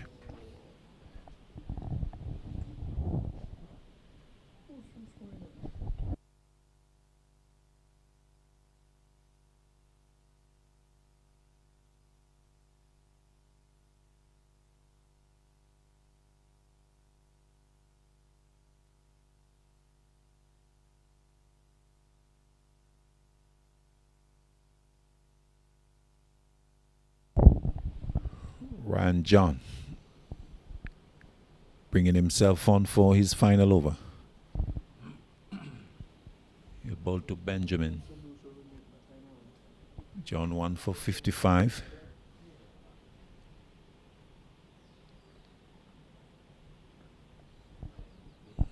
Will move in. Benjamin swings it away. Long leg fielder can't get across. And away to his right for 4. So nicely put away by Benjamin. Turning nicely. to open up to access the leg side boundary. 7 years, 316 for 4. Those runs towards the end of the innings there would be vital for Dominica. And maybe each one putting the issue beyond doubt and beyond the reach of the Grenadians. But of course, it doesn't mean that they can't get to it, but it adds to the pressure when they chase. Short and looking to pull away, not getting hold of it. And they get a single over the head of the bowler. John taking a long, hard look at Benjamin as he came through for the single. Maybe saying, man, you got that? Benjamin to 8. 63 Hodge. 317 for 4. John continuing to toil away.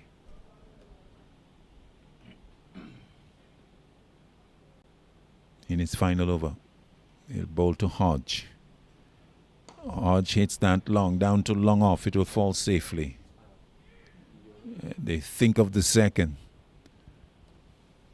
Just the one. Hodge spreading the left leg and opening up to unleash a powerful drive, but didn't get hold of it. Just a single. 64 he is. 318 for 4. Unfortunately for the Dominicans, the boundaries have not really come in the last few overs. They have got 2.5 overs. Can they change things around with a flurry of boundaries? John to Benjamin. Benjamin backs away and hits down over the head of long off. One bounce into the long off boundary, over the head of mid off, I should say. He's in the circle. And 4 to Benjamin. Nicely hit. Backing away to leg. And hitting inside out. Over Custon Murray. 12 to the left-hander. 322 for 4. 2 deliveries remaining in the 48th. Benjamin will need more boundaries. John to him. It doesn't bowl. So Benjamin composing himself. So we have seen him back away. So that's his trigger movement to put off Ran John. Let's see how he responds to what Benjamin does. A very short run. John to Benjamin. Benjamin hits that long over the onside. 6 mid-wicket. Smashing a delivery that was insult to injury because it's a no ball. 6 of the no ball. Front foot being overstepped there by John.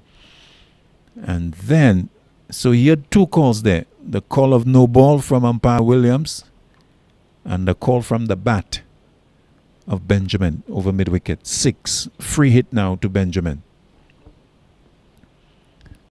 John to him. Benjamin backs away and misses. A short one. Maybe a taller man might have gotten to it. But Benjamin, well, maybe about, 5 foot, if so much. And not able to lay bat on ball. 1 delivery left in the over.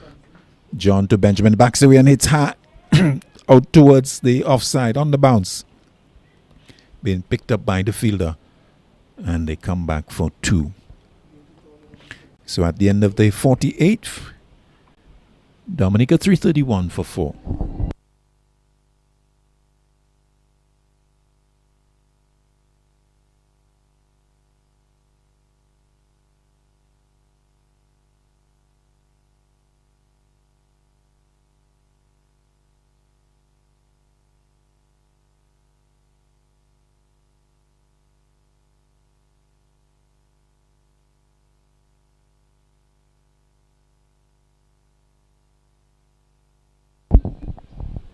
2 overs left. 331 for 4. Jackson coming in for his 8th over. 1 for 55. Hodge in strike. How mobile will he be with the injury to the right leg? The blow down the leg side, looking to clip it away. Comes off the pad, I think. The keeper collects it. They take the single. Leg by. Good work by Andrew to limit it to just the 1. So picking up nicely down the leg side. 332 for 4. As Benjamin will be in strike. Jackson over the wicket. Benjamin hits it top edge down to third man. Couple of bounces to Keto. Was happy to stay on the boundary, not really charging in to attempt to make a catch of it. Waiting for the ball to come to him.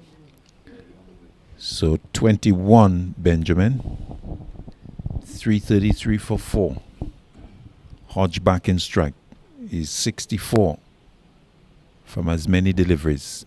Jackson to him. Hodge hits that for 6. Short and swung away over backward square leg for 6. So Jackson going short and Hodge equal to it.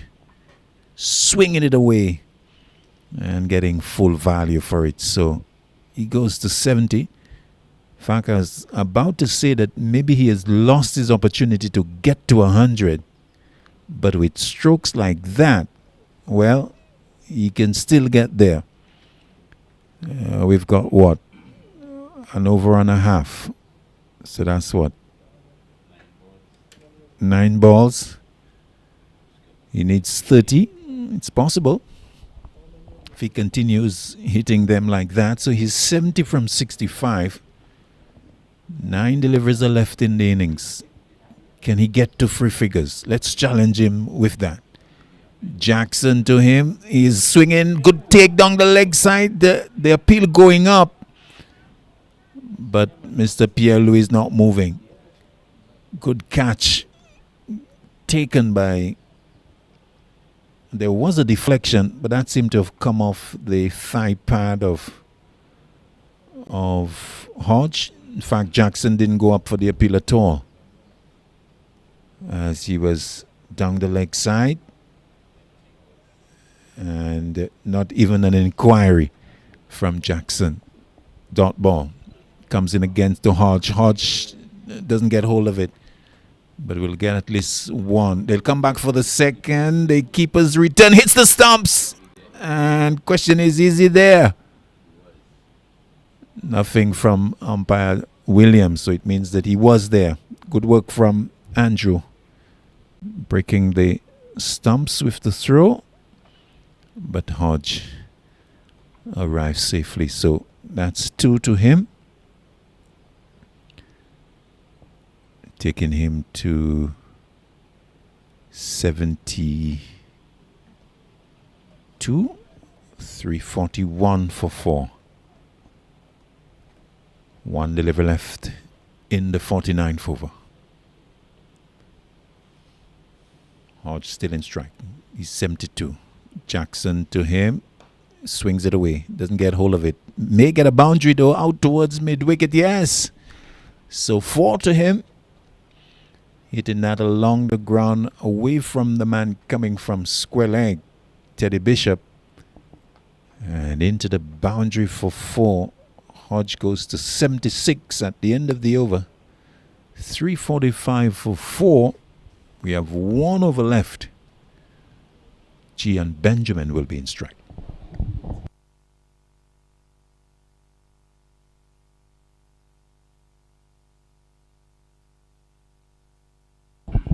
.345 for 4. Looks like Kirsten Murray been called. It's a long time we've seen him. He has only had 3 overs. 3 for 11, 3 overs not for 11, and he would have bowled with the new ball. What happened there? Did Ryan John forget young Murray? Because we haven't seen him since the 6th over. And, well, he's been brought back to bowl the final one. Maybe at the break he'll say, "What happened, Skip? You seem to have forgotten me." But he's been charged with an important responsibility to bowl the final. GN, missing. A short one. Oh, now wide call. Very late call from the umpires, we'll have to say. I think umpire Williams would have gotten the nod from the square leg that was above the helmet of Benjamin. Short, pulling at it is Benjamin. He'll get a single to backward square leg. 347 correction. For 4 as Hodge will come into strike. So Murray with a long off, long on, deep mid wicket, deep extra cover, deep third man, or third man on the boundary. So he's gonna come in. Coming in is also the fielder from point into the circle. So extra cover, point, square leg, backward square leg. Murray to Hodge miscuing, and we'll just get a single for his trouble. Just rolling up on the offside. And just a single for him. Hodge not happy with the result here. Looking to get that ball over the boundary, but didn't get hold of it. 348 for 4. 4 deliveries left in the final over. Left-handed Benjamin in strike. Murray to Benjamin, full hit away out towards mid-wicket. Again not cueing properly. Looking at the bottom of his bat. Hodge was twirling the bat in the air in frustration at the previous one. Benjamin inspecting the bottom of the bat. But this has been good from Murray since the wide. 3 balls, 3 singles. Hodge back in strike. Murray in. Hodge edge caught at the wicket. End of the right-hander. Again, the full length proving successful. Big drive from Hodge. Healthy edge. And taken nicely by Andrew. Following it well. Taking it into the glove comfortably.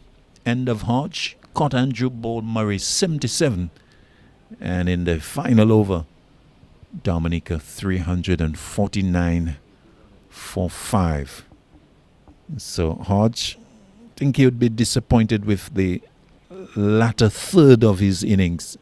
Don't think that he accelerated as he would have liked, because he had the platform, but over his last maybe 20 deliveries, he really didn't produce this sort of total that or amount of runs that he would have liked.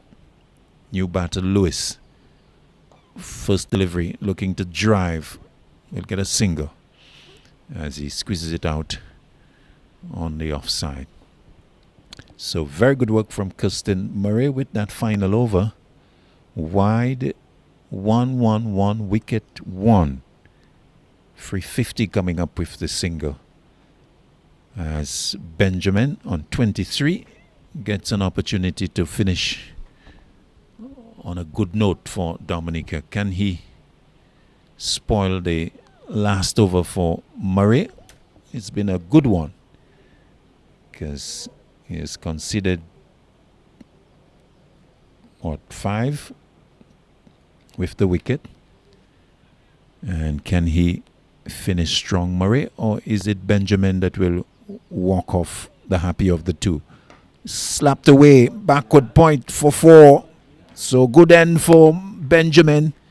Gets the better of Murray for the final delivery as he smashes it away to the offside boundary for 4. Finishing on 27, Gian Benjamin. And it's been a quick fire 27 indeed.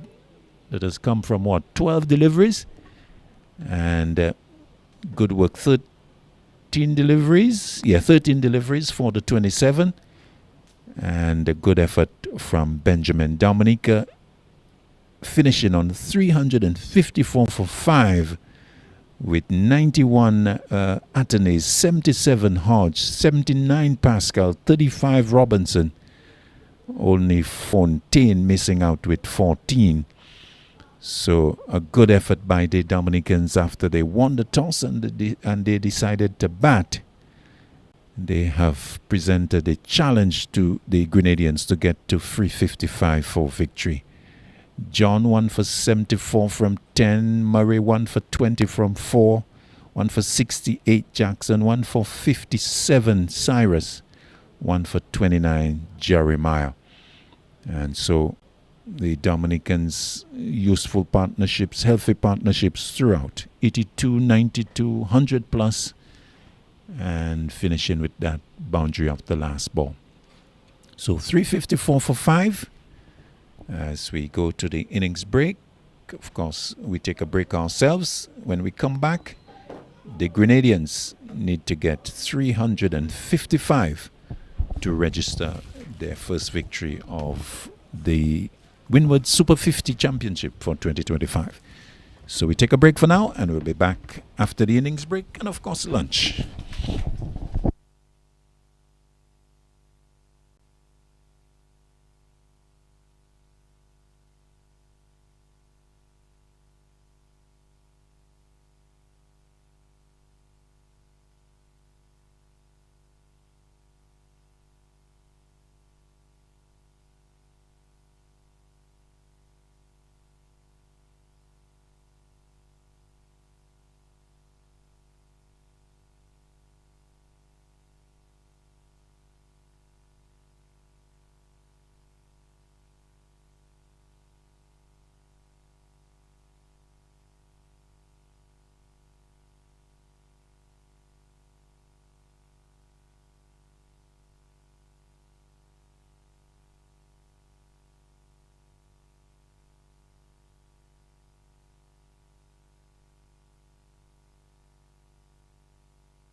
Well, first ball as we return to the Darren Sammy. The Grenadians chasing 355. Dominica, as you probably, in case you haven't just started to join the broadcast, Dominica won the toss and batted. 354. Pascal 79. Robinson 35. Hodge 77. Athena's 91. That makes up the bulk of the scoring.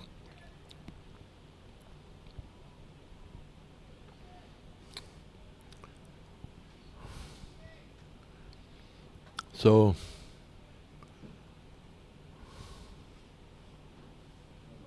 Jonathan and Matthew.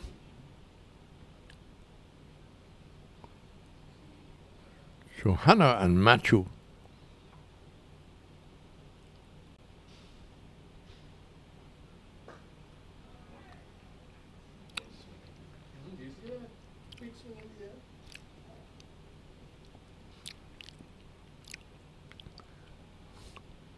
Lewis, good shoulders.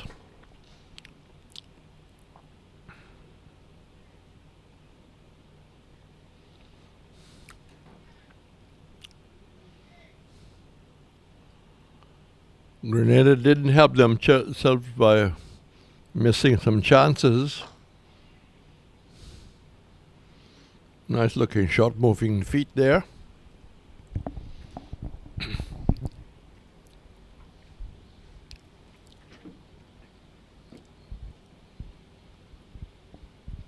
Weather remains very bright and sunny. Can't judge the wind, but I don't believe we have a great deal of wind to cool things down. We don't have the flags operating on the flagpole, but the trees are very still.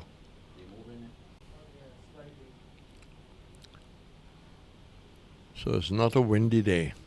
Solitary slip. That swung a bit, but it was just too full. It's got to be, you got to pull back the length and get the swing. So can Grenada make a fight of it? Well, they need a foundation. Dominica had a foundation of 82 between the openers. Well stopped by the bowler himself. Not easy for bowlers to take a return catch because of from the delivery action. But in that case, quickly getting the left hand up. So Grenada one without loss. We've had one over. A long way to go. Who is going to bell the cat, so to speak? Is there an emerging Devon Smith in the Grenada lineup?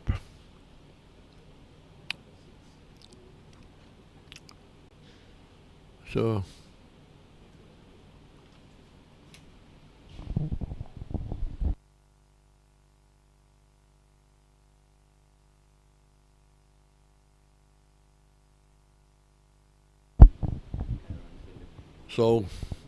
Crywan Phillips. To continue, Johan 1 and Matthews no score.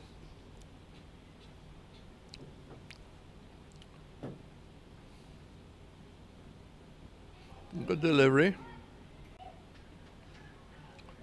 Outside the off stump. Not too far away from the off stump. Bowling over the wicket from the Kaimanjé end.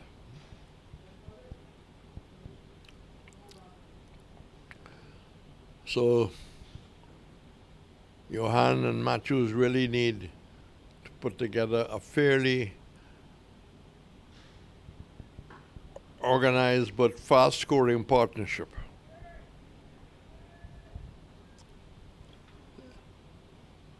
They're not chasing 254, they're chasing 354. And Grenada had that start from Pascal and Robinson. Pascal getting 79, Robinson getting 35. He was the first to go. No ball.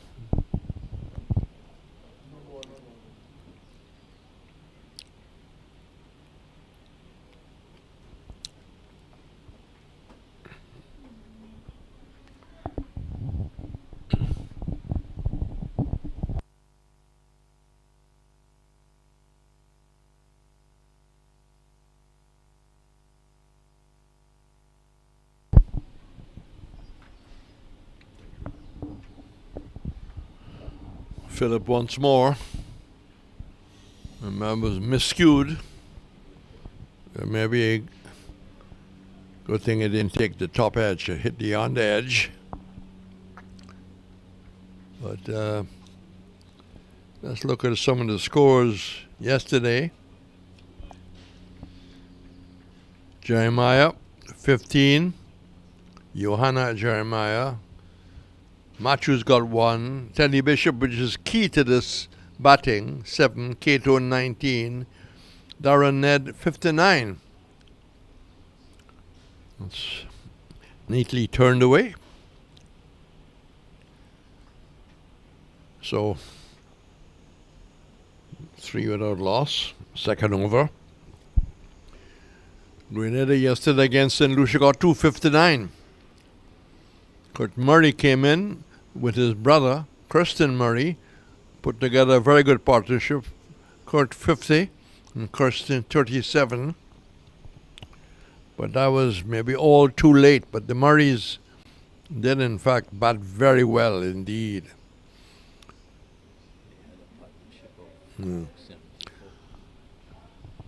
Partnership of 74. A late partnership. They need a partnership of 74 at the top of the order. So who is going to take on the responsibility? Both men can attack. If you have both men attacking, it can just lead to batting mistakes. You need the other one to turn the strike over, score very quickly, and the other batsman. So, setting in Annie Matthews.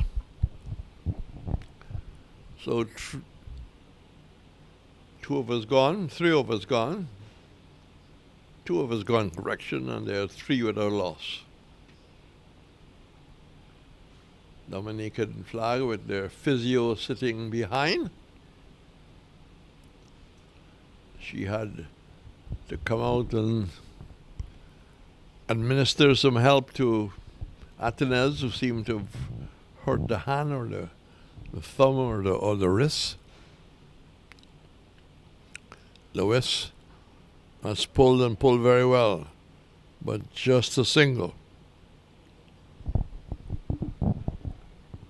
Is the left-hander the one who have to take on the responsibility?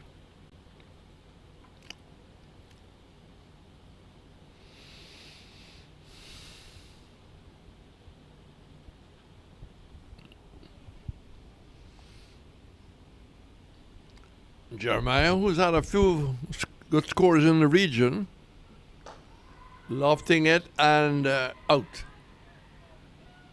Straight down to the mid-on. Second ball, and that's not the way how Grenada is going to attack this score. He was trying to go over the top, but didn't really get hold of the length. And didn't hit it in the middle. So they are 4 for 1 already. 4 for 1. Not the kind of start they were looking for.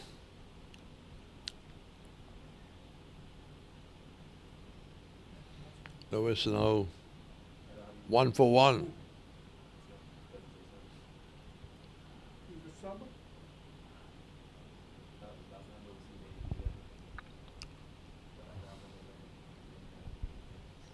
So Dominica, very happy with the start.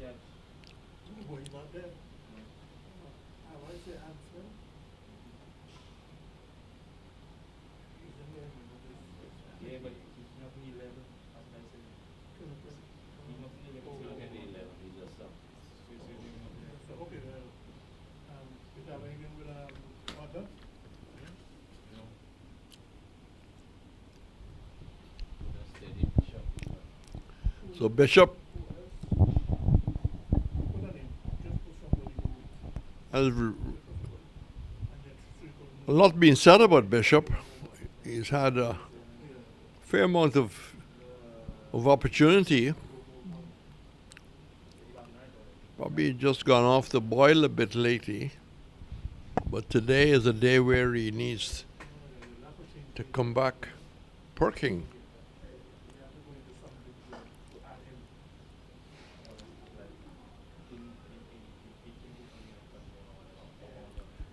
For more reports, stylish, attacking.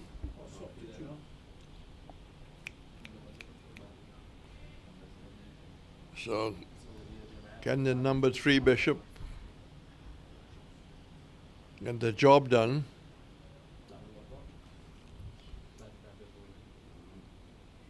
Matthews have gone his way. The wicket to fall.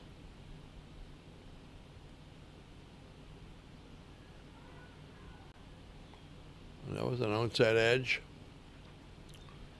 Push forward, but it didn't really come forward with a lot of conviction. Hung the bat a bit. So Bishop and Jeremiah together. And they mustn't just occupy the crease. They must make an effort to provide that fairly good and quick foundation. They must score at a very nice rate. There's runs here. There could be a second. Will not look for a third. Nice looking shot. Grenada need a lot more of that. 10 for 1. This is the third over. So already the rate climbing. 345 of 283 balls, as you can see on your screen. That's pulled through mid wicket. More runs here. This might have enough legs to go into the boundary. It's pulled back. Thought they might have been looking for the third. Just too short. Bishop all the time in the world.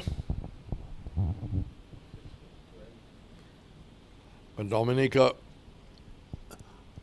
must be a pretty confident side when you put 354 on the board. You really have to bowl ragged. You have to have a nightmare of a bowling combination. It'll take some consistent batting.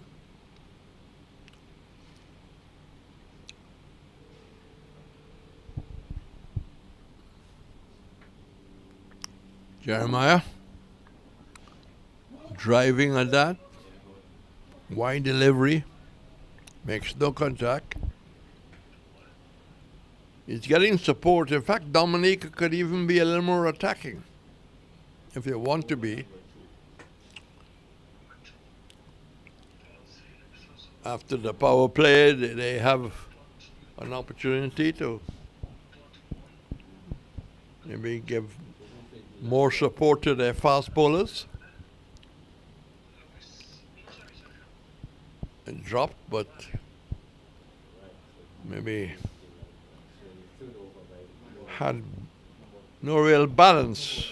He was running to his left and sticking both hands up in the air, but maybe you need to take those chances. So Jeremiah 3, Bishop 8, 13 for 1.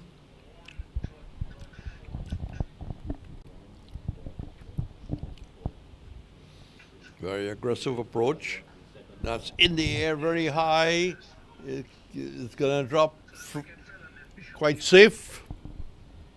And they come back for the second run. The wind didn't help, but there's hardly any wind, which is the point we made earlier. Normally that will climb over the boundary and enter the Johnson Charles stand. But it's not the day for kite flying. Not a windy day. That's in the air for a while. So 15 for 1.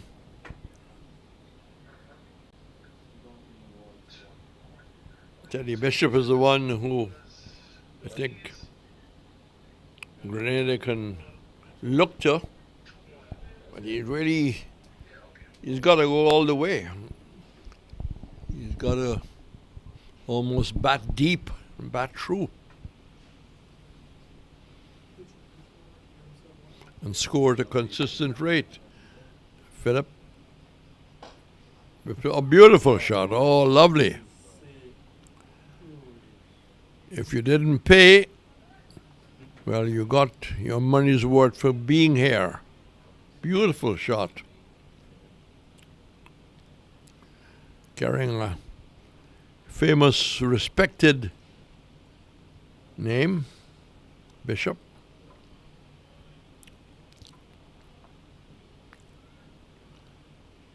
So he moves to 12. 20 for 1. And finds another boundary as the length was very, very poor. So Bishop starting to maybe ask one or two questions about the Dominica attack. Jeremiah and Bishop got a job ahead of them.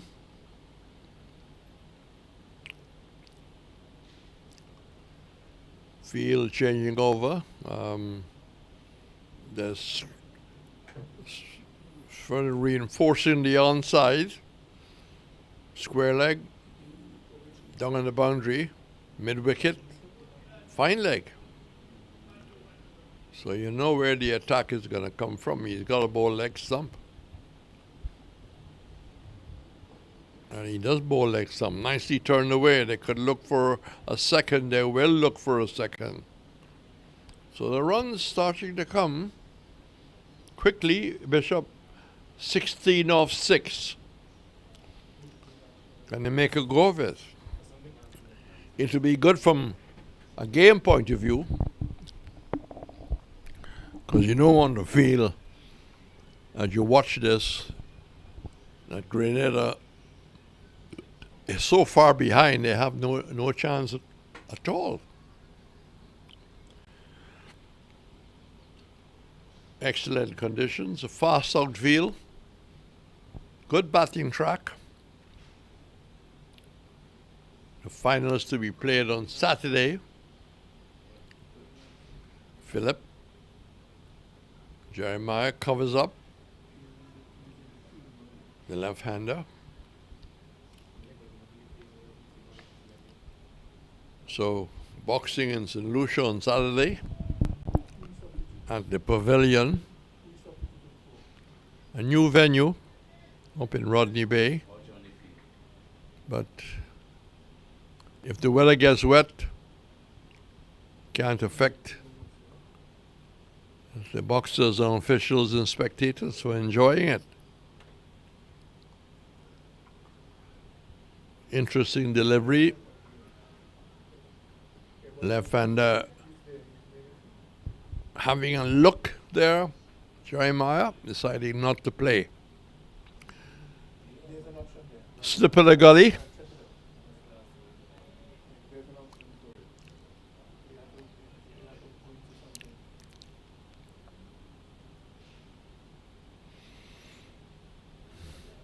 Dominica did bat extremely well, but Grenada missed a few chances.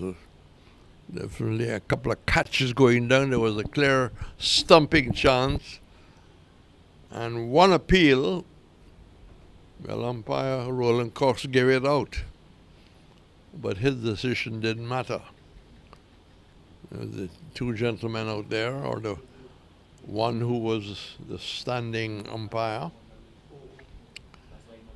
26 for 1. Jeremiah.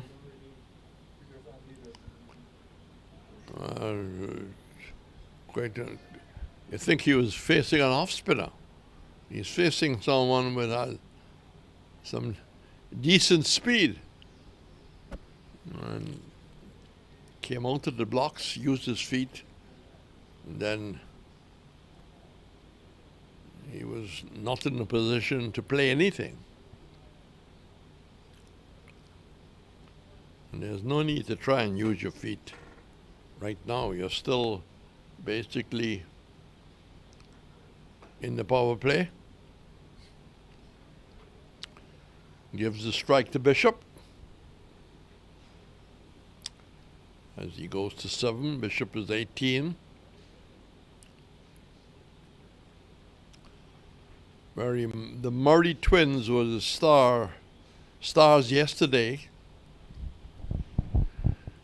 And Bishop and a few others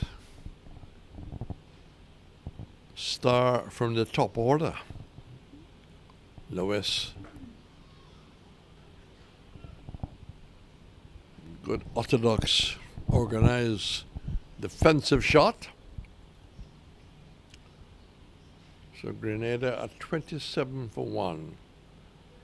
But already 5 overs gone.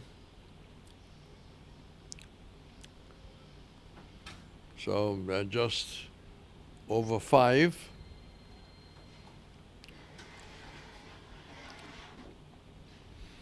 Incident at the Oval today between the India officials and the ground staff at Surrey, where they were asked to get off the square.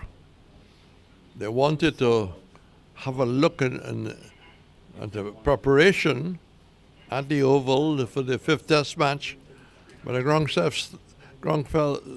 staff felt they were, that was a sharp opportunity. It really pulled and pulled hard. It went like a bullet. Mid-wicket tried to respond. He got his hands to it but couldn't hold on. It was hot. It's a hot afternoon. 1 for 27.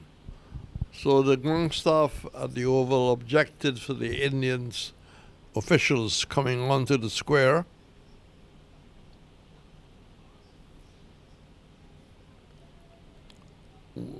There's normally a rope around the square, around the pitch, and you can't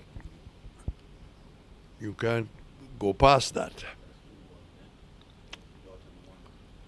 And there were statements from both sides. Tensions are building up with the 5th Test at the Oval. India showing a lot of character in the last game by batting to a draw.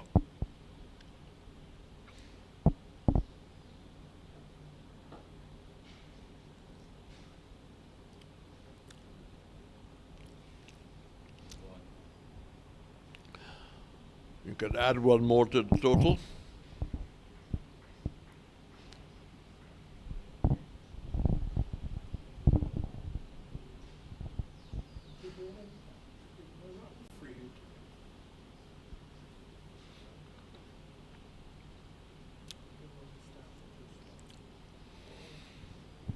$29 for 1. Over number 6. That's gone. Overpitched. And didn't try to hit it out of the world. Took his time, lined it up, hit it straight. Every run vital in this Grenada run chase. 1 for 35. Bishop out of the block like a Grenadian sprinter. Well, Ronnie James still among the best 400 in the world. But this was 24. It's Philip. Wide down the leg side.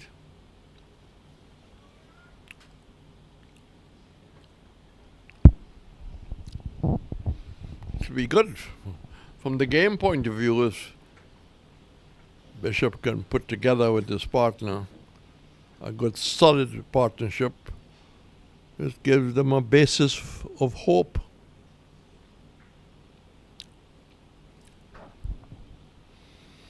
Just a solitary slip, no gully.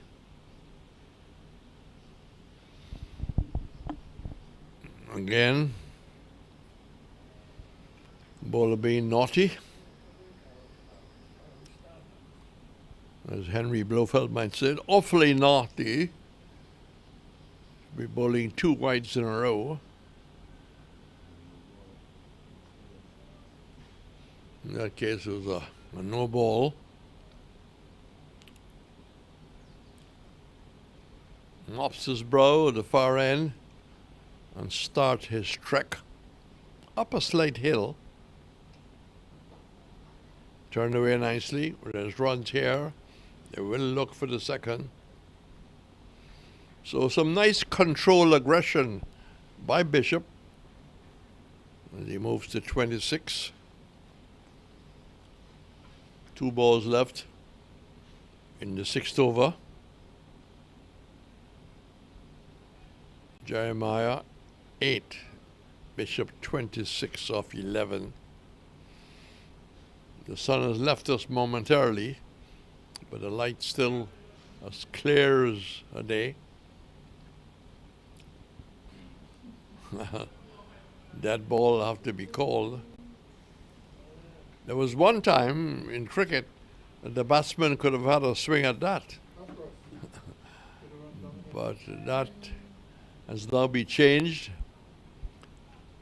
If the bowler, for some reason or the other, loses control, the ball straight away is dead. And that was the case. 1 for 39.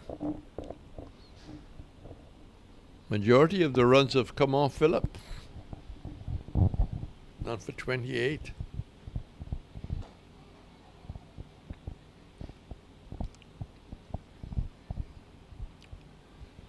Bishop a bit of a slim Jim. Young man, probably will keep growing for a while.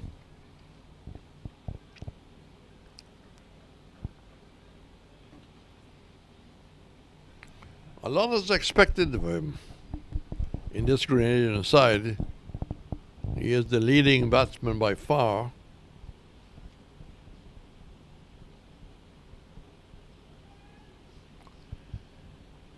Yep, Roland Cox will have to add that to the sundries or extra, depends how you call it.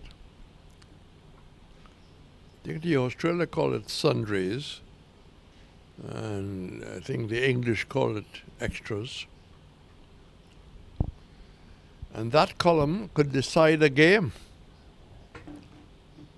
Some games are won because too many sundries or extras conceded. 40 for 1. Pulled away and runs. Backward square started to attack it, but then it was very evident that he wasn't going to get it around. So Bishop keeps the fire burning for Grenada. 44. The young West Indian player has gone to 30. Off 13. There's the work of our producer. That's the order. Ned to come and Cato after that. Philip, 3 overs, none for 33. So the majority of the runs have come off. 33 off him, went 44 for 1.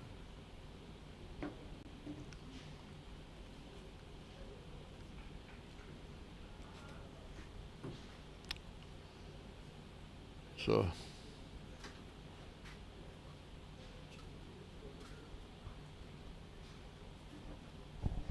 it's off the back foot.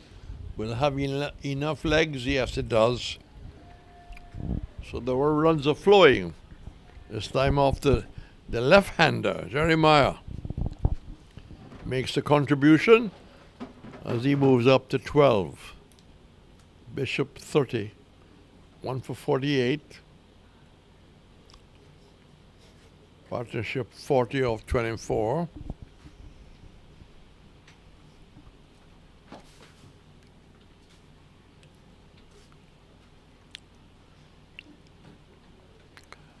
No shot from the lefty. Inside it was just too wide to invest in an aggressive shot.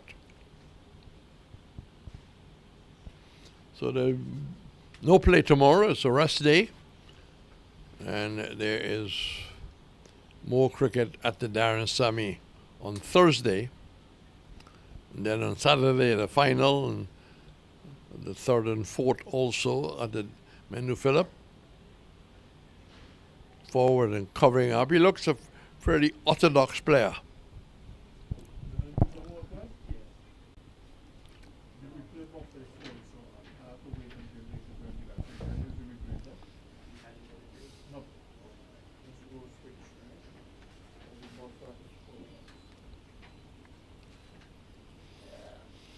One for 48. How this will go for Grenada. They lost yesterday. Slip in a gully.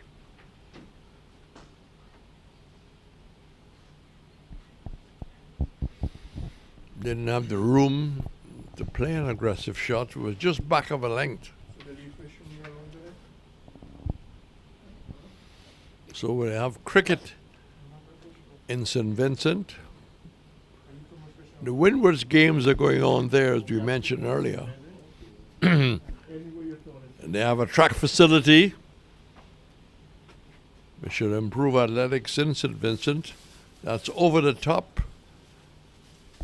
And an attempt to go over the top there went through to the keeper, who didn't really glove it all that well.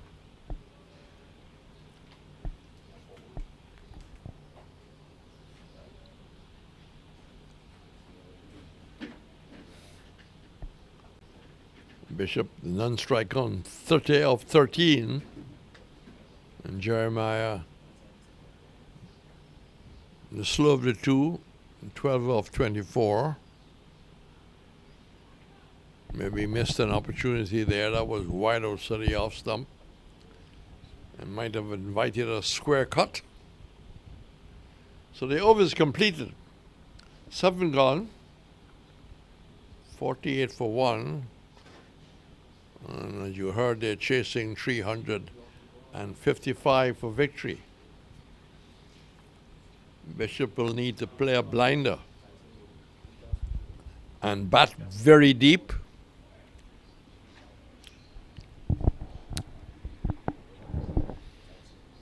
Dominica won the toss.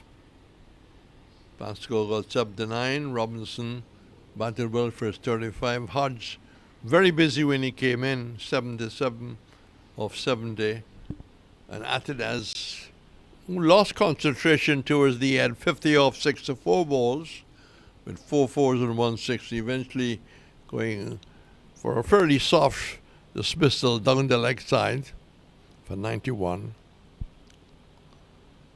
But 354 looked very much like a winning score.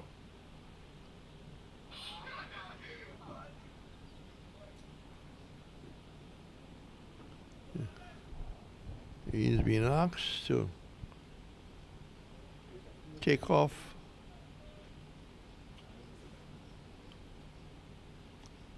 He's been asked to take off a band on his wrist.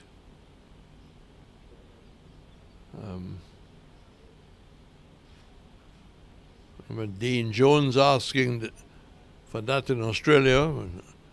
Ambrose was fired up when the request was made for a sweatband to come off. So Tyson's into the attack, lifting delivery. Tyson part of the Windward's future.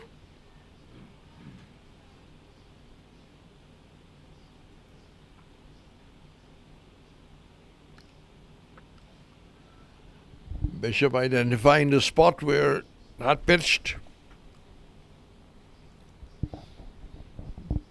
Over number 8. Being bowled from the far end.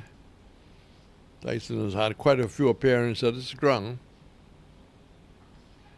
And goes down the leg side, giving a free hit.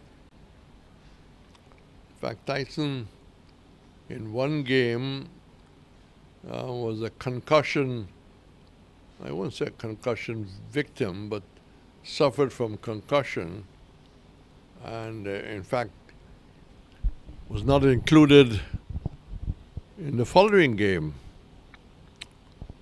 And he's put that all together. Here's hoping that there's no damage. 1 for 49.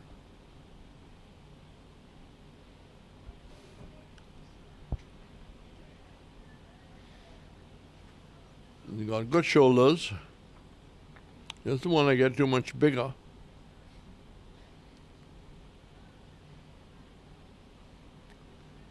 They say wicketkeepers must not get too big at the top because it affects their extension. That certainly was something that Jeffrey Dujon mentioned. Stay down to backward point.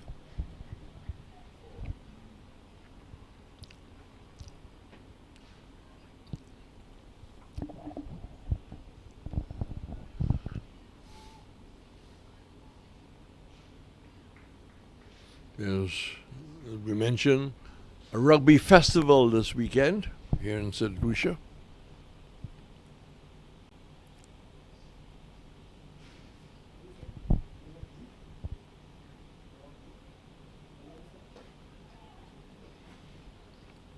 Nice opening of the face there, allowing the ball to kiss the sweet bread of the bat. You're able to guarantee a single. 50 for 1. They just need to keep going at a nice steady rate. The end of the 8 overcoming. So just over 6. They need to get up maybe to 8 to stay within the striking distance. Tyson bowl lifting delivery. And that's pushed out to the onside. The over is completed. So 8 gone. That's the story of the day. The early batting by Dominica and the present efforts of Grenada.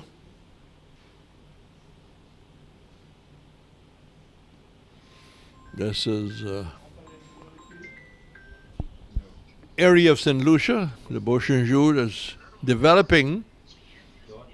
They got a tennis center to our right. The Basketball Association has produced some good activity for the year. That's also out to our right. And beyond that, what's coming up is a 50-meter swimming pool. Philip, Jeremiah back. Can't beat backward point. Now, most facilities in the OECS are in fact 25 meters. So when they swim in Trinidad at Carifta or Barbados in Carifta, or when they go internationally, swimmers who only swim in 25 meters are at a disadvantage.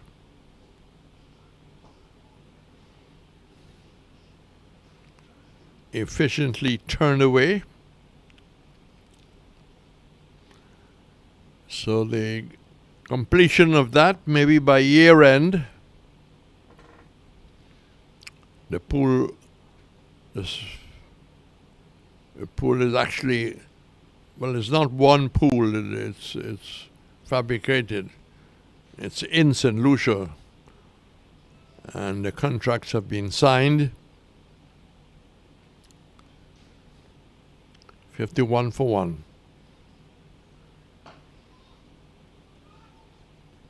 Driving, but some concern, not that maybe go too hard through the line. It wasn't really up in his patch.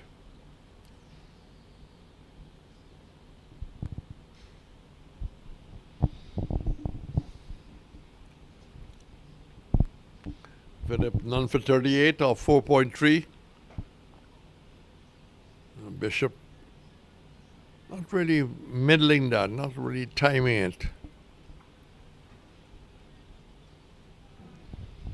Very cool conditions prevailing.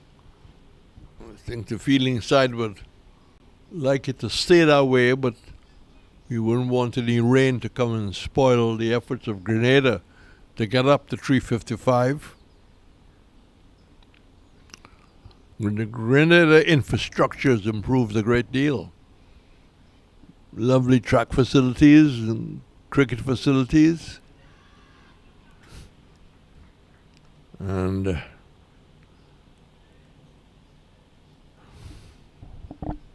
see, Guyana has just announced that they will have a new hockey facility with the new modern AstroTurf. They play hockey on grass in Guyana still. The rest of the world in the Caribbean has moved on. Nice looking footwork there. He tucked that away. Once a second, he's called for it. Forced Jeremiah to come back. So Bishop making an effort on behalf of his Grenada team as he moves to 31 off 19. And they're 53-1. So, change of commentator coming up after the next over. And CPL is coming up on the 14th, Roland? Yeah, the first match is the 23rd. First match is the August 23rd. August 23rd. In St. Lucia, yeah. It will start elsewhere earlier. 23rd to 31st. Yeah. So, we look forward to what is called the biggest party in sport. Windward delivery by Tyson, carrying a fast bowler's name. You probably would have read or Googled Frank Tyson, who was once called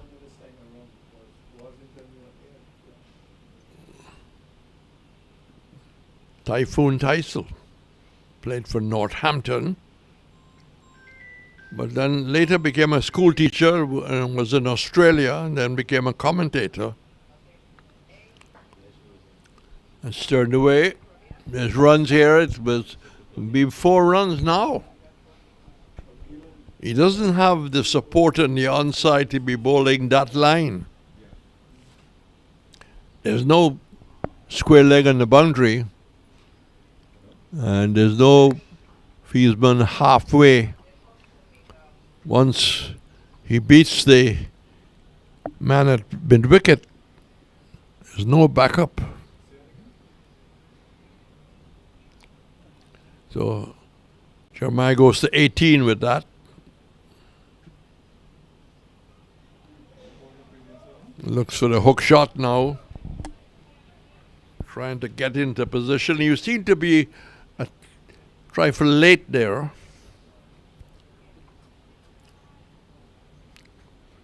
But Bishop has been quite impressive. Jeremiah trying to make a contribution. 18. But he just needs to play the good solid supporting role. That's an on the edge, trying to pull across the line. Might have played it off the back foot to the offside. Now we see a change in the field. This probably should have been initially done. Man from the offside has come to mid-wicket. Mid-wicket has gone down to a backward square on the rope. So Tyson with a big number 9. That's back and stared. In the old days of when football wasn't the modern game it is now, the number 9 would be in the centre forward. Remember watching Spurs and Bobby Smith was the centre forward. Many great centre forwards at that time, not Lofthouse. There are many. When players didn't play for a lot of money.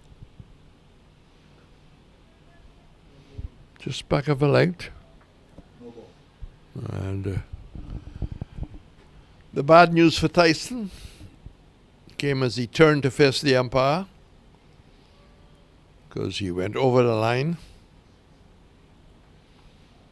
But Grenada accepted anything.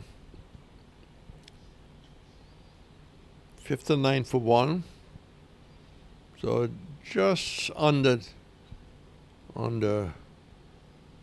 6. That's in the air and that's gone. And you don't have to be a windy day for that to go for 6. Because he hit it high in the air and just dropped at the end of the Johnson Charles stand, a very wide mid-on. So an effort of Jeremiah to push the scoring on. He's 24 of 37. Bishop 33 of 20. And maybe appreciating that his partner is trying to contribute towards pushing on. 1 for 65. 1 legal delivery to be completed. Do we have a lost ball situation? Yes, it's gone into the stand. And a spectator, good enough, have gone to fetch it.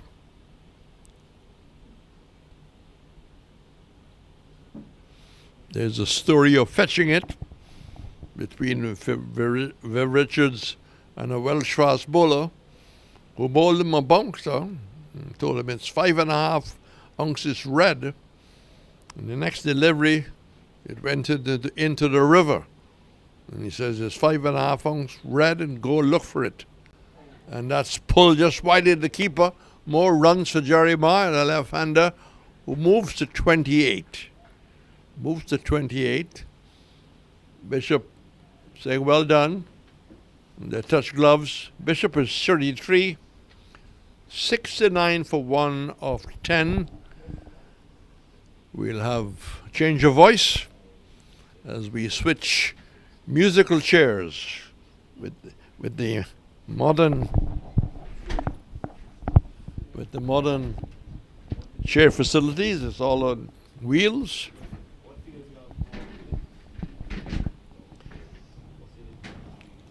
Bowling change. A spin comes into the attack. Hodge himself.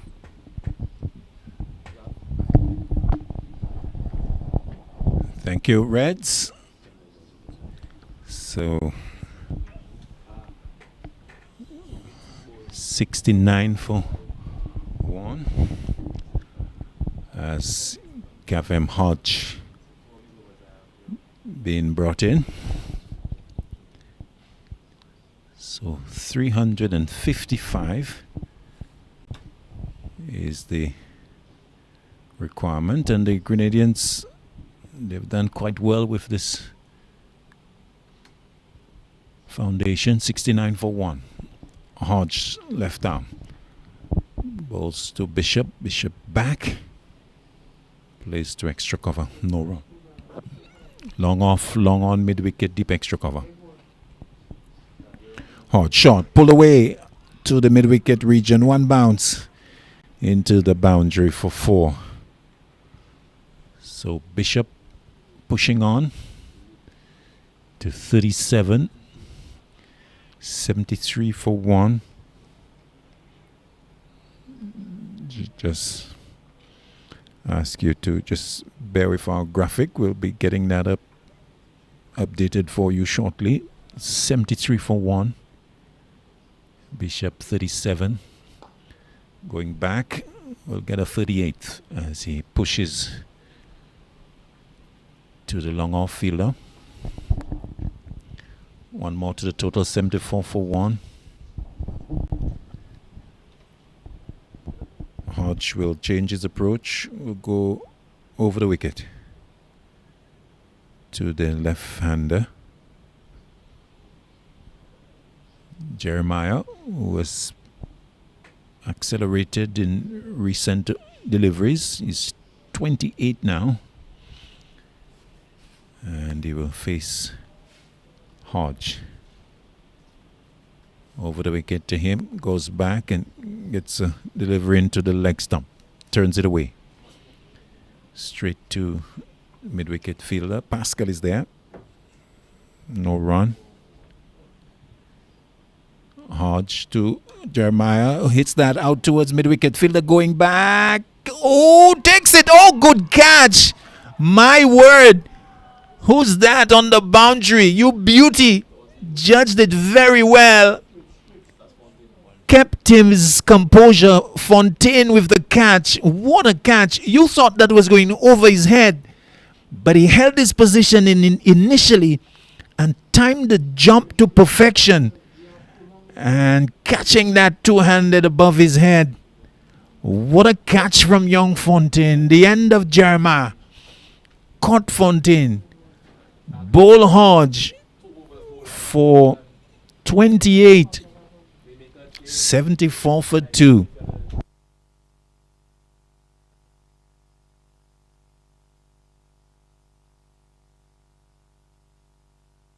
Well, lone figure of Bishop in the center because everybody's huddled on the onside towards mid-wicket. Now beginning to break up the Dominica team.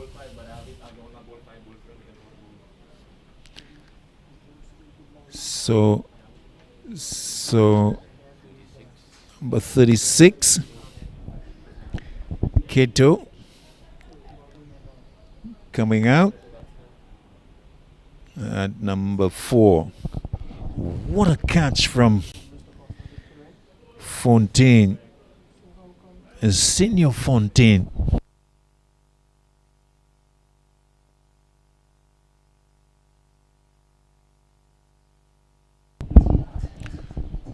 So Hodge with the wicket. So second wicket partnership being broken. Great catch from Senior Fontaine, positioning himself on the boundary, waiting. And as the ball came to him, jumping and taking it. Hodge bowls to Cato, first delivery. And he plays away for a single.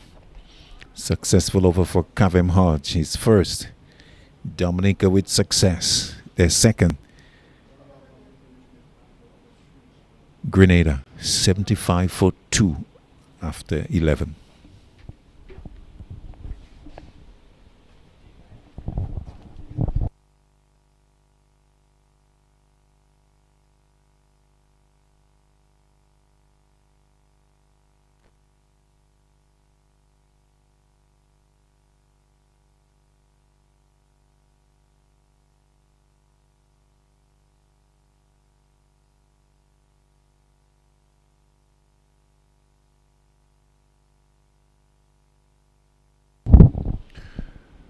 Tyson coming in for his third over, not for 18. He will bowl to Keto. Okay, struck on the pad and given. Oh, struck in front. Keto is not happy. Got inside of that and maybe got a little trapped. Not sure why. Hit above the knee roll. But umpire Pierre Louis has upheld that appeal.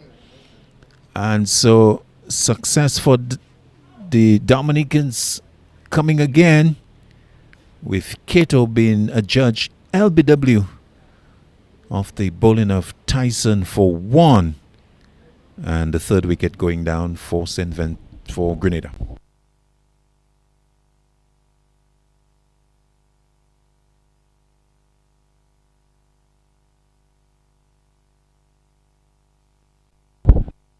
So Darren Ned, the new batter, coming in at number 5. Number 64 on his back.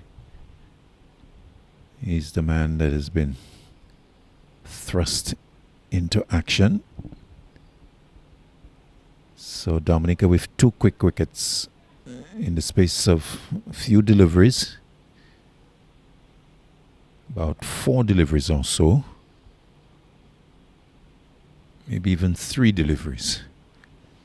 Tyson will bowl to the new batter Ned, who inside edge into the pad and away into the offside. So Tyson hitting area just outside the off stump, and Ned getting that inside edge. Tyson picking up his first wicket. Moving again to Ned, who's looking to force that off the back foot. Playing outside the line of the ball. Ball going between his bat and himself. So dot ball. 38 to Teddy Bishop. Has seen 2 of his teammates been dismissed quickly for the past few deliveries. 75 for 3. He's at the non-strikers end. Tyson to Ned. Ned gets a good delivery. Rocking back. Belated appeal from Tyson. Almost as if he had forgotten to ask. And umpire Pierre Louis saying, no sir, that didn't brush the edge, neither did it brush the glove. So another dot ball. Grenada requiring 280 from 230. Just under 7.2. Tyson to Ned. Short delivery, a lot shorter this time. Ned rocking back and going down as well. Rocking away from the line of the ball. 4 dot balls in succession to Ned at the start of his innings. 1 delivery left in the Tyson over, the 12th of the innings. Dominica with a challenge in total, 354. Can Grenada get across the line? Ned and Bishop combining in answer to that question. Tyson to Ned. Ned slaps it away. Backward point will go all the way. 6. I think we saw that stroke from him yesterday. Short and really uppercutting well. High over the infield, all the way away from the man at point. So 6 to Ned to complete the over and to get off the mark as well. 38 Bishop, and Grenada total going to 81 for 3 after the 12th over.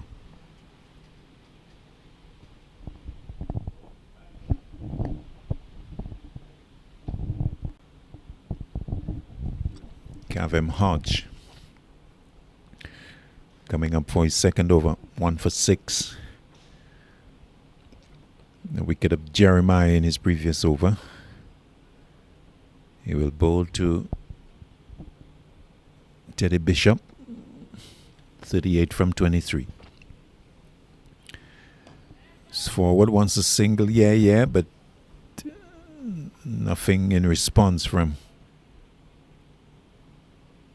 Ned. Maybe there was a response. We just didn't hear it, not as loud. Back goes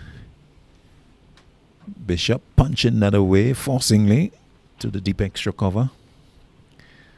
And 1 to him. He goes to 39.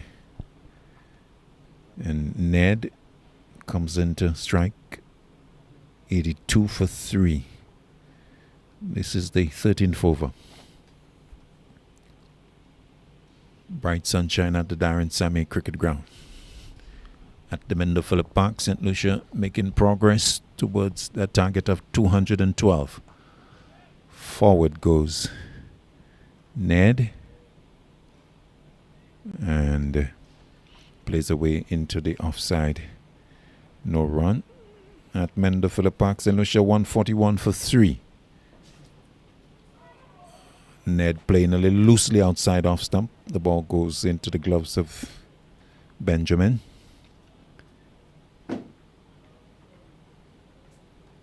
So in over number 18 in Castries, St. Lucia 141 for 3. Ned driving, but can't beat Hodge in the follow through. No run, so Eugene 22, Descat 3. The not out batsman. Hodge round the wicket to Ned. Ned bangs it away. Straight to the deep extra cover fielder. Or deep cover. End of the over. Single taken by Ned. 83 for 3. 13 overs completed. Grenada scoring at 6.4, needing 7.35.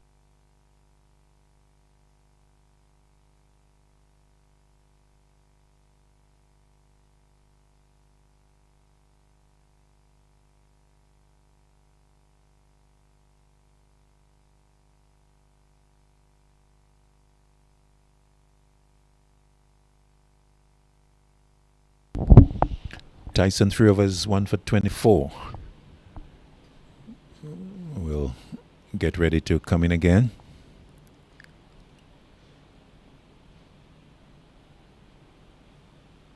With a solitary slip. Third man, deep cover. Or deep point. Long leg, deep square leg. Everybody else in the circle. Solitary slip. Tyson to Ned. And pushed up on the onside. No run. Still 272 to get, Grenada. And if you are joining us for the first time, the Dominica innings 354, 91 Atenes, 79 Pascal, 71 Hodge, the main contributors.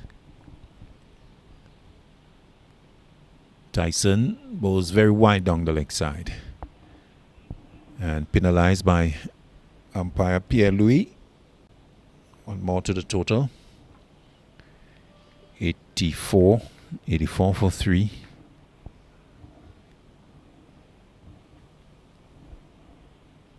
$7.36 now the required rate by Grenada.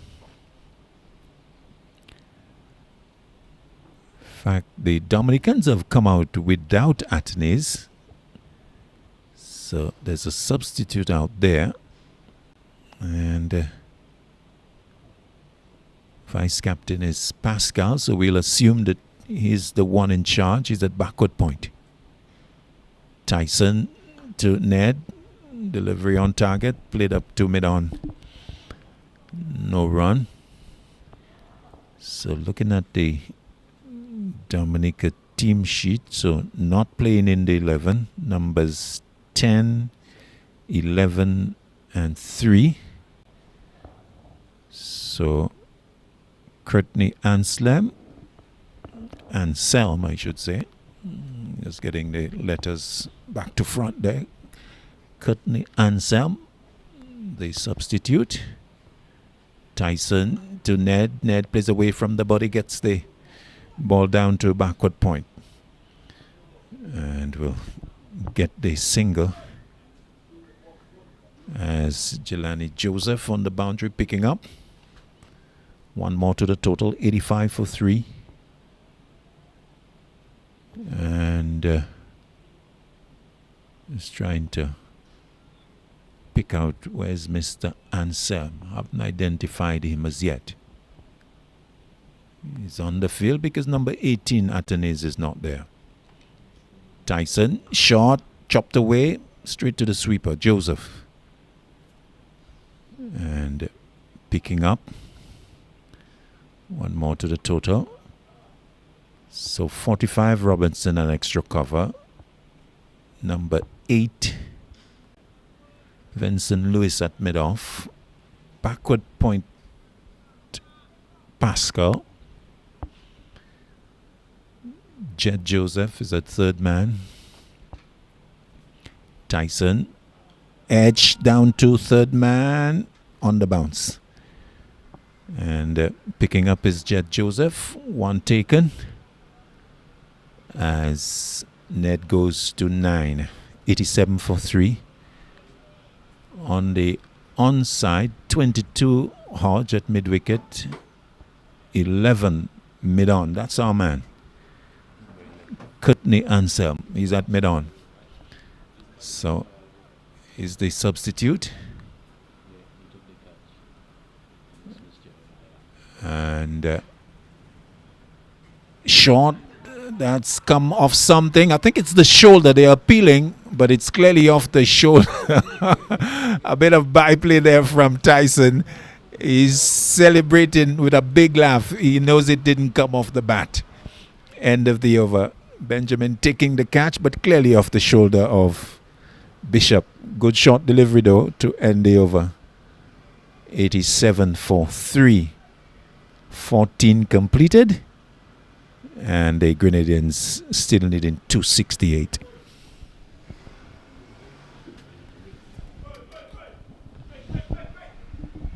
And at the end of the 14th, the umpires have called for the drinks break. So 355 the target. The players look to refresh themselves now. So 87 for 3. Ned is 9. 40 to Bishop. And the Grenadians still need 268. And they have some 36 overs in which to get them. We take a break ourselves.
Well, happy to say we are back with the sunshine and we're back with the cricket at the Darren Sammy.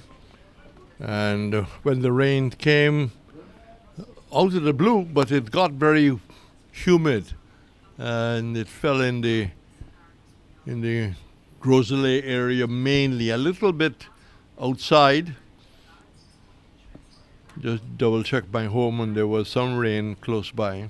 87 for 3 when the rain came off 14 overs. Claudius Emmanuel was on then. We have now had a break. Roland will tell me how many minutes we have lost overall when he can put it together. So 268 needed of 216 balls. They have to score at 7.44. It's a beautiful afternoon now. Lovely blue sky. Cottonwood clouds above to our right. And we're going to have Hodge to continue. He's had 1 for 8 of 2 overs. Left arm spin always useful. Bowling from the Groselay end.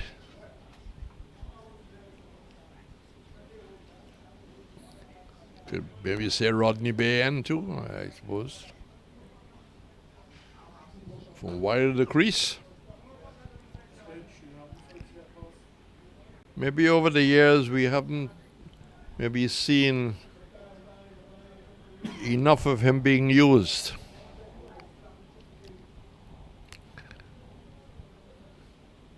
The West Indies go to India next in October and then New Zealand. So you're obviously hoping that he can get back in. Batted very well today. Good in the field, good cricketer. Pleasant personality too, Hodge. And that trip to Australia, when he got a scholarship, did him a great deal of good. Just hearing from him, you can just understand clearly.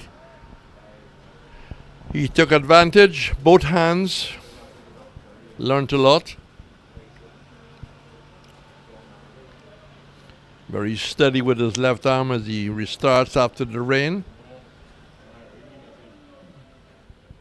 Driven elegantly but straight to the short and wide mid-off, almost verging on an extra cover position.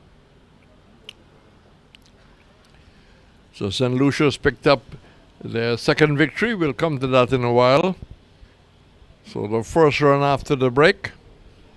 Roland was going to check how many minutes we lost. 63 minutes have been lost. 63 minutes. And the ground staff had a difficult time getting the water off. The covers were extremely heavy. And maybe the super supper wasn't quite working, which would have helped it taking off the water. So 3 for 89. As Tyson will continue from the far end. Gillon Tyson, 4 overs. He's taken 1 for 28.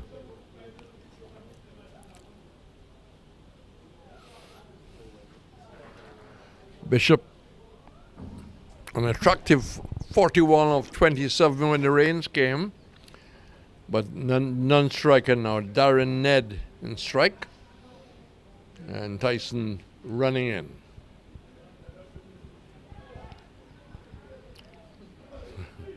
Well, Tyson was about to appeal, spun around and then realized that wide signal. Don't think the rain would have freshened up the wicket, maybe just a bit, because it was in fact covered and moisture. Could liven up a bit. Keeper standing back. There's no slip in no gully. Dominica quite defensive. Bowling stump to stump. net forward very defensively. But we are looking at the approach of Teddy Bishop, who is the maybe one man who can take the fight to Dominica. But they have to score at almost 8. 7.44, 268 from 216 balls. Nice looking shot. They'll get a single as Medoff has to come wide to stop it. But they don't need too many singles now. You really need to find the boundary per over. We have 4 deliveries left. Nice sunny afternoon, oh glorious afternoon. Haven't won much wind today. That's turn off the hip, but just will be a single.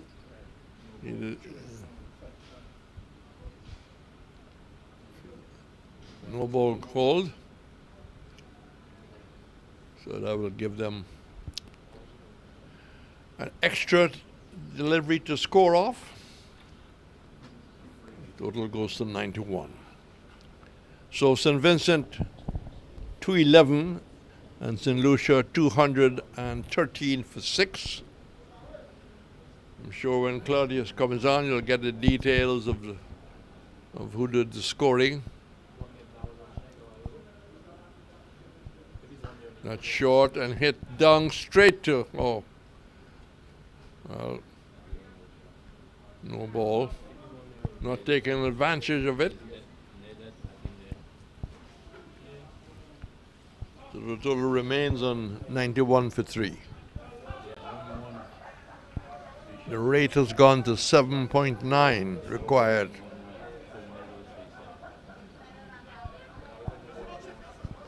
A lot of chatter downstairs by the ground staff. Happy couple. Lifting delivery caught his attention, had to get on his toes to run it down.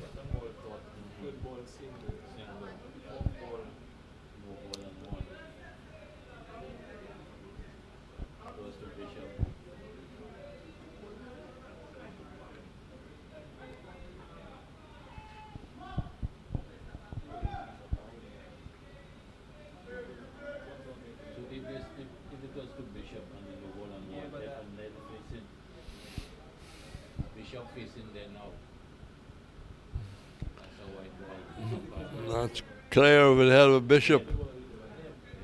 And Bishop is a tall man. And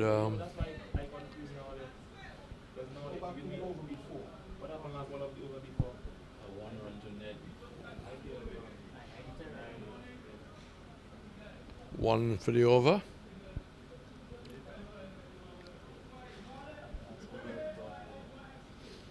Tyson, big upper body.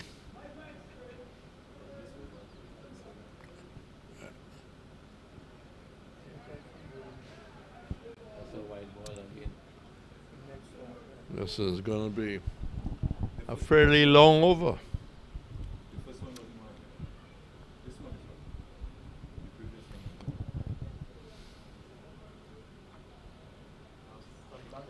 And the batsmen have to settle back after the break for 60-odd minutes.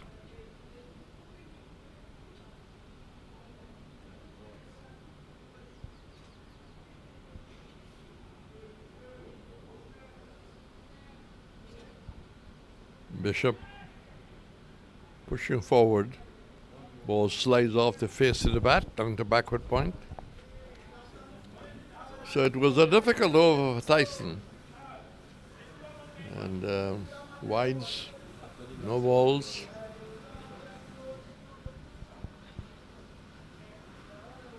So we had a total change of weather.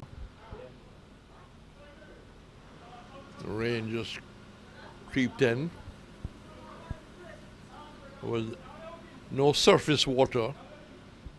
Umpires came out, didn't have to do too much of checking. So Kevin Hodge will continue the attack.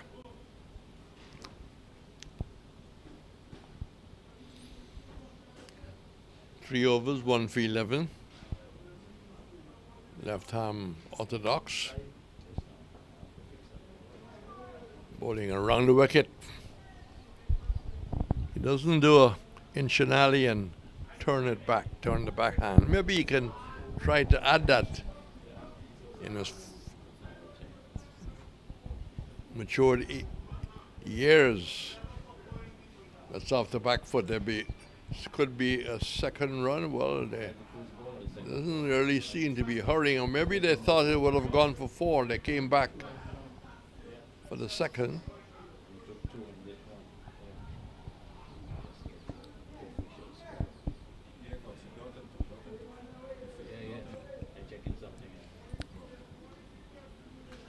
So Ned has got a responsibility to try and put the bad balls away. Driving. He is responsible for a single down towards long off.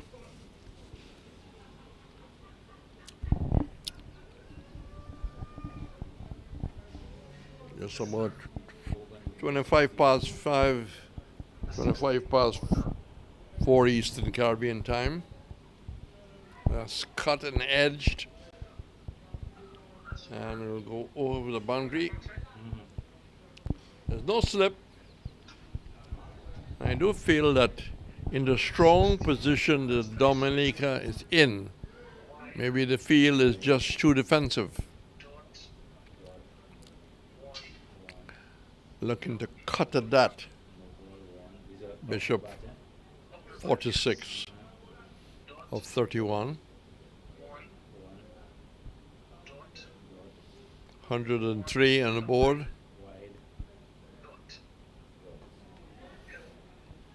And had to wait on that. Slow delivery, just withheld a bit. Got early onto the front foot, Bishop. Inches towards half century. Driving in the air.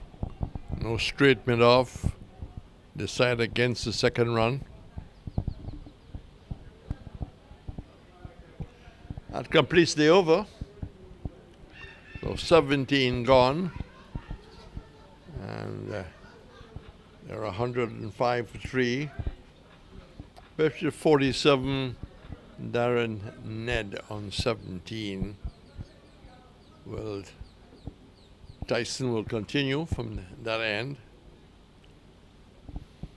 His radar not really working. There were just too many wides from the Dominican point of view. Didn't seem to have the control that he would like to have. He's got genuine pace, but this is not a track that's going to give a lot of assistance. Short delivery, good one. Batsman had to quickly get on his toes. It was into the body. Trying somehow to just eke a single if you could run it down to third man.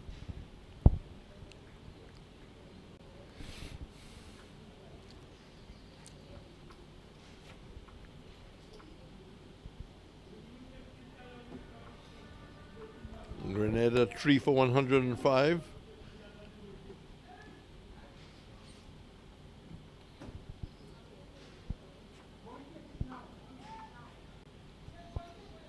Just pushing him back a bit. The line a lot better in this over from Tyson.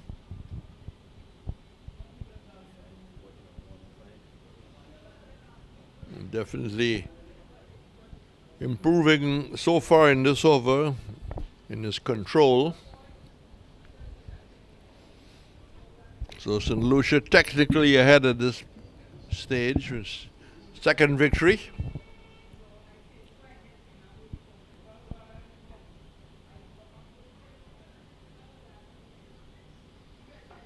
That's high in the air. That can be recorded very quickly by Roland Cox, down the wrong line and hitting it in the direction where he was heading.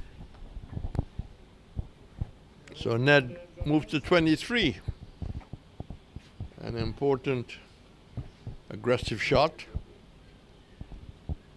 Is there a plan from the St. Lucia end? They had 60 minutes to discuss strategy, what we can try to achieve. That's clipped away. There'll be another 6 over backward point. So starting the over well, and all of a sudden he's gone short, over backward point. So Ned not just starting to strike over for singles, moves quickly to 29 off 30. And Grenada 3 for 117. Partnership 18 off 19.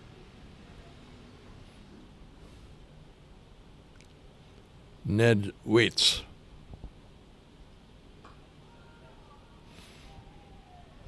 He's back to better control, better line. Forces Ned back. This is a senior tournament. It'll be interesting to get the average age at the end of this tournament. Roland Cox does a lot of great stuff, a lot of imagination.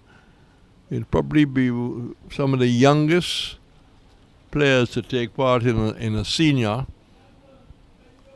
Windward tournament. That's in the air and will fall safe down towards backward square. And another 6.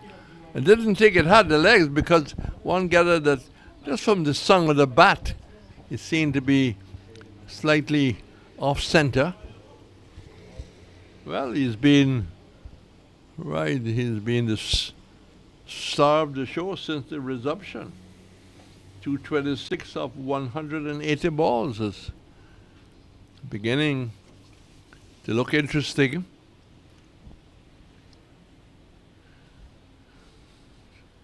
So Bishop and Ned trying to keep hope alive, as they say.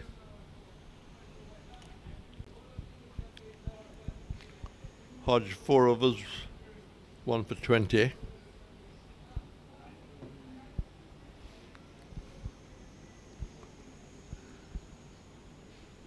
About to start the Bishop as there's a change in the field.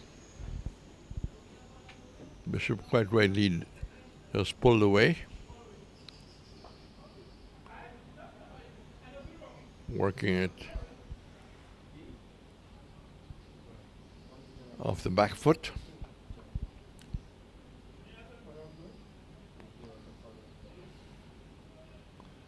So it's been Ned who has done the attacking on the resumption.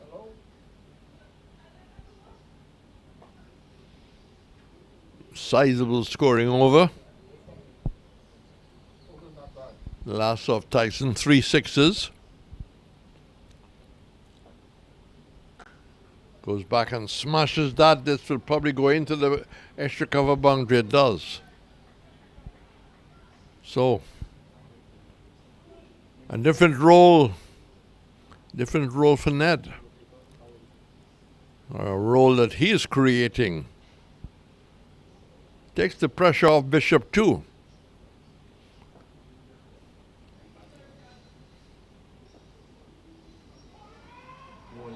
A bolt. I'm just trying to make enough room to go back to hit it. So after a spirited little display, Ned goes bold by Hodgej. We can watch the replay. Yes, it didn't turn at all. It hit the top of leg. Touch of the arm ball. So the danger of head of Ned attacking display, that's ended. And they've lost. Their fourth wicket is the hard-hitting Ryan John. You can virtually expect him to play in his normal aggressive style. Bishop 48 of 33.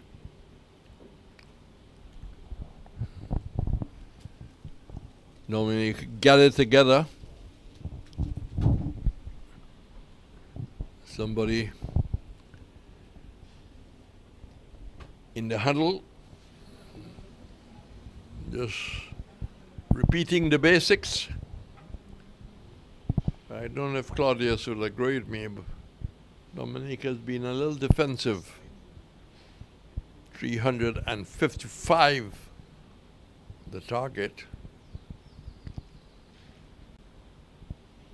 Bowling with no slip, no gully.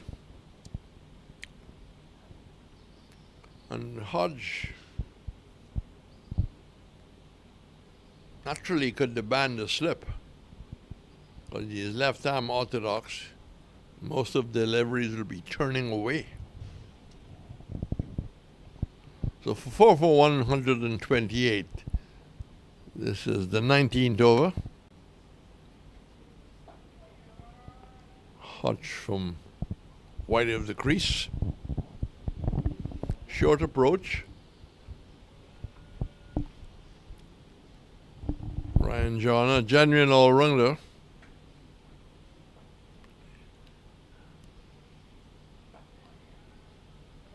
And getting well forward.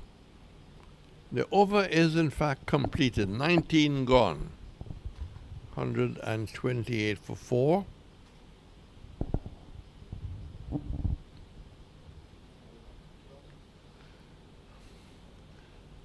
News out to St. Vincent. McCoy, I think, will be playing in the festival. We haven't seen the lineup, but just the odd name appearing. It could have one or two players from outside of St. Vincent. But we read about that. There's some days to come. It starts on Friday. I just got a photograph of the ring being set up for the weekend boxing. It looks very pretty. Working with carnival groups to get costumes just used in the recent carnival.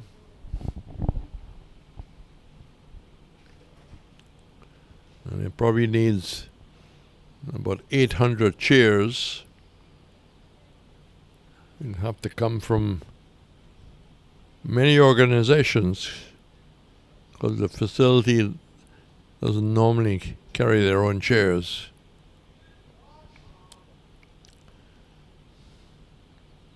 So Bishop,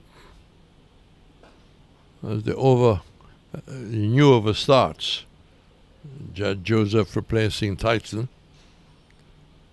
And Bishop has given way to strike. Well, maybe he figures that Ryan John, if he's in good nick and timing the ball, can hit it long. Taking what looks like a middle stump guard. So that's probably the approach of the Grenadian all-rounder.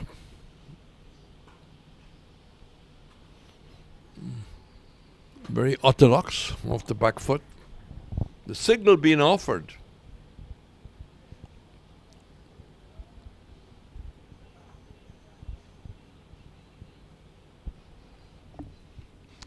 Is a sweeper at a very deep point.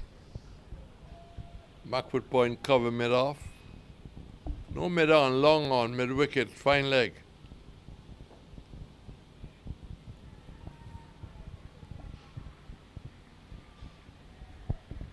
Bishop getting on full toss, but decided not to Try to hit it too hard. So that's his 50 coming up, 35 balls. Nice little neat innings. Maybe stopped by the rainfall because he was going well.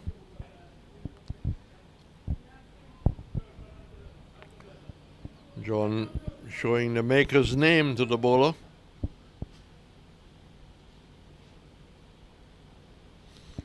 So we have another JJ, Jed Joseph. We have a JJ at the Mendoza Park, or had.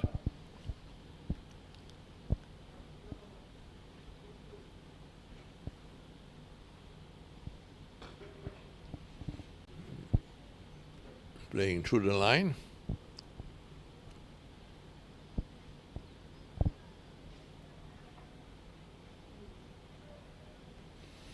But Bishop can't simply wait for Ryan John to start his own attack. So 50 off 35. He needs another 50 quicker. Lovely shot off the back foot. Lovely shot indeed. That brings 4 runs. Just short of a leg. And Bishop off the back foot, timing it well, placing it well. Moves to 54. 213 of 168. At the senior white ball level, that's on. But you have to have the batting to achieve that. It's a long way to go, very long way.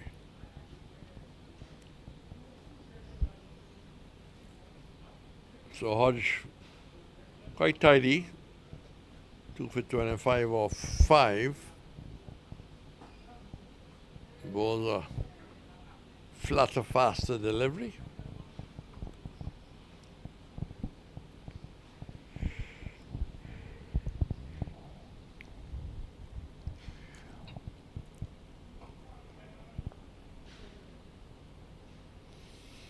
Just had to wait a little bit as he got onto the front foot.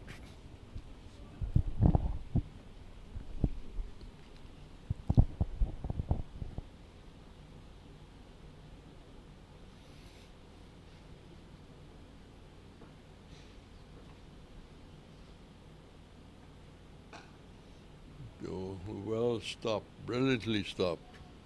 Well, I thought for a moment he did stop it, but made every effort. But all of a sudden I realized that the ball was spinning past him as the strike is rotated once more. But he did commit himself. I'll cover.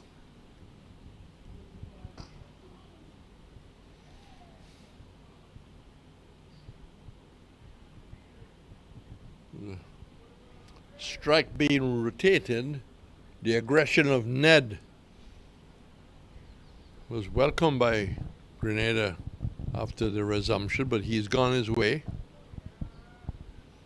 John taking his time to measure the bowling, measure the length, look to where he can attack. He's a strong built player. Got too far over that, had to dig it out. And yet another over is completed by Kevin Hodge. 2 for 27 off 6. Will they bowl him out or keep him back for later?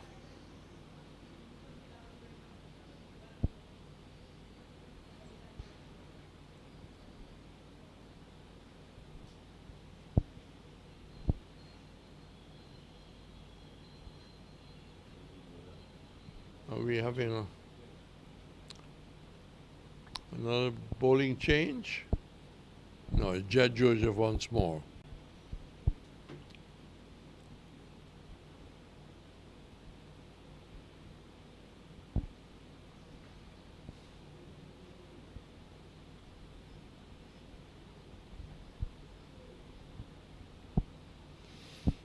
protective clothing, which is white, had to come off and be given to the umpire.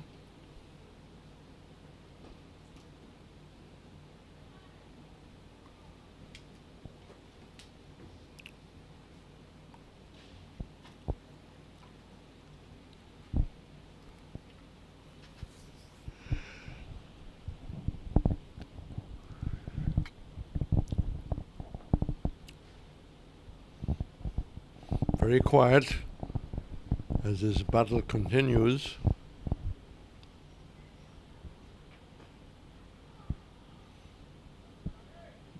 Good work by the cover, because he came across just to deter Bishop not to look for the signal. And by the time it rushed past the attacking cover, the signal was not on anymore.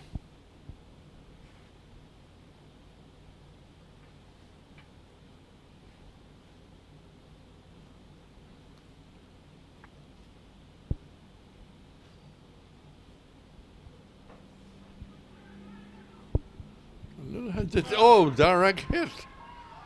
There was hesitation.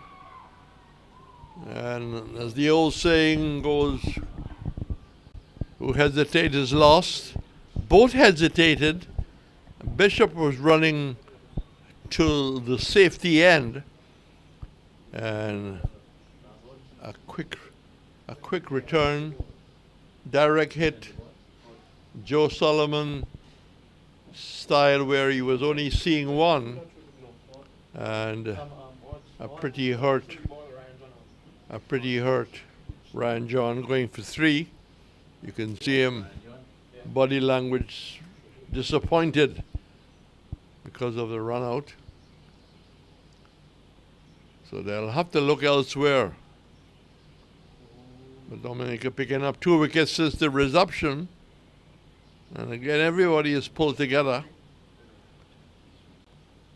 So just keep the information going. In the meantime, Teddy Bishop waits for support.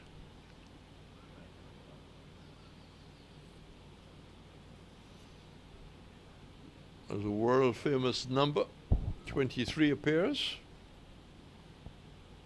Jevon Andrew.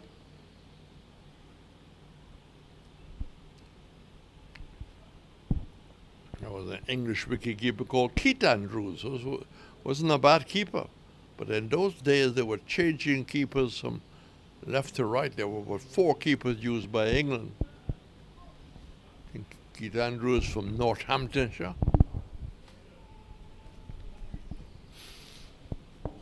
I had the pleasure of seeing Godfrey Evans in 1954, who was rated as among the England's best. And the technology and the equipment wasn't all that great then. The pads you wear are much lighter now for wicketkeepers. That takes the pad, outside leg stump. Expected. Leg bye being confirmed.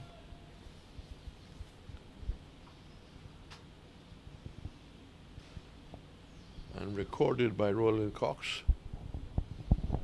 Bishop is 55, but needs to start moving on if he's going to make a fight of this or a challenge. The rate required is 7.9, getting up to 8.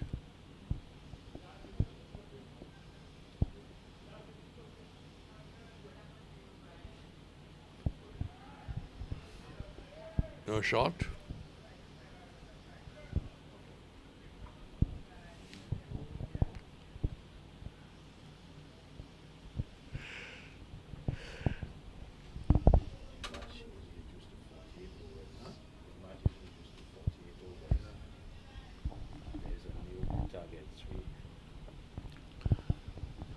Roland Cox tells me the matches will reduce to 48 overs. It'll probably get Roland if he could just voice the update.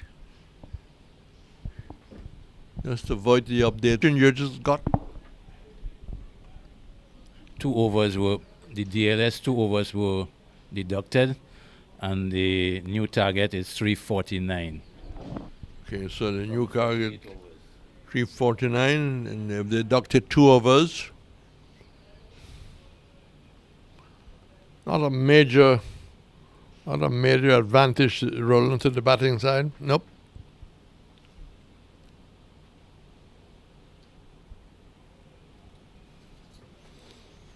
Hodge trying to cut that away.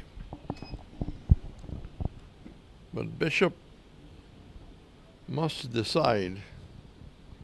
He's got to go down fighting. He's got to die with the boots on, as they say. There's no points for being not out.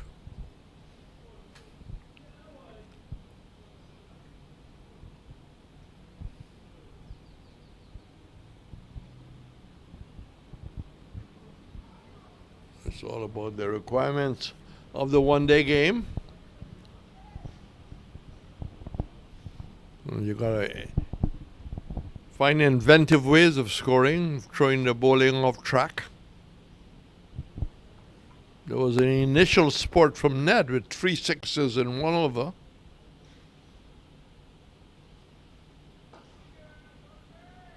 Ball coming into the right-hander.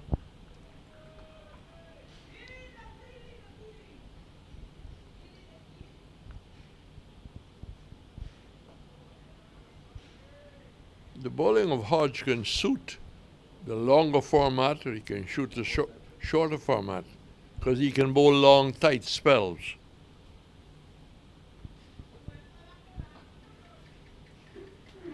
I thought that Hussain was outstanding last night in St. Kitts, despite the pressure. So for a long time, you got the impression that spinners couldn't really play a role in the shorter format. Well, that's changed a great deal. 140 for 5. So 2 or 9 off 150 balls.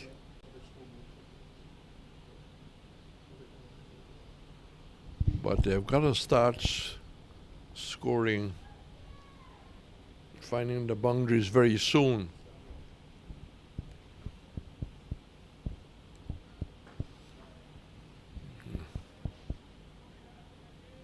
That didn't hit anywhere near the sweet bread of the bat. When bats started to come in, you used to get the raw bat and you had to treat it with linseed oil and a cloth and a hammer, and you had to roll the surface too, beaten outside the off stump. But if there was an edge, the bowler would have felt very hurt. Well, bats now are made the total package.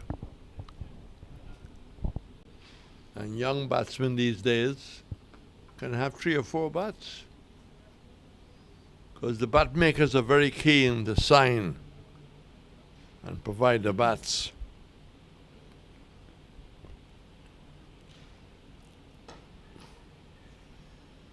Well, it's looking to taking the attack and almost getting away with it. Used his feet well, hit it quite hard but straight. You have to go a little straighter, a little wider. Bishop 57 or 49, indicating that maybe he's lost a little bit of scoring from. I was right up to Andrew. Andrew, you have to get off the mark.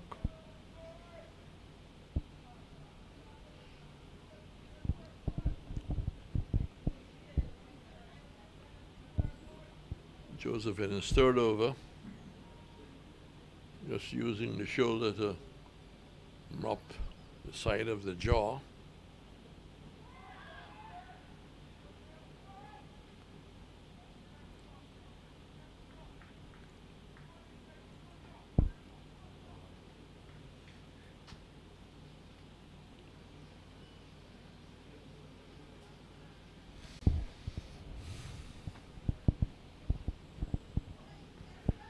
So we await Grenada to point the direction of where they want to go. Wide delivery. And scoring has already come right down to a trickle. 143 for 5. Have you heard 2 overs being reduced? The total score has been reduced marginally.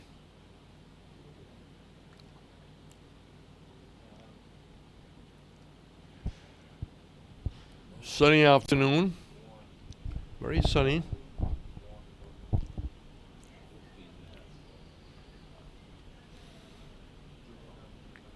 Not many people watching, but Bishop, who was displayed in the early part of this innings, had some delightful batting, just seemed to have lost the aggressive touch he had before the rain came. I think Hodgej is going to bowl all 10 out. That's it. Using the feet and hitting that beautifully. Very pure shot. Very pure shot. Well, is this a sign of things to come from Bishop?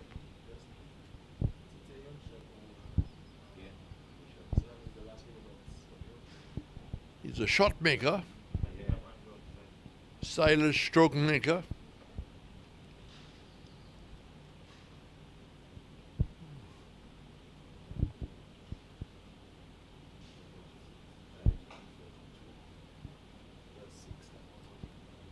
Just throwing the head in the air as if he was disappointed he didn't get that squarer.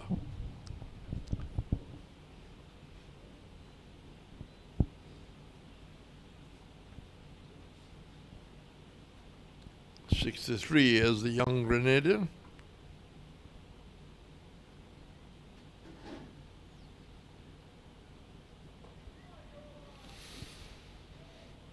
Very watchful. Hodgej gets through his overs very quickly. Bowls off a short run.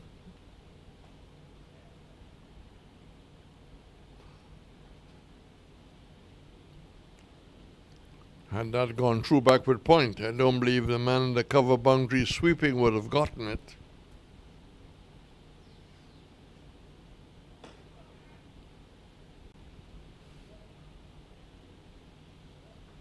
Takes the signal off the last ball and will keep the strike. So we're not going to see Bishop straight away. It move on to 150 for 5. 150 for 5. And in case you heard the early announcement, the Vincentians made 211 and St. Lucia winning by a country mile, 213 for 6. You'll get the details of the batting from Claudius when he comes. He's not very far away from coming.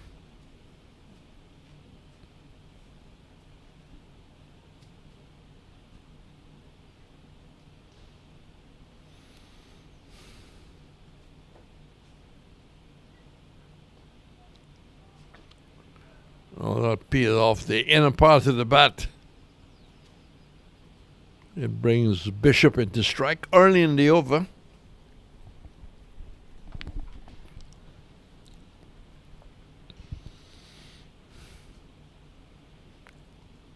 Let's see how Bishop will find ways of scoring. Hit a beautiful 6 off Hodgej straight over the head. And that is put away, but down to square leg and well caught. And he had the sun to deal with also. Coming off the boundary, it was a full toss. And maybe Bishop will feel that he missed out there. That was a full toss. It should have been put away. There's no wind to normally push that back coming over the scoreboard. But well judged catch. Had to cater for the sun. Had to move in to take it. And did excellent job. Bishop goes for 64 off 52. And maybe that's the end of the Grenadian effort. But who knows? We'll just take a break as batsmen go off and on. And when we come back, we'll have Claudius.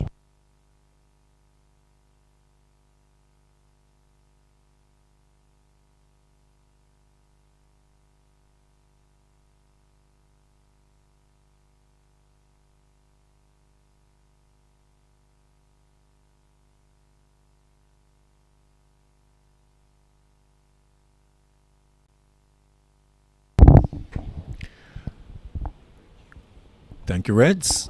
Kurt Murray comes out. And Grenada 151 for 6. Would be disappointed to see the back of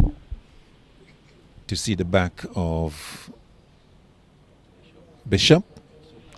Yes, I was just about to say that he was very casual, very languid. There's an ease with which Bishop executes his strokes. But on that occasion, he needed a little more power to clear the fielder on the boundary. And timed it just perfectly as if it was catching practice.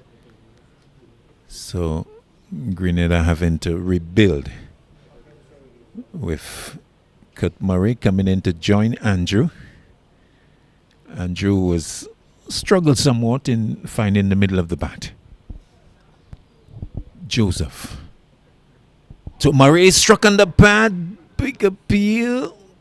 But umpire saying no. So we'll look at it on the replay. That wasn't a bad shout. Came in. Hit maybe in front of leg stump and with the movement in maybe going down the missing leg stump. So I think that's what umpire PLW would have been thinking there.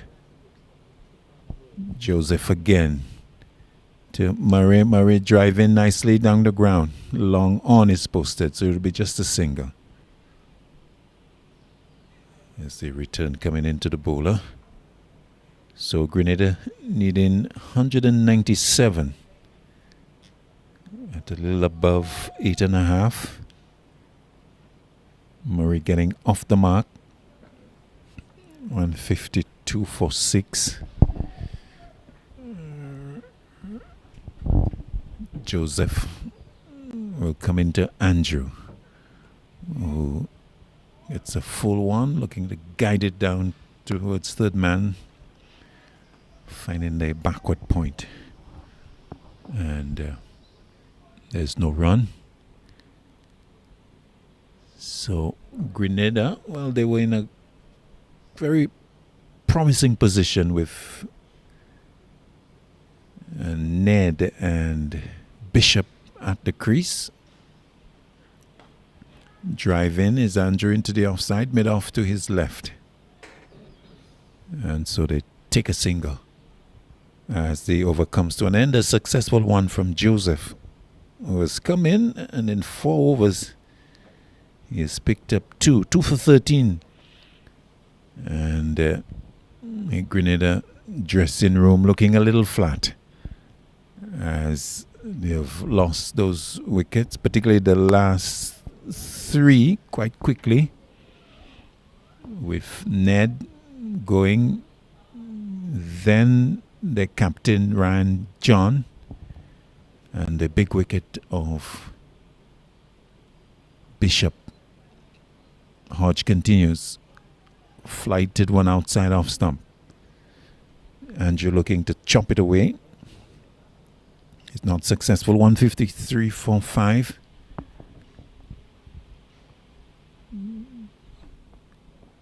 Hodge to Andrew, going back deep into his crease and punching back towards Hodge. Hodge in his 9th over. Coming into Andrew, pushing down towards long off. coming off the boundary. Vincent Lewis. One more to Andrew. He's 4, 154 for 6. Murray taking guard to face up to Hodge for the first time. Solitary slip in position. Long off, long on. Square leg, deep extra cover.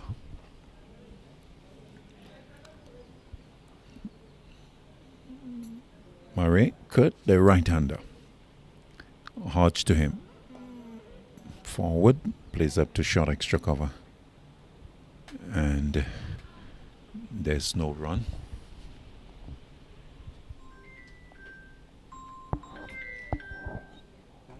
Back he goes. Hodge.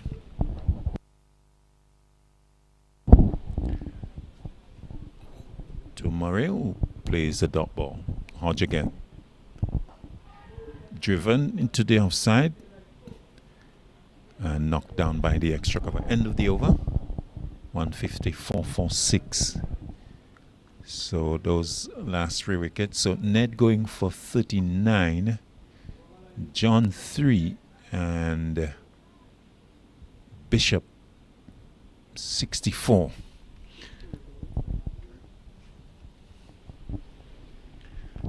So these 3 they have really set back the Grenadians, so they now have to rebuild. Yesterday, we saw the Murray twins put on a good partnership against St. Lucia. They would need to do the same today.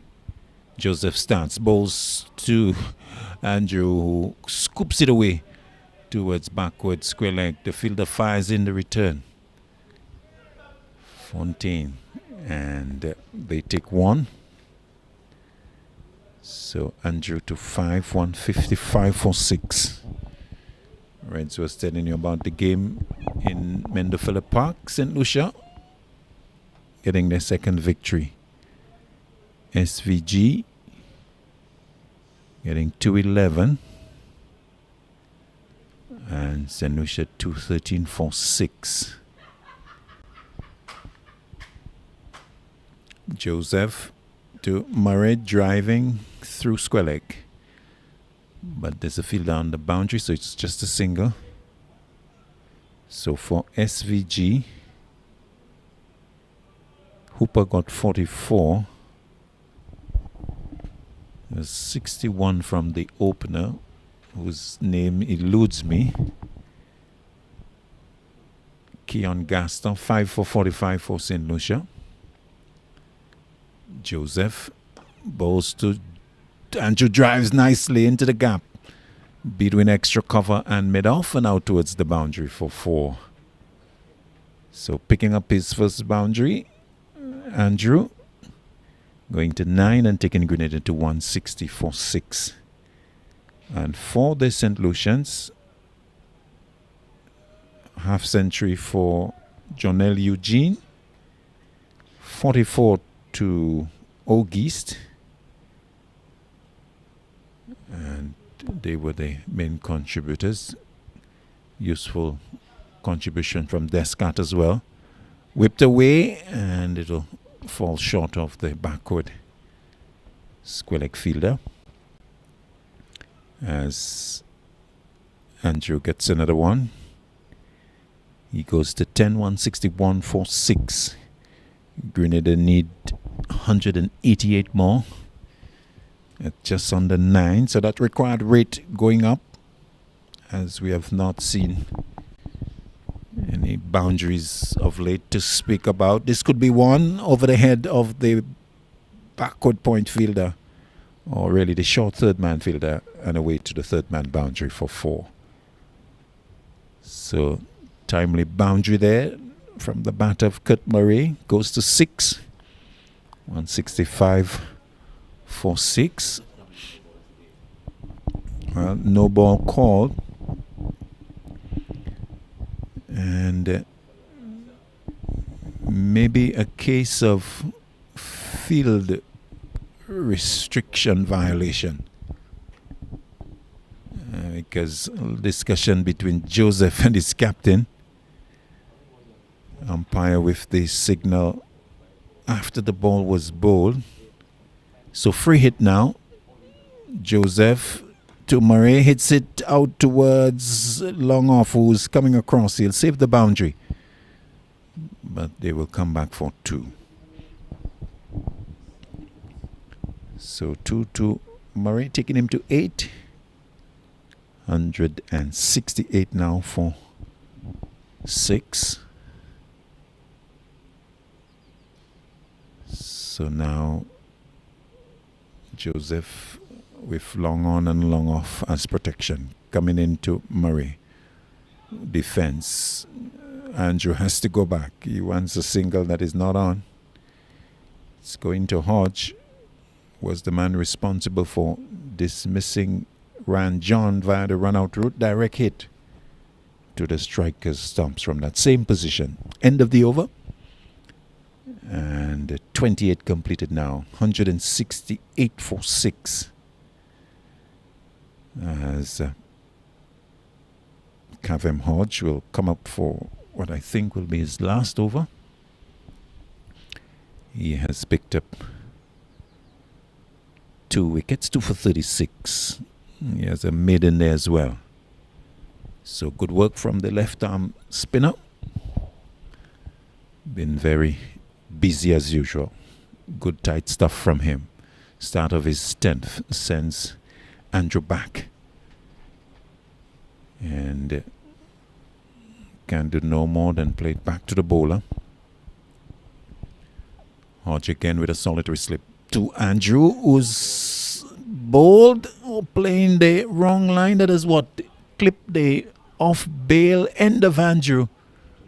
As we get a closer look at it coming forward, and the ball spinning past the outside edge and hitting the top of off and dislodging both bails. So Hodge with a 3rd wicket. In fact, that has hit middle stump really. End of the Grenada keeper. Just pushing down the wrong line, leaving a big gap between the pad and the bat. Straight one from Hodge. Arm ball. So Andrew goes bowled for 10. And one Murray joining another now. Again, an opportunity for the Twins to combine. But it's a big requirement. 181 more required by Grenada as they lose their 7th.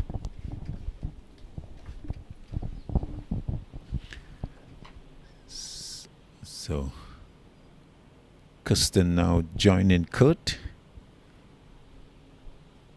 Yesterday it was number 5 and 6. Today is number 24 and 90. Change of shirts for the Murray boys. Can they repeat yesterday? They put on 80 odd, 74 for the, I think it was the 6th wicket yesterday.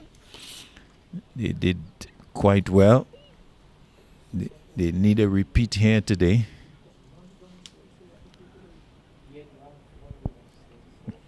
Hodge has picked up his 3rd. So yesterday the 2 Murrays, they came together at 7 for 144, and they took it to 218.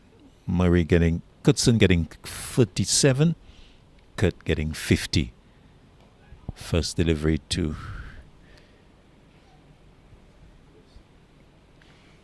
Cutson, played away square into the offside.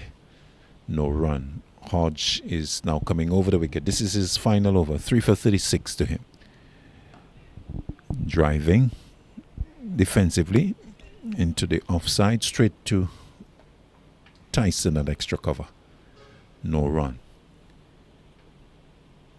Hodge again. Full toss, it into the offside. Dive, not successful. 4 runs. Away to the boundary. So Cutson happy to put away that full toss. and getting off the mark, taking his team's total to 172. In the partnership against St. Lucia yesterday, the Murray boys started a little carefully, or even tentatively you might say, but they blossomed towards the end, clipping that down to words long on. Will walk the single initially and then trot it to complete the spell from Hodge, who finishes 10 overs, 1 maiden, 3 for 41, the 29th of the innings, 173 for 7, Grenada.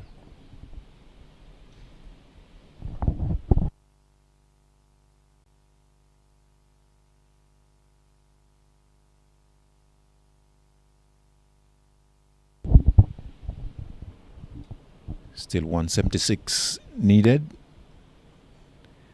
at more than 9 per over. St. Lucia having already collected their second victory, so they are ahead.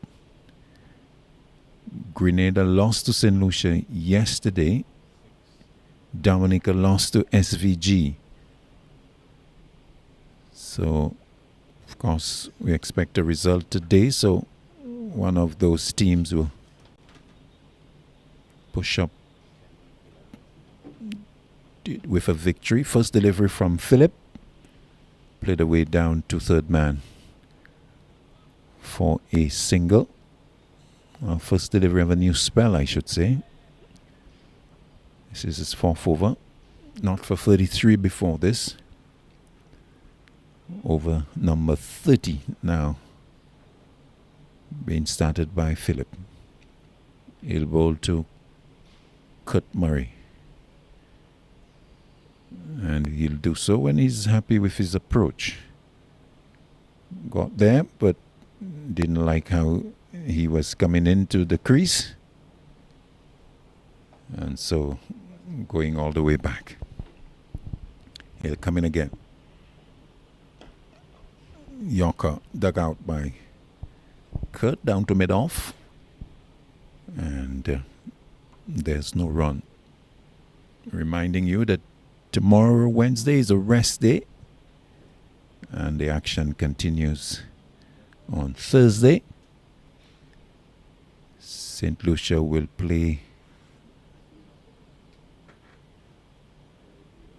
Dominica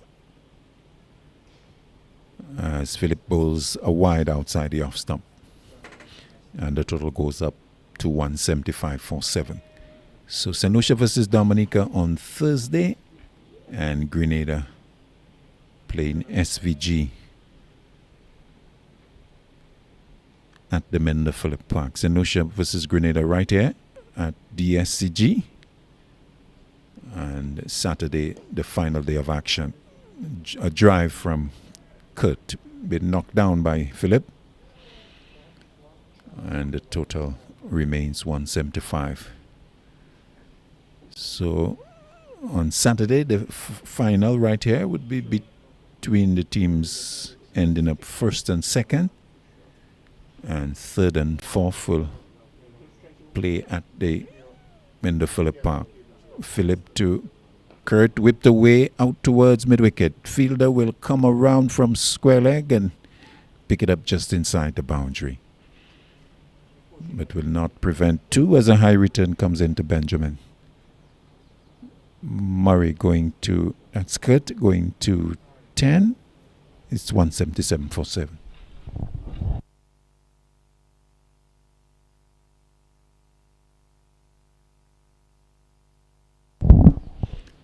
Philip again to Kurt. Drives down the ground, beats mid off 4 runs. Pleasant drive from the right-hander to a pitched up delivery and hitting it away to the right of the mid-off fielder and out towards the boundary for 4. Kurt Murray going to 14, and the total 181 for 7. 168 more required. Just under 9. under bright sunshine at Darren Sammy Cricket Ground. Philip to Murray, short, hooking at it and missing.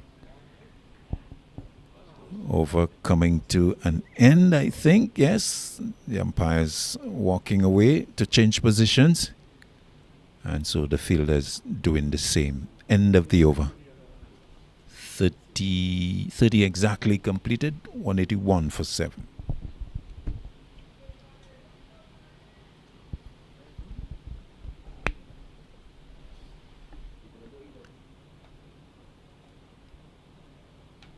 So the end of Hodge in the previous over.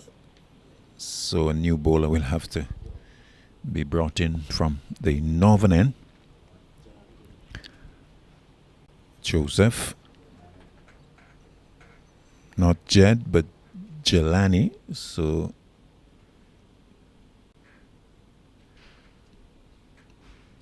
two Josephs in the Dominica side. So Jelani Joseph. Another JJ. So we have Jed Joseph, Jelani Joseph, and we had Jamal James on commentary at the Mendo Phillip Park. So Jelani Joseph twirling his leg spin, lands the first one in a good area, on target, punch to extra cover, no run.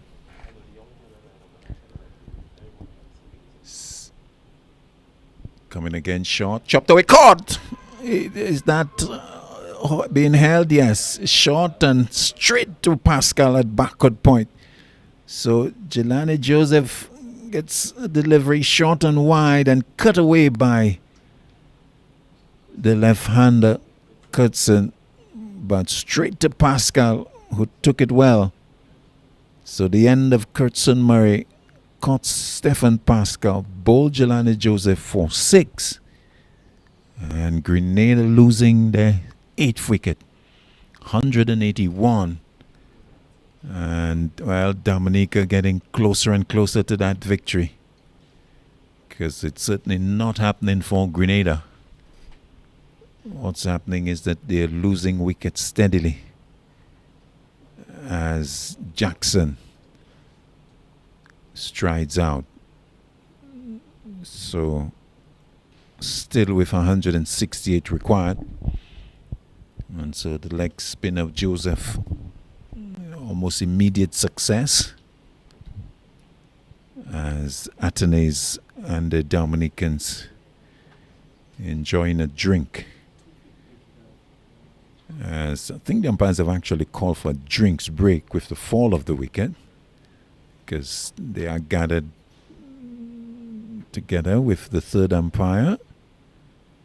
And so we have 3 huddles out on the field. The Grenada team, the batters, and the umpires. It's a drinks break. Let's get a break for our vocal cords as well.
So the play continue as Claudius takes a necessary break.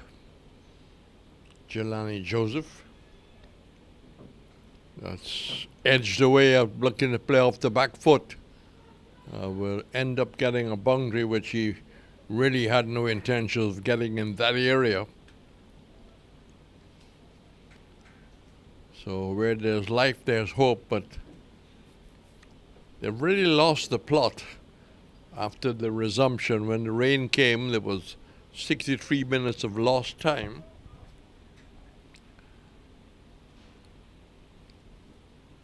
But can we have a rear guard action? That's short and cut away.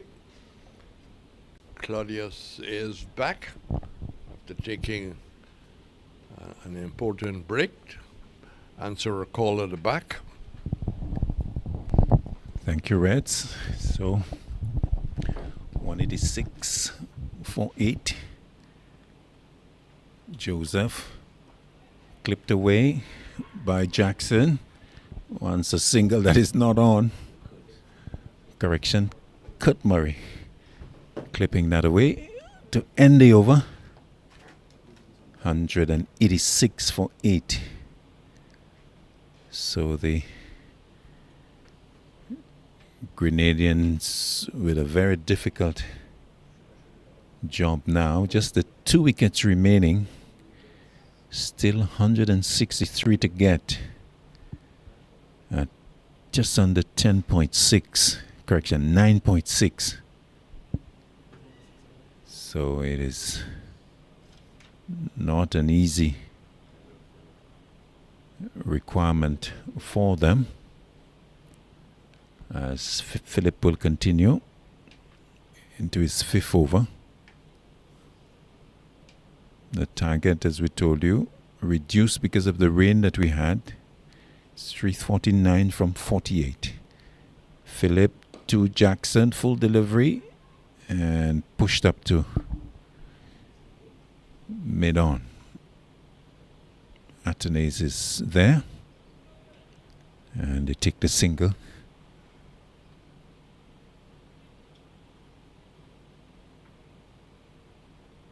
Jackson going to 6, 187 for 8. Murray now in strike. Philip to him. Short and swinging at it. Away and missing. Surprising that we had more than an hour's interruption due to rain. 63 minutes, Coxie told us. Yet only 2 overs deducted. And 5 runs deducted from the target. Pushed up to extra cover. There's no run. So I'm not sure the formula that was used. I think Coxie a little more familiar with these things, but looked a little strange that we should lose more than an hour, yet only 2 overs reduced and 5 runs.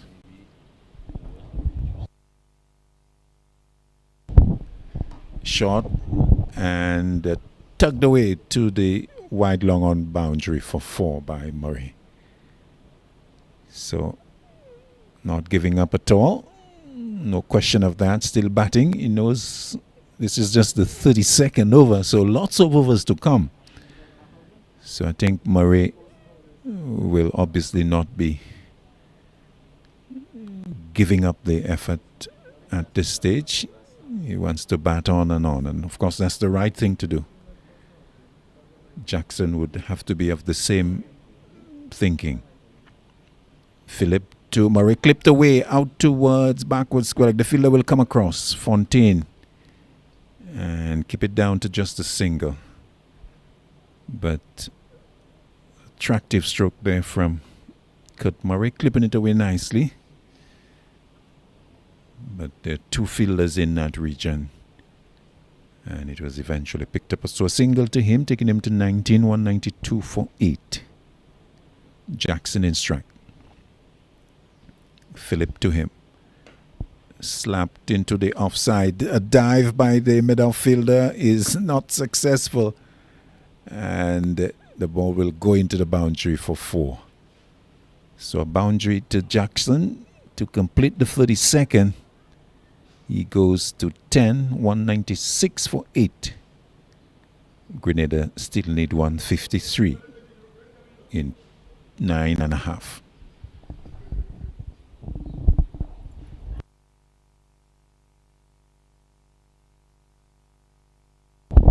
Well, I think there's an urgent call to the ground staff from their boss that rain is probably on its way. Well, not probably. I think it's a little dark, cloudy to the east, and the ground staff being mobilized that we could possibly get rain. The drizzle is actually already with us. It's very light as Murray punches the first ball from Joseph into the offside over number 33. Back he goes and defends a dot ball to extra cover. Hodge is there. Joseph to Murray, back, bangs it into the offside. The deep cover fielder away to his left, protecting the boundary, keeping it down to 1. Murray to 20, 197 for 8. Joseph this time to Jackson. Full delivery, hit hard into the ground. Some fielders are claiming it, but it's obviously on the bounce. It was hard into the ground. Joseph not going up with the appeal. He knew it wasn't out. He's coming in again to Jackson. Jackson is looking to go big, looking to go towards mid-wicket. Struck on the pad. Umpire Williams not interested in the appeal. Heading down the leg side from the replay. Joseph again. Jackson back. Hits it away. Straight to the cover sweeper. The rain is with us. Drizzling. Umpire Williams looking at umpire Pierre-Louis. They'll continue. It's not really strong. If anything, it's getting a little lighter. At the end of the 33rd, 198 for 8, still 151 needed by Grenada. The ground staff going towards the covers in their overalls. And they think that the rain is going to come. They're very familiar with conditions, of course, spending a lot of time here, so they know what the weather is doing. Philip is coming in. Chopped away into the gap at backward point and down to the boundary for 4. Another boundary to Jackson, taking him to 15. And the 200 coming up. Yes, 202 now with the boundary. As the Grenadians happy to get to that landmark, but they know they're very far away. Still 147. Philip to Jackson. Full toss missed down the leg side. But the wide will add 1 more to the total. 203. 203 for 8. As Philip in the drizzle will come into Jackson. Takes it on the pad, single, the return towards the striker's stumps missing. They'll get 1 more as Tyson has the backup on the boundary at deep extra cover. 205 for 8. Ground staff at the covers, but not being called on. Drizzle getting lighter and lighter. Shot slapped away to long on, who comes off the boundary. And the Grenadians are happy with the single. 18 now to Jackson. 206 for 8. Murray, 20 from 21, comes into strike.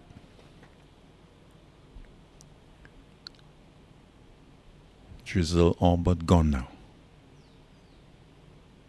Philip clipped away by Murray. Outwards, backwards, square leg. Can the fielder get across? Yes, good work. Timing the dive nicely and keeping it away from the ropes. That's Fontaine there on the boundary. Is that number 12? Yes. Arsenio Fontaine protecting the boundary, keeping them down to 2. Kurt Murray to 22 from as many balls. Philip to him. Full toss.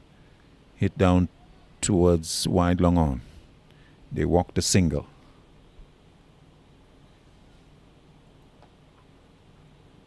As he goes to 23, 209 for 8. Philip has one delivery left in his 6th over, the 34th of the innings. The game seeming to peter out into a one-sided result in favor of Dominica. Can finish in 2 balls. Philip. Oh, that's one of them. Bang on target and playing across the line. Jackson has been bowled by Philip as that has hit off stump. So a poor stroke by Jackson resulting in his dismissal. So the 9th wicket going down for Grenada. 209 for 9 with Jackson bowled by Philip. For how much did he get, Coxey? 2018 he got. And so Dominica 1 wicket away as Heston Jackson walks back. Number 11 batter coming out, Errol Cyrus. It was surprising that he's coming at 11. This is a man who did not get a half century for the Volcanoes right here. I think he did in that game against Leewards or Barbados. We'll put it down to maybe the injury to the leg. He's not been 100% when he was on the field. Even as he walks out, you can see that he's maybe favoring that left leg somewhat. So Dominica 1 delivery away, 1 wicket away. 209 for 9. Grenada. Their target is 349. Jelani Joseph will continue. We've still got the drizzle. It's around. And because of that, the ground staff still near the covers. But it's not so strong that play cannot continue. And so I think the umpires as well as the players, they recognize that it's playable. Forward goes Cyrus. In fact, it's Murray as Joseph starting a new over, his 3rd. Solitary slip in position. Joseph to Murray, back, turning it towards mid-wicket. But I don't think there'll be quick singles because Cyrus is not 100% in terms of his fitness. So you'd not be taking quick singles, you think. Joseph to Murray, sweeping nicely, finds the gap and will get the boundary. Away from the fielder inside the circle to his right and to the backward square leg boundary for 4. So Kurt Murray showing his all-round batting ability. 27 he goes to from just 26 deliveries. So demonstrating that he's got genuine all-round talent. Got 50 yesterday. 27 today. Flight to delivery down the track, playing it slightly across the line, but out towards wide mid on, long on, and he gets his 28th run. Daryl Cyrus coming gingerly into strike to face his first delivery. So the Dominicans just waiting for that final wicket to fall.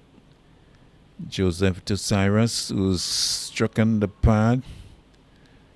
Very optimistic appeal coming from Pascal, who was at backward point, so he has no idea whether that's in line, but he's the man with the big appeal.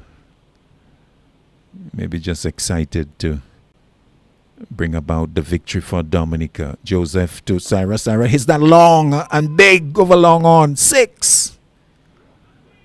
So Cyrus is saying, well, it's not going to be easy pickings for you, Dominica. You'll have to work for my wicket.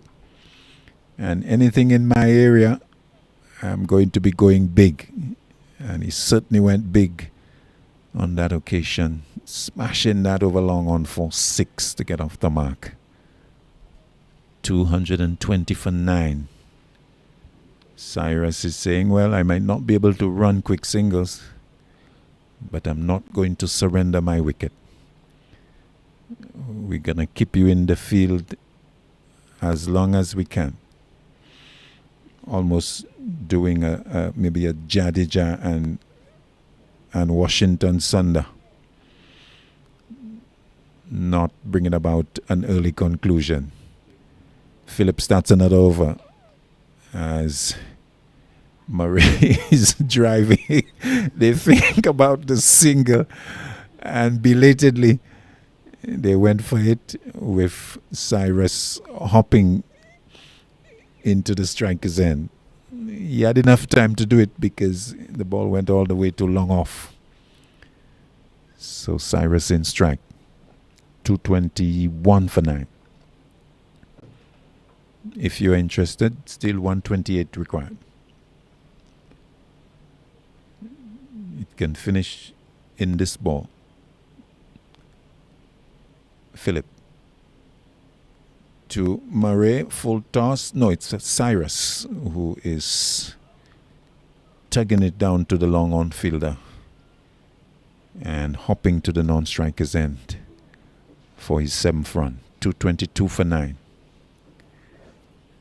29 to cut Murray. Philip wanting maybe to put an end to this. Comes into Murray. Murray hits it away out towards Fontaine, who comes off the square-leg boundary. Single taken. Enough time for Cyrus to get in comfortably. Well, not comfortably, but without danger. Because he is feeling the pain. Murray going to 30 with the single. Philip, a little expensive, 1 for 65. Goes to Tyson, who opens up and smashes it down to Athenaeus, who's at long on. Single to him. It's almost like in slow motion for the Dominicans there. Possibility of maybe an overthrow, an additional run, but they feel that Jed Joseph was quickly onto it.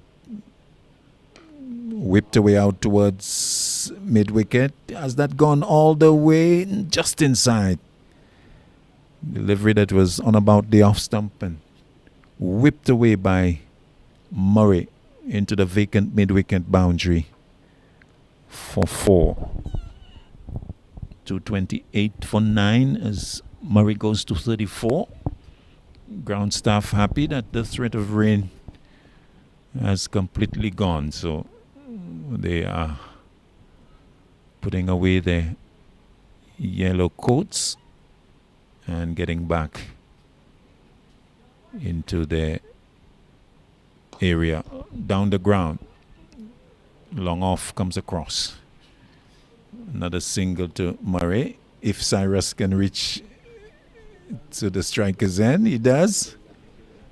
And one more to Murray. He goes to 35. He keeps strike at the start of the next over, which will be the 37th. It's 229 for 9 Grenada. So Bishop 64, 28 Jeremiah. Those who have contributed. Useful total from Ned as well.